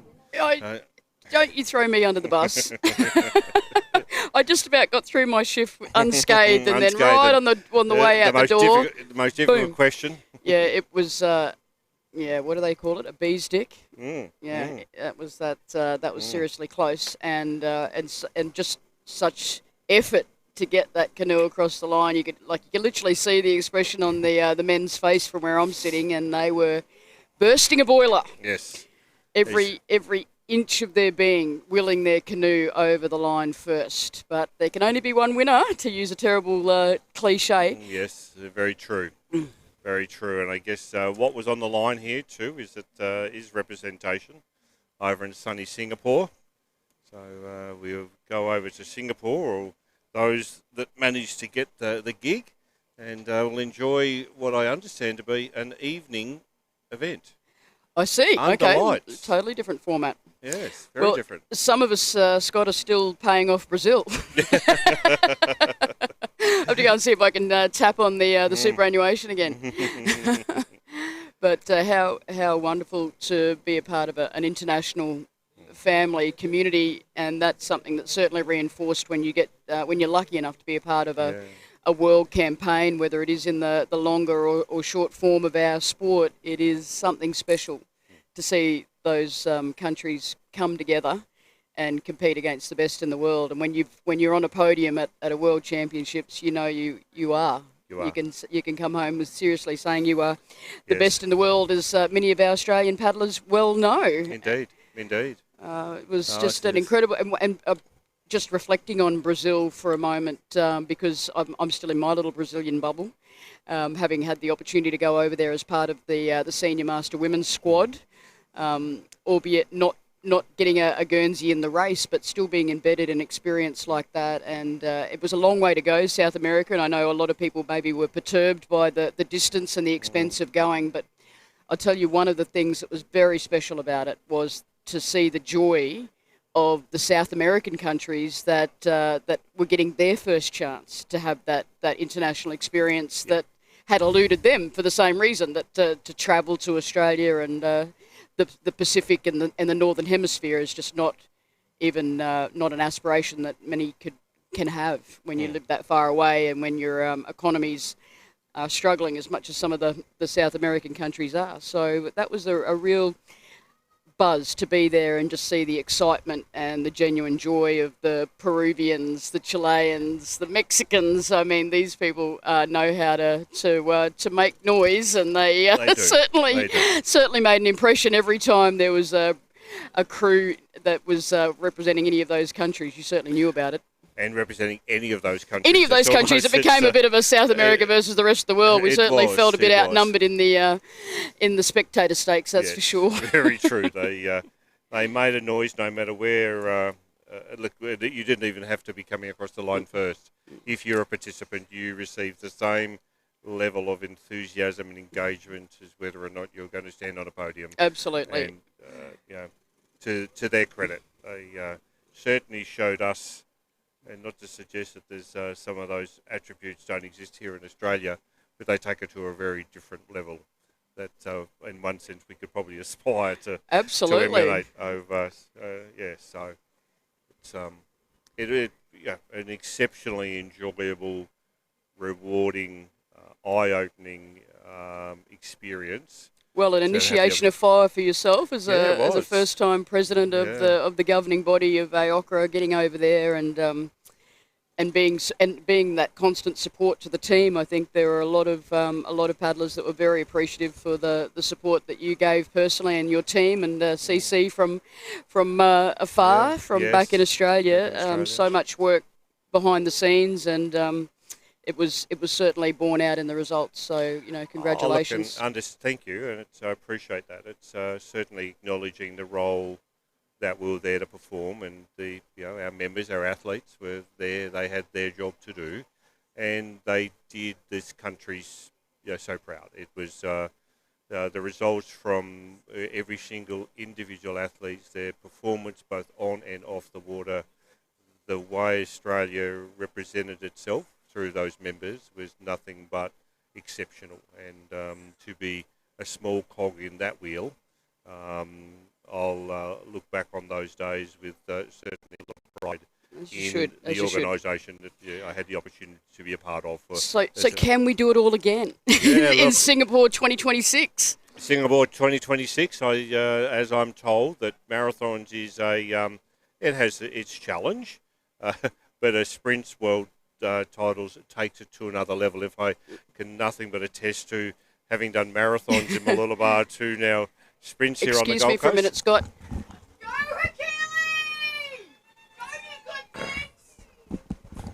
There goes our master women. Jump from this a very professional alluding. Well, I did warn Kai when he invited me that he had a loose cannon on his hands. And there, ladies and gentlemen, was that cannon. Hard not to be proud of them, though. You know, especially, and it's the same for every crew out there, but you just know how hard people have worked behind the scenes, and every paddler has their own story to get to the start line, and it's just wonderful to see them go out there and to be able to compete in a final. You know, Indeed. You make the final at the national titles, you should be proud. Yeah, look, and if it is the pinnacle, which I think most of us would attest, it certainly is on the calendar, and to increase that participation over time and for all of our clubs in the country to be provided with the opportunity, I think is one of those things that we've got to work hard to ensure that every member knows that this is touchable. You can do this. It's available to you. And if you look at, as Charlie's alluding to, look at the quality of the crews that are making their way down at the moment to start the Master Women's V6 500 final, we will see a really crackerjack race. I'm just watching that John is having a few words, so we'll give him Team Macquarie, the microphone. We look forward to them coming back down. Certainly a lot faster than that. John. Yeah. As John's been doing this for a day or two. He's also finds his way into the world stage. He's commentated for world events. I'm not sure whether he was at Hilo last, is my understanding. So. I'm not surprised to hear that at all. If anyone's ever been present at a venue where John has the microphone in his hand, it's hard not to. Your pulse starts beating just a little faster, just at the sound of his voice and the inflection that he's able to deliver across the venue. And if they were handing out gold medals for race announcers, this bloke could be on the podium every time. It's very, very, very true. I do wonder what his PB is in two cases. I don't know. I wonder what his heart rate is or his blood pressure. All good. I got here yesterday morning, and people will know he greets the venue with, good morning, Australia. Welcome, welcome, welcome. And everyone just sits up and goes, right, okay, I'll have what he's having. Yeah, we best be on that. We need a bit of that in the canoe. No, he's an absolute champion, and it makes for so much enjoyment around the course as well, for people to be able to follow it and get people, it gets people enthusiastic, gets them down on the lakeside here and getting behind their team, which is what it's all about, especially those juniors. You can just see their little chests puff out when they sit a little higher in the canoe. Oh, absolutely. Yes. They're gorgeous. And we need to. I guess, as we've alluded to, the juniors and what they bring to the sport, what they optimistically will be sitting in our chairs in years to come. Oh, this is all part of the succession plan, is it? That is right. Very much. Very much. I think, as they say, we're here to make ourselves dispensable. Absolutely.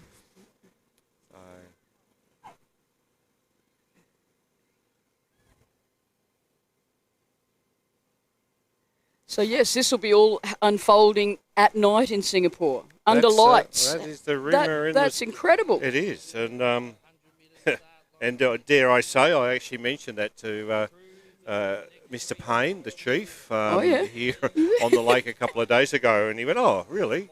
We could do that here." Of course he did. Of course he did. Mr. Can Do. I'm not wondering why the light bulbs are not up yet. I wonder if he's run that past the committee yet. He's the ideas man. Yes. Although he's more than an ideas man, Lee Payne. Well, he's a doer. He makes it happen.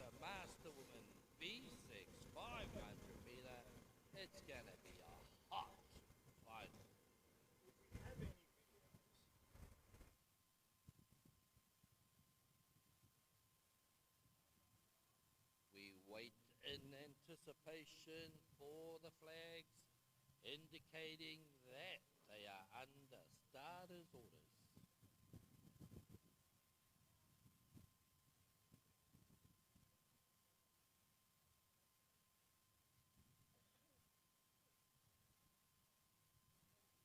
And there we have it. We start the starting process here. It is a white flag in this race, number 96. We are not far away from a start.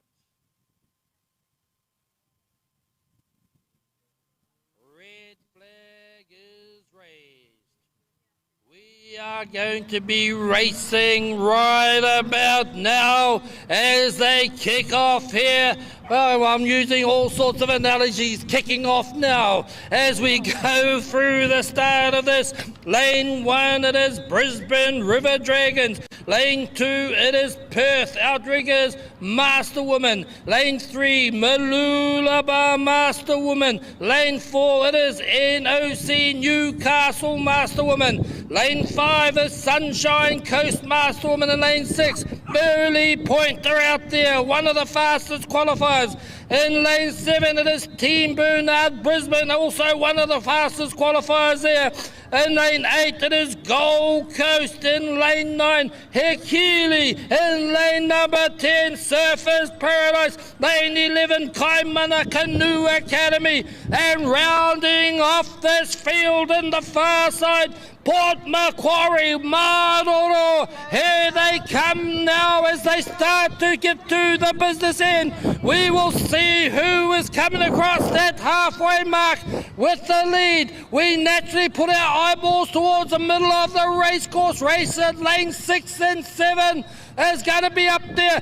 In lane 6, Burley Point, you see them there. Outside them in the red shirts, it is Team Bernard from Brisbane. Oh, look who's on the outside of them. Gold Coast are up there also, are pushing along. Those seem to be the three at the moment, but don't forget Sunshine Coast in lane 5 as well. In 4th, it is there. Newcastle, Malulabar 3, Perth out there in 2, Brisbane in 1. Go to the far side, Port Macquarie in 12, Kaimana Canoe Academy in 11, it is Surfers Paradise in 10, and in 9 is Hekili. But let's come back, let's come down to earth. It is in the middle of the race course. It is out there, lane 6, or is it lane 8? Lane 6 is there. Burley Point, Gold Coast, or could it be Burley Point? Team Bernard, Gold Coast, Burley Point. Who's going to come through? Oh, they've done it well out there. Great racing. I think, ladies, Burley Point on the far side would have been out there. Gold Coast and also Team Bernard, unofficial from my big mouth. Shut up your mouth. Hey, finishing it off, that is effort all the way from these Master Women. Great effort put in there. More calls to come. First call for race 100, Master Woman V6 1000, heat 1 of 3, lane 1. Sunset Bay OCC, Sunset Bay Master Woman 2, lane 2.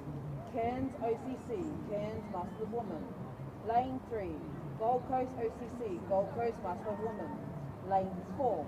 Port Macquarie OCC, Port Macquarie Maroro, lane 5. Brisbane River Dragons, BRD Master Woman, lane 6. Perth OCC, POCC Master Woman, lane 7. Maya OCC, Maya OCC. That is your first call for race 100, Master Woman, B6 1000, heat 1 of 3. Do the next one. That's the halfway mark. They're not ready yet. They're still getting up there. There's only two of them. Yeah. Yeah. Rockingham and Gold Coast.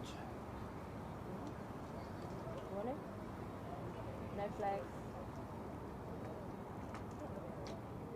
This is your first call for race 101, Master Woman B6 1000, heat 2 of 3. Lane 1, Tekili Cairns OCC, Tekili Cairns OCC. Lane 2, Burley Point OCC, Burley Point Master Woman. Lane 3, Tanamuna OCC, Tanamuna Master Woman. Lane 4, Melbourne OCC, Melbourne Master Woman. Lane 5, Port Hacking OCC, PHOCC Dolphins. Lane 6, Coffs Coast OCC, Salty Hill. Lane 7, Brisbane OCC, Team Bernard. That is your first call for race 101, Master Woman B6 1000, heat 2 of 3. A white flag. White flag. Okay, we have a red flag out there indicating we're almost ready for a start. The next race on the water, it's at the 250 metre mark. It is a straight final. I'll let you know what race it is as the green flag is raised. It is race number 97, the under 12 girls V6 250 metre. This is a straight final, only 2 crews out there, but it's still going to be battled just as hard as if there were 12. In lane 2, closest for you, they are called Kahukura from Rockingham, across on the west coast in Perth. In lane number 3, it is Gold Coast on the east coast here in Queensland, and so that's it. It is Gold Coast against Rockingham. That's how they line up. It is Gold Coast that is on the far side, Rockingham closest to us on the spectator bank. They go head to head, stroke for stroke, as they push up this way and get that first 100 metres out of the way, which they have done there. Perhaps 150 are gone, and they are still pretty close together. Down on the inside here, it is Rockingham on the outside there. It is Gold Coast as they come home. Keep pushing, and here they come at the moment. And maybe they swapped around the positions or lanes, I'm not sure, but that's not what is on my piece of paper. There they come, though. Let's call them home, ladies and gentlemen. It is Rockingham on the far side and Gold Coast down closest to us. Here they come. It is still close. They are pushing. Oh, not the best change there. Away we go there. They are looking across there. It's going to be exciting. This is a close one. Rockingham on the far side. They're looking at each other as they come down. It is Rockingham, Gold Coast, Rockingham, Rockingham, Gold Coast, Rockingham. Oh, no way am I going to pick that one. Okay, so we will wait for the official finish from that one. That is a photo finish. Wow, under 12 photo finish. Who are these guys? That's the next one. That's a progression race. Senior Master Man 98. 98, you got that one. Oh, yeah. Race number 98 going up there next. This is another final. Senior Masterman, lane 4. Who is that? Lane 4 is Sunset Bay. Lane 3, there we have Scarborough. Lane 10 coming past us now. Mana Wave Academy heading up for this final. 98 Senior Masterman final. Lane 1 coming past us now, that's Newcastle. They're heading up there, Senior Mastermen Racing. This is going to be a big one too. Heading past us here at the moment in lane 5, that will be Surfers Paradise. Heading to the start line, kia ora! Okay, we have got them going now. I had a look at this one. Lane 11, Bayside, and their very recognisable tops there. All out there in lane number 8. They've come a long way for a paddle in this one. That is the Hurricanes from across on the west coast there. Now this great island called Australia. Now in lane number 9, it is going to be Mooloolaba who head up there for the start. Second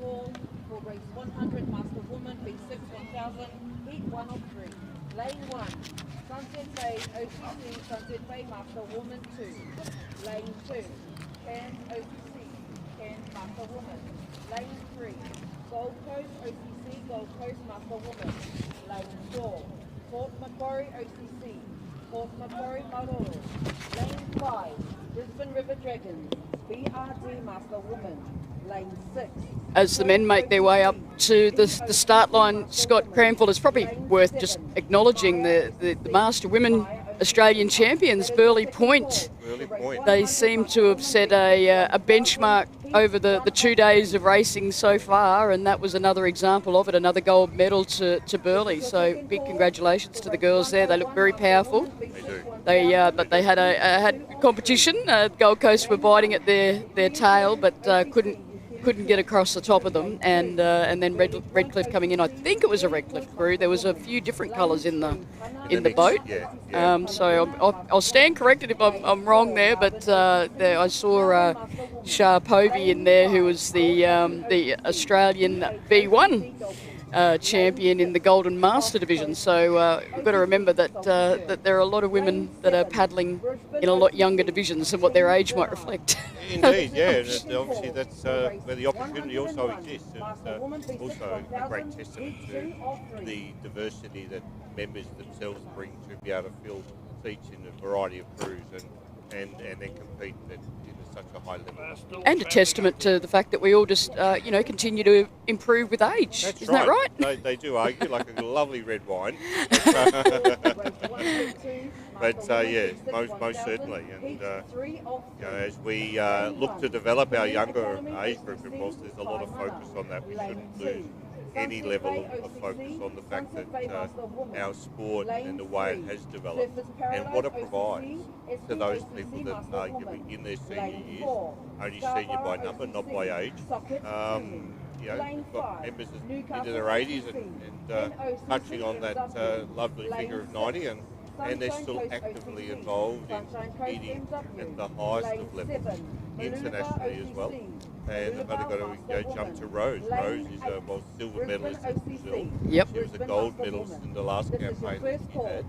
And she's out here today. So that was in Brazil at a marathon event.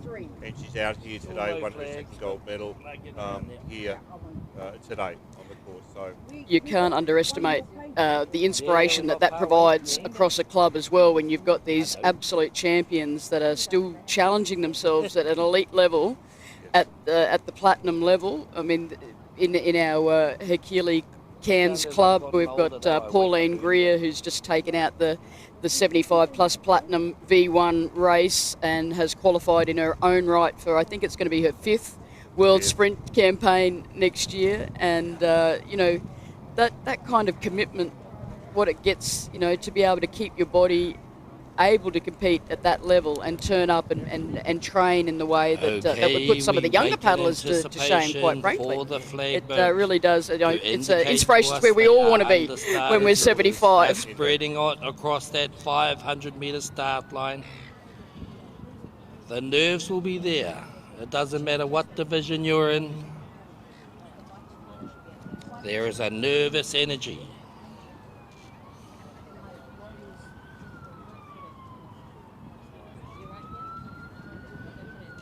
They ready their flags.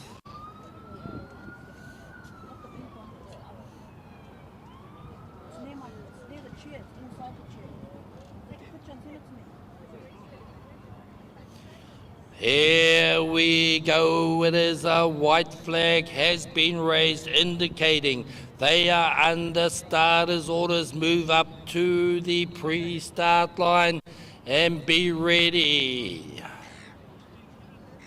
We can see the conditions. It's pretty consistent down the race course.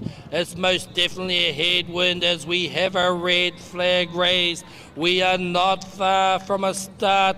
In fact, just as I said that, the green flag has been raised to indicate the start in this race. As I put on my glasses because I find it hard to read without them. It is race number 98. It is the Senior Mastermen V6 500 metre final. In lane 1 it is Newcastle. Lane 2 it is Gold Coast. In lane 3 it is Scarborough.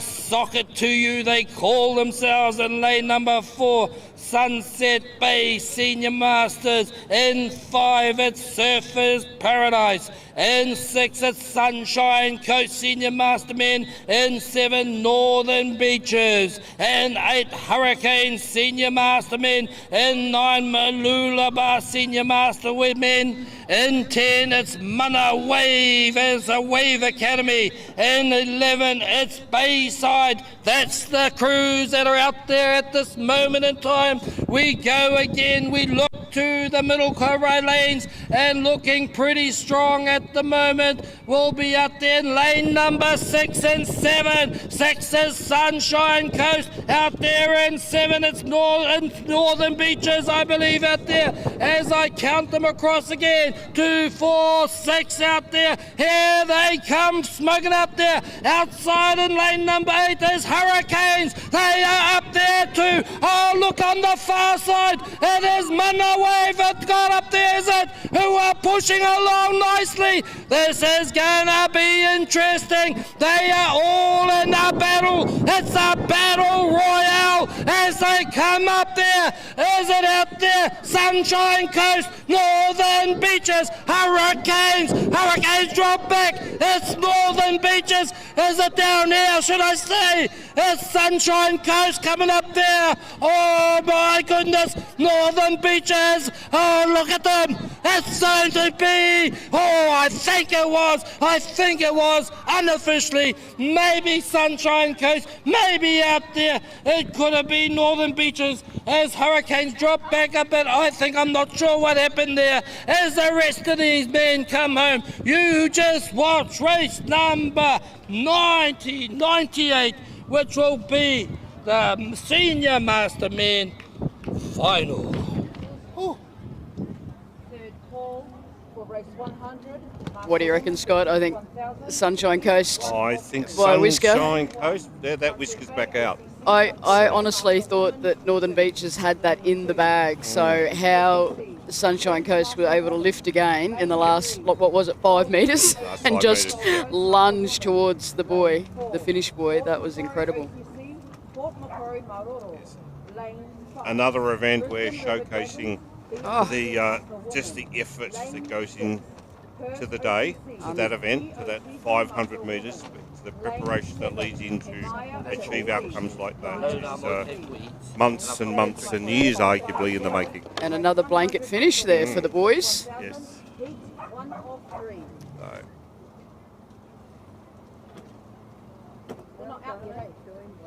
And so far, the weather has held cautious. true. You know, Don't I'm not true. put. I'll No. touch. I'll touch my head now to touch wood, because we were warned to expect the worst, and it was a bit ominous yesterday going home into that electrical storm. Yes. Okay, it shows how quickly things can turn nasty down here. It gave us, and I thought we kind of knew a bit about nasty weather in far north Queensland, but that was a bit of a wake-up call going home in the peak hour traffic on a Friday afternoon on the Gold Coast, and copping a storm like that. That certainly made things a bit interesting, and here at the course as well. A bit of damage to the infrastructure as well overnight. So Yes, I certainly received the phone call from on-site saying that we had experienced some damage to some of the marquees. At this stage, obviously, the fact that it looks like we've managed to get away with it relatively unscathed, and clubs are comfortable enough with their assets, but no, the call that we received there was, as we witnessed when we arrived here this morning, quite a deal of water lying around and pulling it looked around. like well, you posted a photograph that Yes. really put the fear of God into all of us, thinking we're going to be walking around with webbed feet today. And I did see a few people that came equipped with their gumboots. Their gumbies, yeah. It looked like we were off to a rock White concert for a while flag there, is but waving there, indicating The the start AOCRA of issued next gumboots. race on the water. I'll let you know once we get the green flag raised who is out there, who is racing, and bring them home.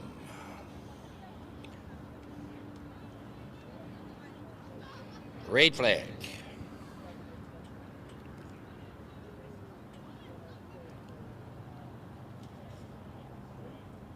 Green flag is raised, indicating a start in this race, number 99. It is 99, can you believe it? It is the under 16 boys, V6, 500 metre. This is a straight final. Let me tell you who's out there. Lane 2, closest to the spectator bank. From Rockingham Outrigger Canoe Club, it's get out of here, get out of here. In lane number 3, Bayside Kai Kohudu. In lane 4, Redcliffe, rock solid novice men. That's how they're coming down this race course at this moment in time. We'll give them a little bit of a quiet time to get themselves sorted as they get close to this 250 mark. We will pick them up again. Watch closely.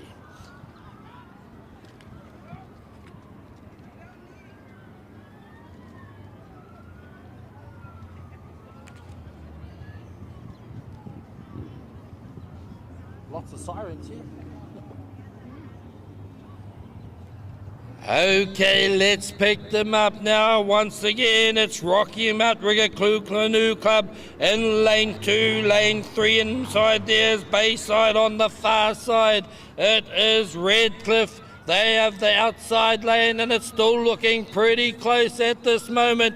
Let's wait and see as they get closer to this finish line who's got the best of this 250 metres, second 250 metres. It's still looking close, maybe in lane number 4. Redcliffe are looking strong there. Rockingham and also Bayside fighting there as well. No one's going to give it away as they got to keep their canoe straight. It looks like it could be Redcliffe at this time. They are doing a good job. Who's who and whose lane and whatnot. Not quite sure on that one, but we'll wait and see as they calm down now. No doubt about who's in the front. That will be on the far side. Redcliffe as Bayside are chasing hard. Rockingham are chasing hard down here on the inside as they push, and some people looking sideways as they go. It's going to be Redcliffe who got the win at the moment, but who'll take second? It looks like it might be Rockingham from Bayside, but let's go to the front. Put your hands together. Redcliffe got that one. Rockingham will take out silver, and bronze goes to Bayside. Well done indeed. Second call for race 102, Master Woman. The under 16 boys hitting it out there. Lane 1. And another great demonstration of what that little bit of enthusiasm brings. But I do note that the Redcliffe boys, just the timing in that canoe and nice and relaxed in their stroke. And although I must admit I'm not sure if they're all under 16, but just noticing someone sitting in that boat that got a better bid than me at under 16. So there you go. Who knows what the configuration is there? Yes, but very true. But they certainly, had the But notwithstanding, their strokes still look very fluent. And absolutely. Malulabar Master Woman, Lane 8. Brisbane OCC, Brisbane Master Woman. And we're getting pretty close to the end of the program, is that We right, are. Scott? We've You've worked your way got, through here. We have. We're up to the magic number of 3 figures. We're up to 100. 100. That's for today, and which in itself is a good milestone. We're moving to the Master Women V6 1000, and it's one of the few occasions that we have 3 heats. Turn, baby. Turn. With 3 heats of them, which means we've got to go to semi-finals, which will be run obviously tomorrow, and the final at later on through tomorrow, which I'll put the plug in. If you are up here on the sunny Gold Coast and looking for something to do tomorrow, and come and have a look at what this sport offers and is all about, there are plenty of people here willing to have a chat. Are you going to continue to give us this warm sunshine that, Am I going to continue? that the Gold Coast is renowned for? Indeed. Look, you're talking to a Hobartian here that on Tuesday afternoon. This is positively sultry for you. It was snowing down to sea level on Tuesday afternoon. So yeah, I'm happy to come up here and get a thunderstorm. Well, a few of us were feeling a bit ripped off yesterday, but today the sun has come out and it's been a glorious day despite all the misgivings of and the foreboding of even the Weather Bureau was telling us it was going to be, 30 millimetres of rain at least today. But the day's not over yet, Scott. Well, that's true. That's true. So, who knows what's going to happen? I'm even loath now to look at the weather map, just in case. So, it's, I'll resist the temptation to be forewarned. Well, another benefit of the versatility of this course, of course, is the fact that the Southport Yacht Club have an offshoot here and a presence here. So I understand there's a bit of a social entertainment to be had later, a bit of a pop-up that's true. bar. That's true. Yes, no, that's certainly after a day's racing, and I'm sure that people, the hydration level, will need to restock in preparation for tomorrow. A few recovery drinks. Oh, that's right. Most definitely. I might argue for medicinal purposes only, but yes, I'm sure that maybe more appropriately said that the camaraderie and community spirit will be overflowing. Absolutely, and it's a big part of it to be able to come together at the end of the day after the work is done. And the stories will get a bit taller, I'm sure. And, that's right. That's right. It's it's also, I think, a really great format that they've adopted here. That the medals will be presented after each day's racing, and then to have this social event in a kind of an open area where we can all just kind of gather around rather than have to go home, get dressed, and then kind of try and cram into a venue that's not really equipped or ready for us. Have we? Yes, and we've experienced that we challenge. all have experienced that challenge. Yes, when you put 400 or 500 people into one space, venues tend to be a little bit tight. They struggle. So what Charlie's referring to is at the end of the day, where the marshalling area is, that we will move over to there. It'll be turned from a marshalling area into medal presentations and into where we'll certainly enjoy each other's company. See how easily I get distracted, Scott? I True. mean, there's still all this hard work to be done. We've got the master women lining up here for what is going to be an awesome first heat of 3 heats in the master women. 1,000 metres. I better shut up. John's doing the job. Start-finish line is one and the same.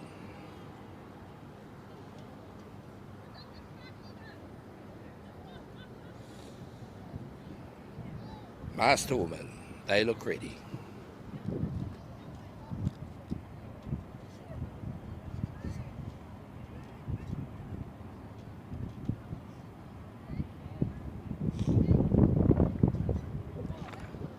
Sitting nicely, the wind is pushing them slightly forward, coming from an angle from behind. If you look at the flags there, we've had a couple of changes, or a few changes throughout the day. They're holding nicely. White flag. They should come up to these yellow marker buoys. Red flags. You don't want to be hanging back too far. Try to coming up together. And welcome, ladies and gentlemen, to race 100. Can you believe it? 100 races. Master Woman V6, 1,000 metres, heat number 1. In lane 1 next to us, it's Sunset Bay Master Woman. In lane 2, it is Cairns Master Woman. In lane 3, Gold Coast Master Woman. In lane number 4, Port Macquarie Maroro, they call themselves. In 5, Brisbane River Dragons, it is them, the Master Woman's crew. Perth Outrigger Canoe Club Master Woman also. And Maya on the far side, they are coming up there as well. As they got out there, 1, 2, 3, 4, 5, 6 crews, 7 crews there should be out there as we go across the water. Might be some empty lanes there, I'm not sure. 1, 2, 3, 4, 5, 6 only see. I got 7 on my paper, but there must be the invisible crew. Okay, we'll take them up to their first turn at this moment. See who goes into that turn first. Looks like lane 6 might be empty.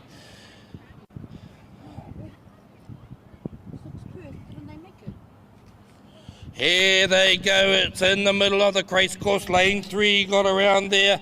pretty well. It's got lane 1, 2, 3, 4, 5. It looks like lane 6 might be empty. They're all negotiating on the far side. Maya getting around there. Here they come on the way back. They seem to have negotiated that one without incident, without drama. Let's see how they do down here in front of us at the start-finish line.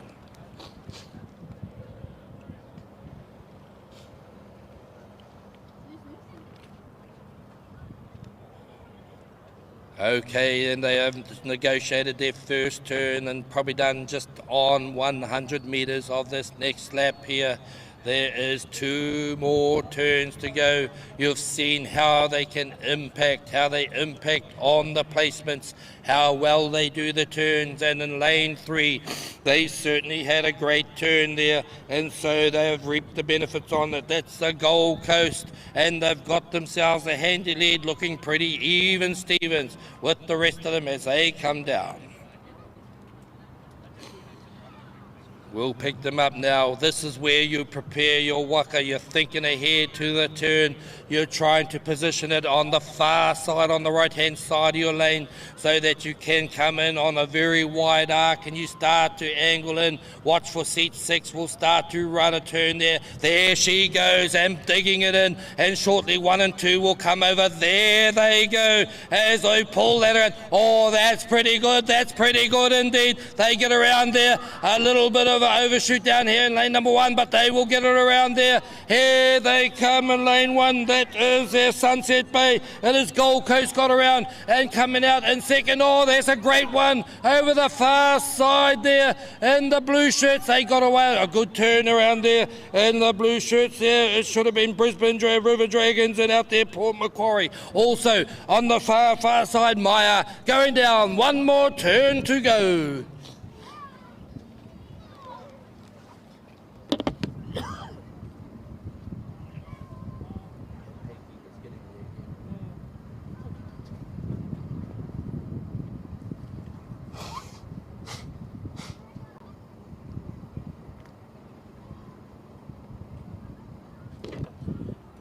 Okay, they're hitting their turns very nicely in lane number 3, and they are certainly reaping the benefits of that. As they can see, they have a handy lead. The thing about being in the front is you don't have to take any risks in these turns. Sometimes people do a high-risk maneuver to try and get around 180 degrees faster. But if it works, it's fantastic. It's a masterpiece. If it doesn't, it can be a total disaster. And we don't need disasters, but heading in there they go, they angle in there. It is Gold Coast. Who's going to go in second? We are waiting to see it. It's going to be in lane number 1 and 4. 4 looks like they got in there. 4, that would be Port Macquarie, and 1 at Sunset Bay. They will be fighting it out for this bronze medal perhaps at this stage. Let's see how they negotiate the turn as the rest of them are getting around there on the far side. Maya just getting into their turn now as the rest of them have come around. This is the drag race, 200 probably metres to go for this front crew as they bring it home now. I don't see anyone closing that gap. It's just a little bit too large, and they're paddling so well. So it's Sunshine Coast that have got the lead at the moment, a handy one. I think down here in lane number 1, Sunset Bay have got up there also. Outside there in lane number 4, it could be Port Macquarie or Brisbane River are out there too. Is that Perth out there in the blue shirts? I'm not sure who's missing from there. Let's focus on the front though as they come home now. Look at them. They are just cruising at this time. They are keeping the power up. They're putting in a bit of effort there now as they sprint to the finish here. It will be out there. Sunshine Coast, Port Macquarie chasing hard there. Who's outside them? Is it Brisbane or is it Perth? Not sure. Put your hands together. And there's a great race out there. They did it and did it good. And so let's get there. Gold Coast, should I say. They got through there. Here we go. Outside there. Oh, not sure on third. Third is too close for me to call. That was great racing as the rest of these ladies come home. In lane 2, Cairns have got out there. On the far side, we have Maya out there. Not sure which crew was missing. from that race, but there was 8 or 7 on my paper and 6 crews racing.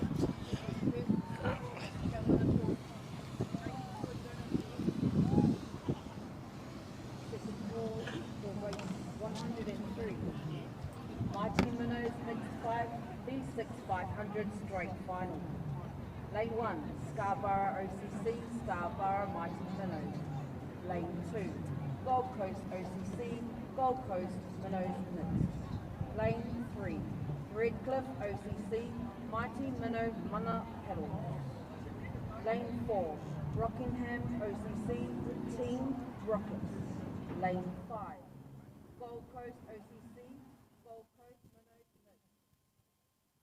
That is your second call for race 103, Mighty Minnows mixed P6 500 straight final.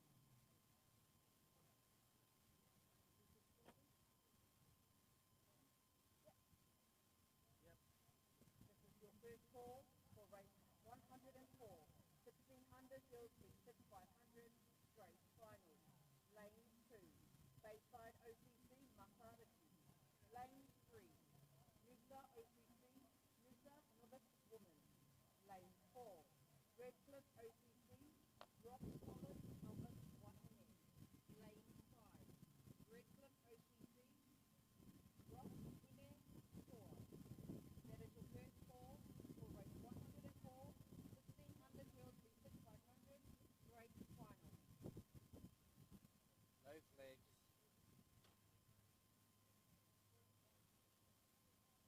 Third call for race 103, Mighty Minnows B6 500, lane 1, Scarborough OCC, Scarborough Mighty Minnows. Lane 2, Gold Coast OCC, Gold Coast Minnows mixed.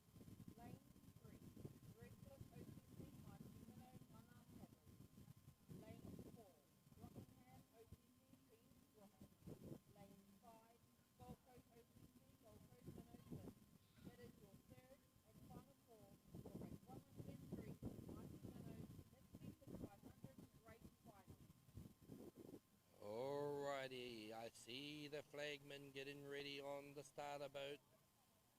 We can't be too far away. There we go, a white flag has been raised. Race number 101. This is 101. Let's look at the start. Oh, they're looking very even.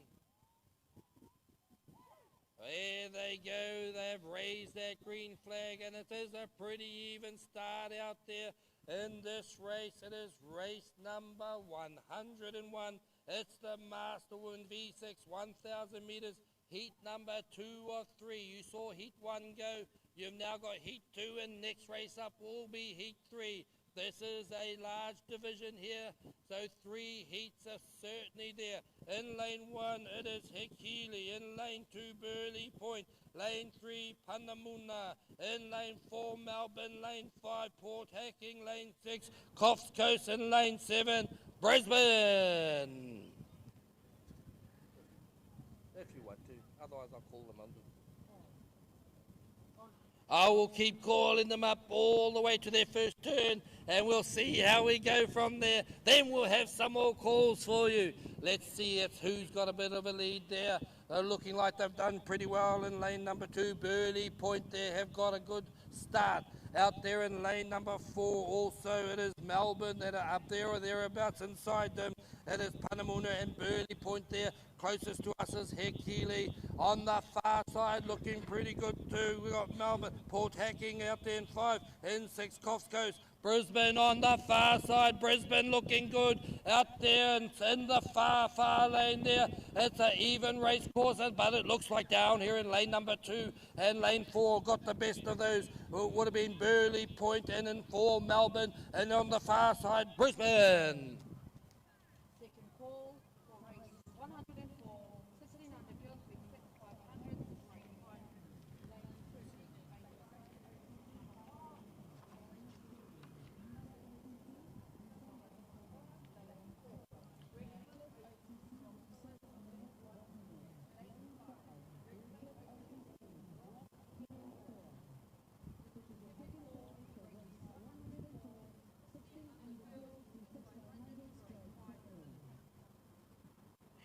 Here they come, about just under 100 metres to go to their second turn. Down here, closest to us, or not closest, but in lane number 2, Burley Point. They might have a lead, or is it on the far side? Is it Brisbane that's got the lead? Those are the two that are sorting themselves out. It might be Burley Point just from my angle of the dangle, so let's wait and see how it goes. And certainly is, that's how it's going at the moment. Let's focus on the second turn. We get a great view. Are they setting up? Then goes at the back, then lane 6, seat 6. Then they go in at seats 1 and 2, and they are going to kiss that marker boy, no doubt about it. That is a keen turn. That is a fantastic turn, and they'll make a gain from that. On the far side, Brisbane are certainly second. Who's coming out third? It's Even Stevens down here. It is lanes 1 and 4. 1 and 4 are finding up there. Hick Keeley and Melbourne are going for that spot there. Let's see how they go as they go for their final turn.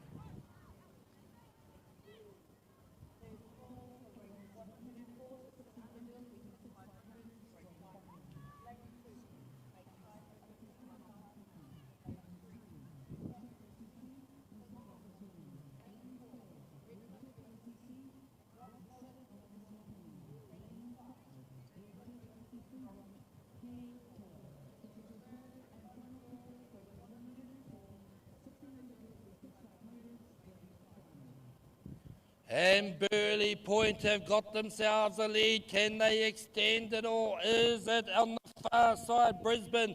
Can they cut into that lead? We will find out very shortly as they go into their third and final turn. We're looking at both ends of the race course, Burley Point and 2, and Brisbane on the far side. Burley have gone, and Brisbane not too far behind. Who is coming in third place there? It was lanes 1 and 4 earlier. Is it still the same? We watch and we wait as they come round. Burley Point are out. They've got the lead. I got no doubt about that. And down here in lane number 1, they're getting around there now also. That is Hick Keeley. Have they done a great second leg or third leg there as they start to come home, and it looking very good. It will be out here. It is in lane number 2. Who are Burley Point, and on the far side is Brisbane. And I think it would be in lane number 1 who might have that third place at the moment, which would be Hick Keeley. Let's focus on the front of this race though as they come down, looking smooth down here.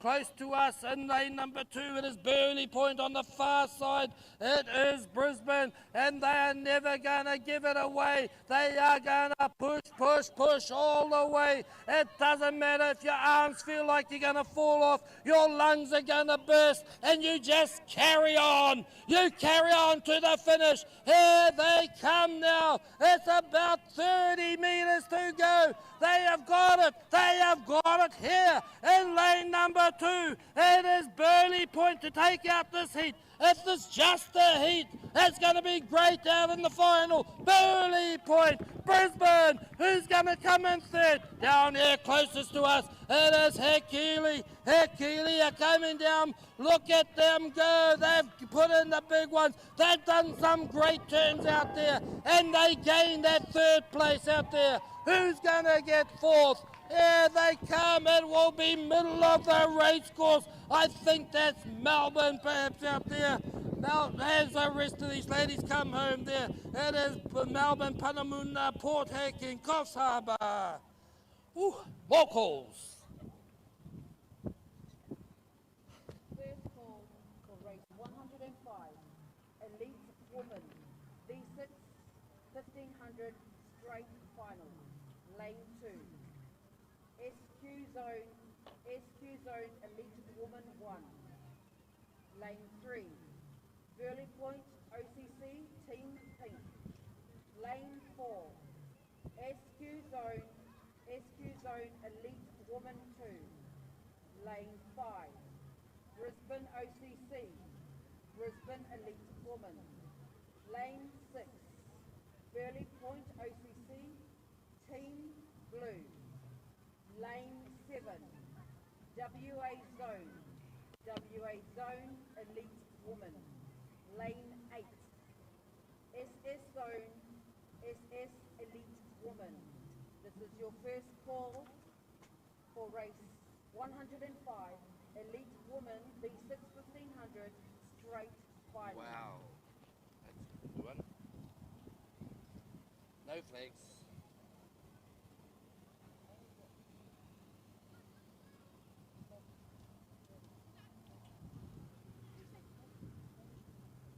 What's that?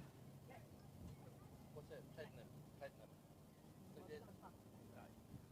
Oh, we have a white flag. Our next race on the water's race number 102. It is the Masked Woman V1, V1, V6, 1,000 metres. Heat number 3. This is the final heat. They're looking for a progression through to a final. Let's wait in anticipation. They look like they're coming up together pretty well. Holding those ones at the front. Red flag.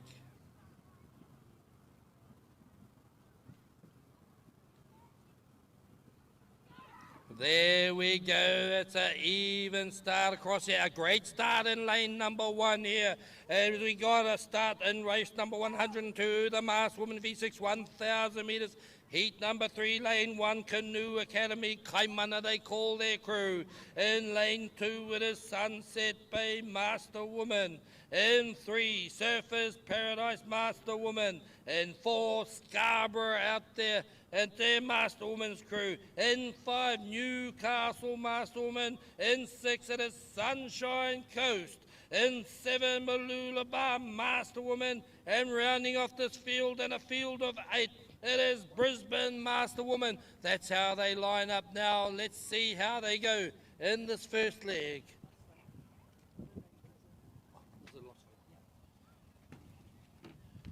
Let's call them down into this first turn, and we may have some calls after that. They're looking pretty even. It was a good start down here in lane number 1, Canoe Academy. Let's see if they can hold on to that. We wait and see who starts to turn into this left-hand turn. They do. Each of these waka, who is going to start angling in first? Lane 1, they've gained the benefit of a good start out there. It was Canoe Academy and Surfers Paradise in lane 3. They went in second, and everyone is into their turn now as we start to see who comes out. Oh, lane 1 have got a great turn. They will get a big lead off that beautiful turn there as they come around. That was Canoe Academy. All these women's crews have now negotiated their first turn. More calls coming up. First call for race 106, Platinum Master Woman V6 500 straight final. Lane 2, Malulabar OCC, Team Song. Lane 3, Yakili Cairns OCC, Yakili Cairns OCC. That is your first call for race 106, Platinum Master Woman V6 500 straight final. And we'll pick up this race on the water again, and it was a great turn. They had a great start. They gave them a bit of a lead, but they've got a great turn that has got them more of a lead down here in lane number 1. It is Canoe Academy, Kaimana, they call themselves. Can they hold on to it? Is anyone going to close that gap? Looking pretty good and cruising nicely in lane 3. We have their Surfers Paradise across the way there. Malulabar up there or thereabouts also. Don't discount anyone, but we focus down here closest to us in lane number 1. They've done it very well. They will go into that turn first, only by about half a waka length, even if that, from Malulabar. Malulabar up there in second. Here we go. We come around again, working hard. These women, bang, bang, bang. Oh, you're kidding me. Now it's got to have some panel beating, some paintwork on that one, and they will gain again from that one. As also out there, lane 1, 2, 3, 4. Lane 5 had a fantastic turn out there. Newcastle, you kidding me? They've made up a lot of ground there. As they come out, it's going to be a fight for that third place. I can feel it now. Still in the lead though, as we go up for our final turn. Second call for race 105, Elite Woman V6 1500 straight final. Lane 2, SQ Zone Elite Woman 1. Lane 3, Burley Point OTC. Lane 4, SQ Zone Elite Woman 2. Lane 5, Brisbane OTC.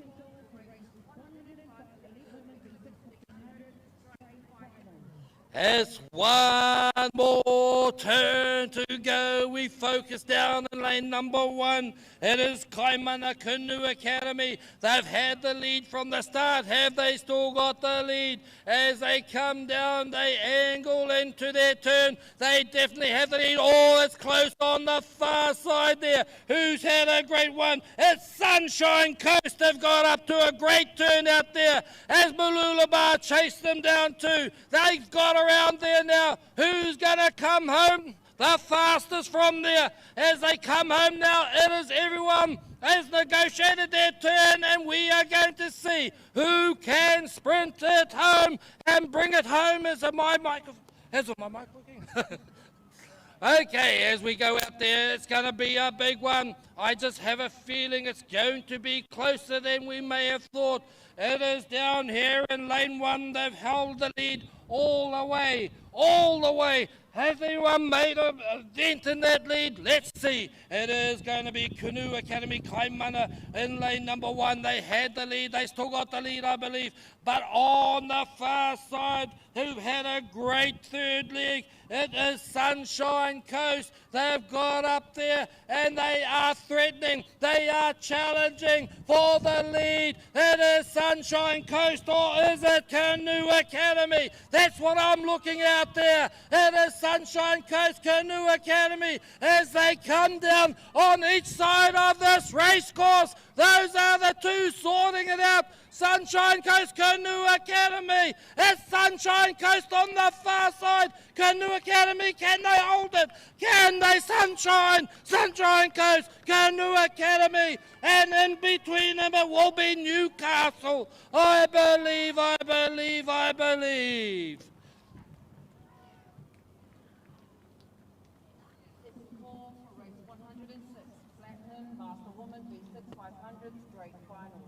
Lane 2, Mooloolaba OCC Team Stomp. Lane 3, Hikili Cairns OCC Hikili Cairns. This is your second call for race 106, Platinum Master Woman V6 500 straight final. I have a lost phone. In fact, it's a found phone because I've got it in my hand. I'm going to put it up at administration or at registration. If you can describe it, we'd love to give it back to you.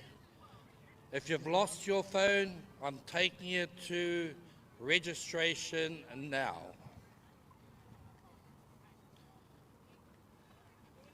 If you can open it, describe it, it is all yours.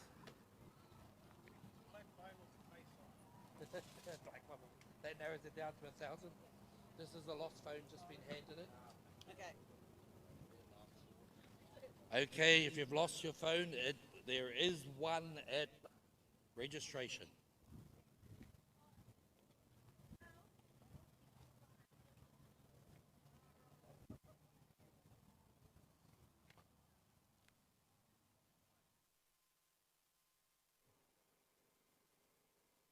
Ladies and gentlemen, to our viewers online,